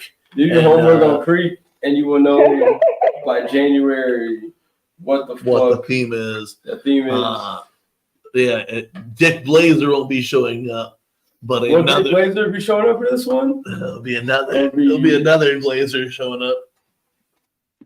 I think we're gonna become an all character this one because there's mad characters. That's what it's gonna be so stupid. Bro, because last week we were doing our shit, we're just brainstorming stupid shit. The Pooh Shiesties? Oh shit. The multiple Pooh Shiesties we can pull and fucking tell me, bro. Hey, straight themes for that shit, bro. It's set so good. We talked about it last week. It's set so good. I just said it now, but I hope nobody heard it. Yo, Jigsaw is coming, Relic, but it's not. Is that real? It's super real. I will be on a Jigsaw beat with another artist that I can't mention right now. But it would be me doing like an 8-bar verse with another artist on a Jigsaw beat. So with that being said, Fred's got his cigarettes in his hand. He's like, I can't wait to smoke this cigarette. I'm gonna be like one of them guys that I'm not gonna put out an EP. I'm not gonna put out a fucking kind of album. But if this goes over well, I'm down. I'll Jig will be the next contender and fucking. No, I won't. I will never. That's one thing you won't get from me. You won't get an EP. You won't get an album. If this thing goes over well, I'm over for features. You know what I'm saying? Like if it goes over well, if it goes over well and people and the homies are fucking feeling it, I'll be open for fucking collabs. You know what I'm saying? I know they say I know they say that these Juggalo podcasts go on an hour too long. Yo, we going through. I don't necessarily agree on a time limit. I think a time limit actually limits on what you can have. Like, if you're doing a segment, I can see that having a limit to it, but a show really shouldn't have a limit to it. You know what I'm saying? There should be. That's why we still in this motherfucker. No structure, that type of shit or whatever. But I do have to jump off of here though, guys. No, absolutely, man. I'm not gonna hold you too much longer. Yeah. This shit's always a fucking honor to be on here. You guys are definitely one of my favorite Juggalo podcasts. So thank you very much for having me on. We appreciate it. Good to see you on board always. Thank you guys. We fucking love you, dog. I love you guys too. Thank you. Thank you again for coming out with us. Hey, anytime. On this fucking 3.5 hour stream. Like that's the thing is like, you know, when we just keep going. It's like I feel like you should come back for this one anytime we do it, you know. And there's a lot of things that I don't know what to talk with you about. You're like you are when it comes down to this shit. I feel like you are one of my favorite people to talk to because even if we don't always agree on the same shit, we love to talk about the same shit regardless. You know what I'm saying? Yeah. So I think that's cool as fuck. You know, I love talking about all this kind of shit. So this is my bag. So I'm fucking with it. Hell yeah, man. Well, hey, thank you. Family, and I appreciate you coming out here tonight, man. We'll talk to you soon, bro. Peace, y'all. Have a good one. Much love, Hell yeah. Yeah, hey, real like this show we talked about it earlier. I'm not even ready to get off. I know that. Like it's blowing. Earlier we were saying like, can I get another beer? earlier, like we were saying, we just like I don't ever like to say we just know a show is going to be good or whatever, but I knew when we were doing this episode it was going to be really fun, man. Like everyone kind of looks forward to us talking about this weird shit. But also like there's someone like, and there's still so much weird shit. Brigid's like a lead character to the shit that we do now too, so she's always on and people look forward to that. And then when we have like when we have a good guest on them too, like humble people love that too. And I like to talk to people about this shit. Like tonight we talked about shit that we don't normally talk about, you know what I'm saying? It's not all Juggalo related. You know what I'm saying? Like, well, not that. I'm talking about when it comes to Juggalo shit, we don't normally talk about the ops at all. Oh no, no. Because I feel like we're so far past we're that. Positivity based. But it is a good. Sorry, go ahead. Go ahead. No, what were you saying? What were you saying? I was just saying, I like aside from the Jug and Jeff shit. I like the Strange, Dark, and Mysterious episodes because I get to learn a little bit more about where y'all come from, and hear kind of like your stories and shit. It's like we get to know you a little bit more too. You know what I mean? Tonight, I won't front. Tonight was the least amount of real experiences to us, but it made us like trip out that like we're exploring Indiana now, and we're like, yo, like this shit happened right next to us, and we had no idea. Like legit, like the next. Remember Shotgun Killer? Yeah. We did our homework. There's so much other shit that we could just keep talking about. There was a really big UFO incident that happened in 2017 in central Indiana that we could talk about. Diana the Dunes that me and Jiggy possibly saw a few years ago while formulating MUJ. Actually, formulating MUJ. So we're not going to talk about it now, but there's so much shit that like as we dig into Indiana, we felt like tonight's theme for the Strange, Dark, and Mysterious, instead of pulling things out of it, and we're kind of like we've had our own, we've had our own experiences, but at the same time, read that right there. I mean, that's about that's exactly that's your area, ain't it? That's where you guys were at. Exactly it. Yeah. So, man, we kind of I guess we're going to talk about it a little bit, right? So, there's a story called Diana the Dunes. Her name was. You told it to me. Yeah, I know. It's Alice Mabel Gray. Alice Mabel Gray. And what about Alice Mabel Gray? She's notably known as Diana the Dunes. So what she didn't want to like be part of the hustle and bustle of the world, right? She wanted to like kind of homestead. So she took place up in the Dunes National Lakeshore and set up like her house, and she lived out there or whatever, and as the area became more industrialized, more people were allured by what she was doing, and more people looked into her or whatever. I don't know the rest of the story. I don't know how she passed or anything like that, but I do know that she's long for generations, from my grandparents to my parents to us now, have known stories of Diana the Dunes, and she's known to show herself bathing on the shores of Lake Michigan. Back in the day, 5 years ago or so now. Yeah, back in the day when I was fucking Jiggy Fresh and I were out on our kayaks, and we were out on Lake Michigan, and we were talking about the new MUJ project and how we're going to bring this shit back, and we're going to do MUJ, and we were listening to Gutter Water, and about a quarter mile on the shore. Yo, I remember it this way. I have video of that day when the fucking bitches, the fucking lifeguards or whatever. We're floating out in this water, but out on shore, a woman. I remember a woman. Jiggy, maybe I'm doing selective memory because now I heard the story. But Jiggy said there was a man. It might be there could have been selective memory now. It was just a woman. She was 100% butt booty naked, washing herself in the lake on the shore of Lake Michigan. This is broad daylight. Broad daylight. Me and Jake are just like a quarter mile or more away from the shore, so we're deep into the lake. You know what I'm saying? So if we had binoculars, we could have seen labia. but we didn't have binoculars, so Seen the RVs. During her decade living on the dunes, she first lived in a driftwood shack that was pretty much the grounds of Arsenal Motel. Yeah, so that's like in the area. Also, she died from concussion from an argument.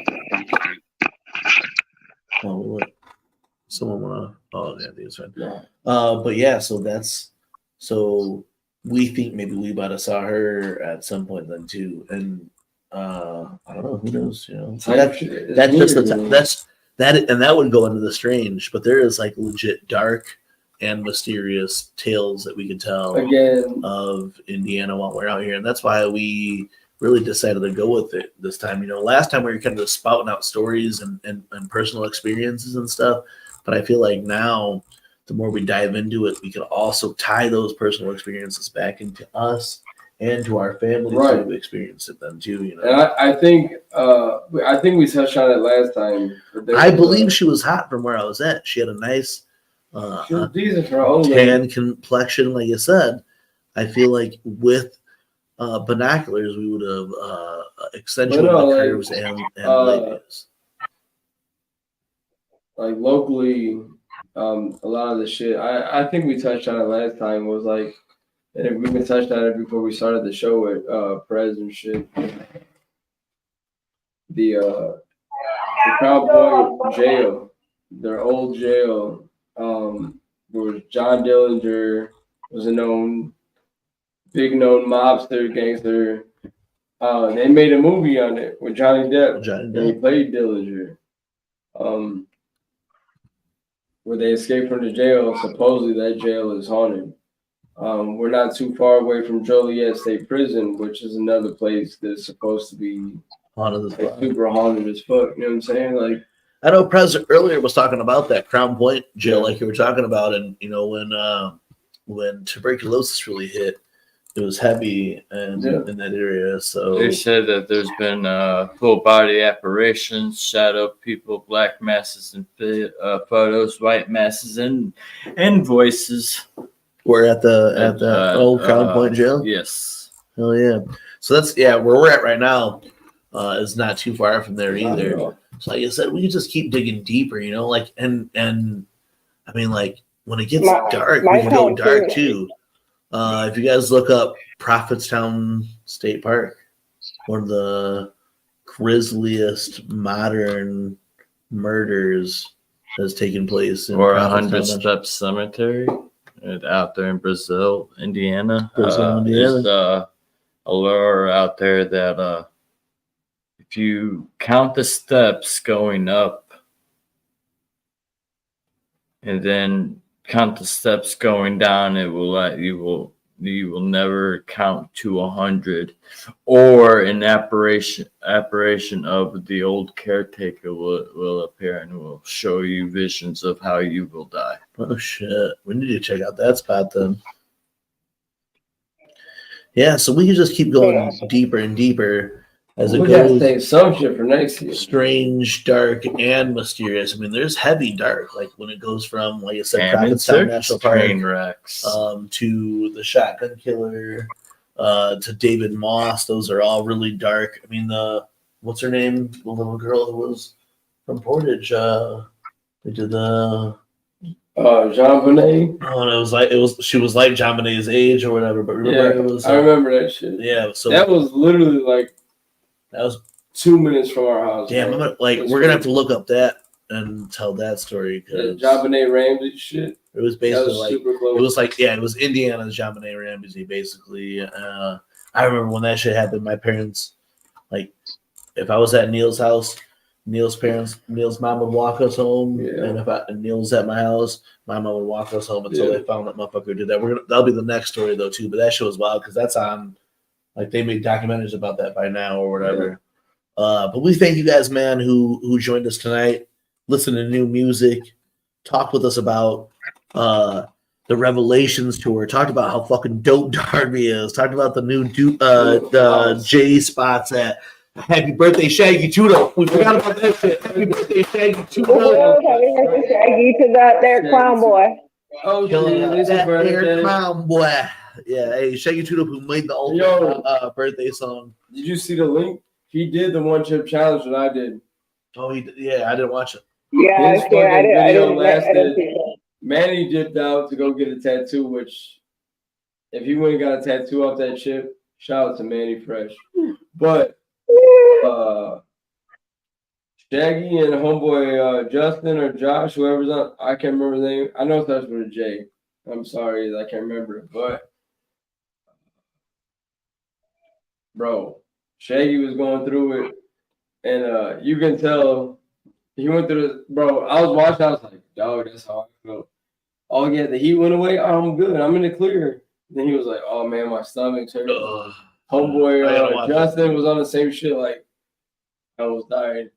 Renee came downstairs pissed off because she bought the chips and she missed the pain. Doug, when's Gathering Network gonna fucking get us on a show instead of scraping people out of our fucking chat to be on their show? Fuck up our chat. This respectful, Stoney. What the fuck, bro?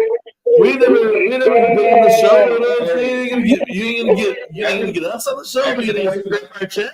Cheese appeared a little bit on our show. Cheese, you need to come on our show. DBC, you come on with Cheese.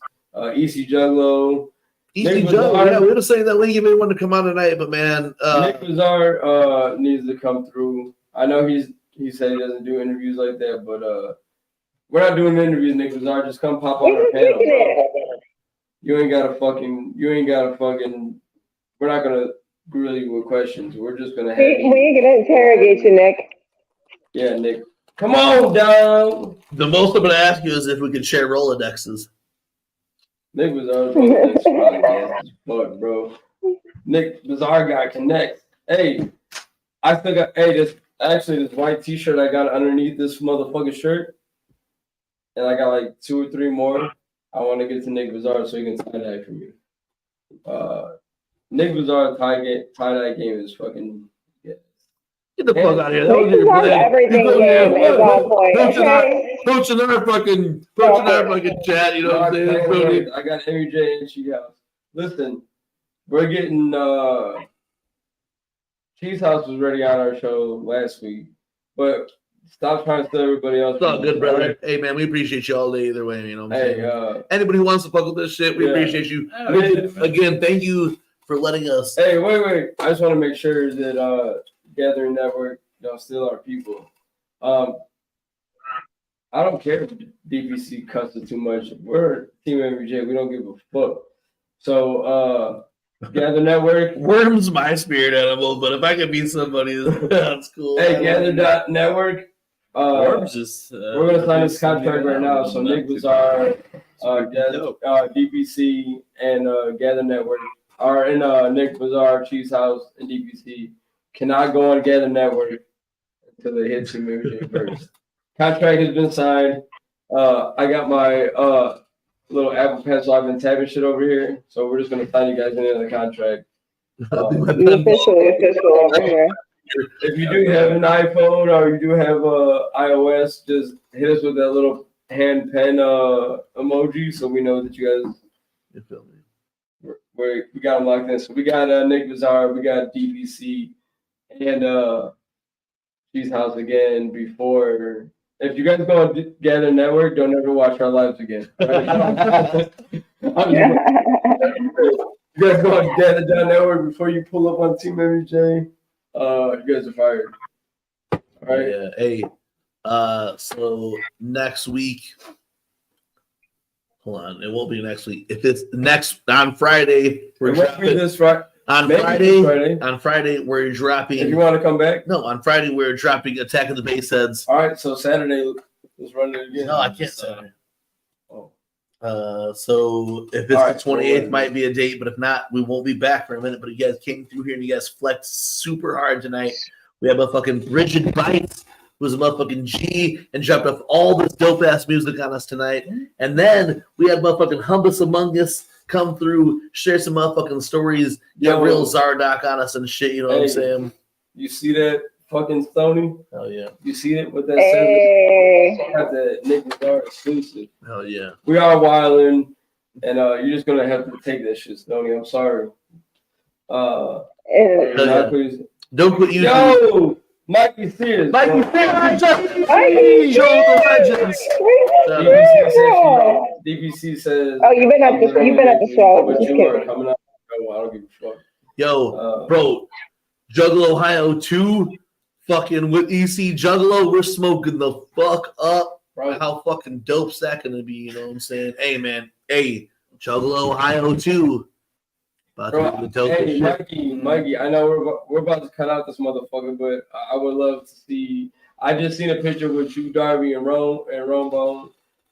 I'm glad you had it. Oh man, bro, I wish you could have been there. We're super hyped for y'all. Man, I can't wait to hear. I can't wait to hear. Reiki was in the building. Mikey said this night was litty lit. You know what I'm saying? Shout out Mikey Sears, dog. Hey, he went to the show and still pulled up. We are 3 hours deep though. 3.5, almost 4, bro. Hey, we got just 4 minutes. Now we're closing it out for 4. Hold on. Bobby, hold on. I just want to say thank you guys so much for always supporting me and for always showing love to me and my music and my projects. Like, you guys don't have to do that. You go out of your way to fucking show me love, and I fucking appreciate the hell out of you guys so fucking much. And thank you for bringing me on and including me in this fucking awesome show that you guys do. I just love it so much. Love y'all. You for joining us. So much respect. We can't do enough for you. Like I've been telling everybody over the last several months. That we are so behind Brigid Bites and whatever you do. We will keep being behind you. We'll push you because we know that you are who the Juggalos need. And hey, everything that I've heard, like especially over the last fucking couple of weeks, everything I heard is just solidified who the fuck you are. Yeah. I know the sacrifices you make, I know the shit that you do, so it's no wonder why you're here. You know what I'm saying? Like it's no. And Humble thinks I might be joking, but y'all heard the new track. The flow is different. I think Brigid's coming into herself, bro. Like she's finding I'm taking my risk, you know. I'm going for it. Absolutely, and like two of the tracks that TeamMUJ's just like collectively have vibed over. The one we played tonight, and another one that we talked about last Sunday or whatever. That just shows like how you can master it in both ways, and we were gonna run it. And whatever you do, we're here for it, and we support you over. Like hey, we know it's real. You know what I'm saying? Hey, look, hold on. I just want to go through this. While you're still here, check these comments out real quick. You know that's Relic, your Angelica Pickles. DBC with of course, got the orange love. But like you got Dan DPC. You got Sal. You got Sal's my girl. Mikey Steers, fucking Nick Lazar, Sal. Like you got so much fucking love, you know what I'm saying? Hey, shout out to the 17 dead of the motherfucking chat right now. And again, we're closing the show out with 17. Same for you, John, all day. We give you guys, we're this close. We might as well give you guys the last 4 minutes. That's what we're trying to do. We're hitting this 4-hour mark now. Dumb shit, bro. We killed this shit. Everybody who's in this motherfucker, stay in here for another 3 minutes and 15 seconds. You know what I'm saying? We'll hit 4 hour mark. This like we talked about earlier. Hey, shout out Little Taffy too. Yeah, Little Taffy. Hey, yo, shout out Little Taffy. We talked about a lot. Big love, Little Taffy. Like tonight we just we knew that tonight was gonna be a fun show because it's been a minute since we kicked with y'all. We did the last shows with Wraithy, Lee Allen shit. You know what I'm saying? We'd love to have her back tonight too. If she wasn't out hitting that show and shit. She did the show with Mikey. Hey Mikey, did you hey Sal? I know Sal's in here. Maybe after we get off the air, I know it's been a long night already. If we talk about it, I do want to get at you about the new. Hey, we got a lot of shit coming up, man. Are we doing an Instagram after show? Yeah, probably. Maybe a little bit. It's late, but I do want to hit Sal up with. We need to collectively need to come up with an idea, and the next design you see from TeamMUJ, 99.17%, 99% is going to be done by Sal because. We got Chesty shit. We got one Sal design. We need another. We need another Sal design. Sal's killing it.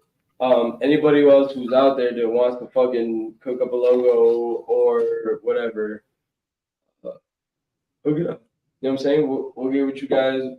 Sal killed our last idea, and that was we did the 2-shirt run with Chesty and Sal fucking sold that shit. So, much super love one to of my Sal all favorite day. designs. If it's not, it's probably one of my. I love the design so much just because it hits everything and the way Sal works. If anybody works with Sal, like, she's super dedicated. She hit me up. We were in emails back and forth, and like real shit. Like, she hit the fucking bam. Hey, who's the tallest? Like the hard hitting questions. How's the height go between the 5 members in MUJ? What else do you want me to have? We send her pictures of steel mills, and we got steel mills in our background. Right, We got fucking. yes. It's a minute left, so I want All right, a minute left. So hey, thank everybody who came through here tonight. It was the Strange, Dark, and Mysterious Part 2. We really appreciate y'all, man. Like I said, there'll be a little bit of fucking gap between shows here for the next month or whatever. Next Friday, you guys will get the fucking Attack of the Base Heads. Brigid Bites, we fucking love you. We'll talk to you real soon. I'm gonna cut you out here while we close it up. All right. So much fucking love. Okay. All right. Much love, everybody. Whoop whoop. Love y'all. Yo, so this TeamMUJ, you guys know how the fuck we do. And there's one thing we want to say before we fucking close this bitch out of here, and it is always and forever, okay? Always forever. Oh, I gotta ask. The day I die. Really? Yeah. Go back. You missed the Fuck them. Fuck them.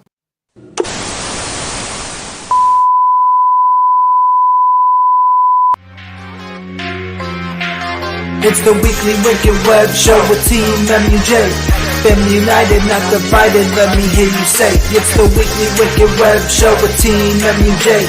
Family united, not divided, let me hear you say. It's the Weekly Wicked Web Show.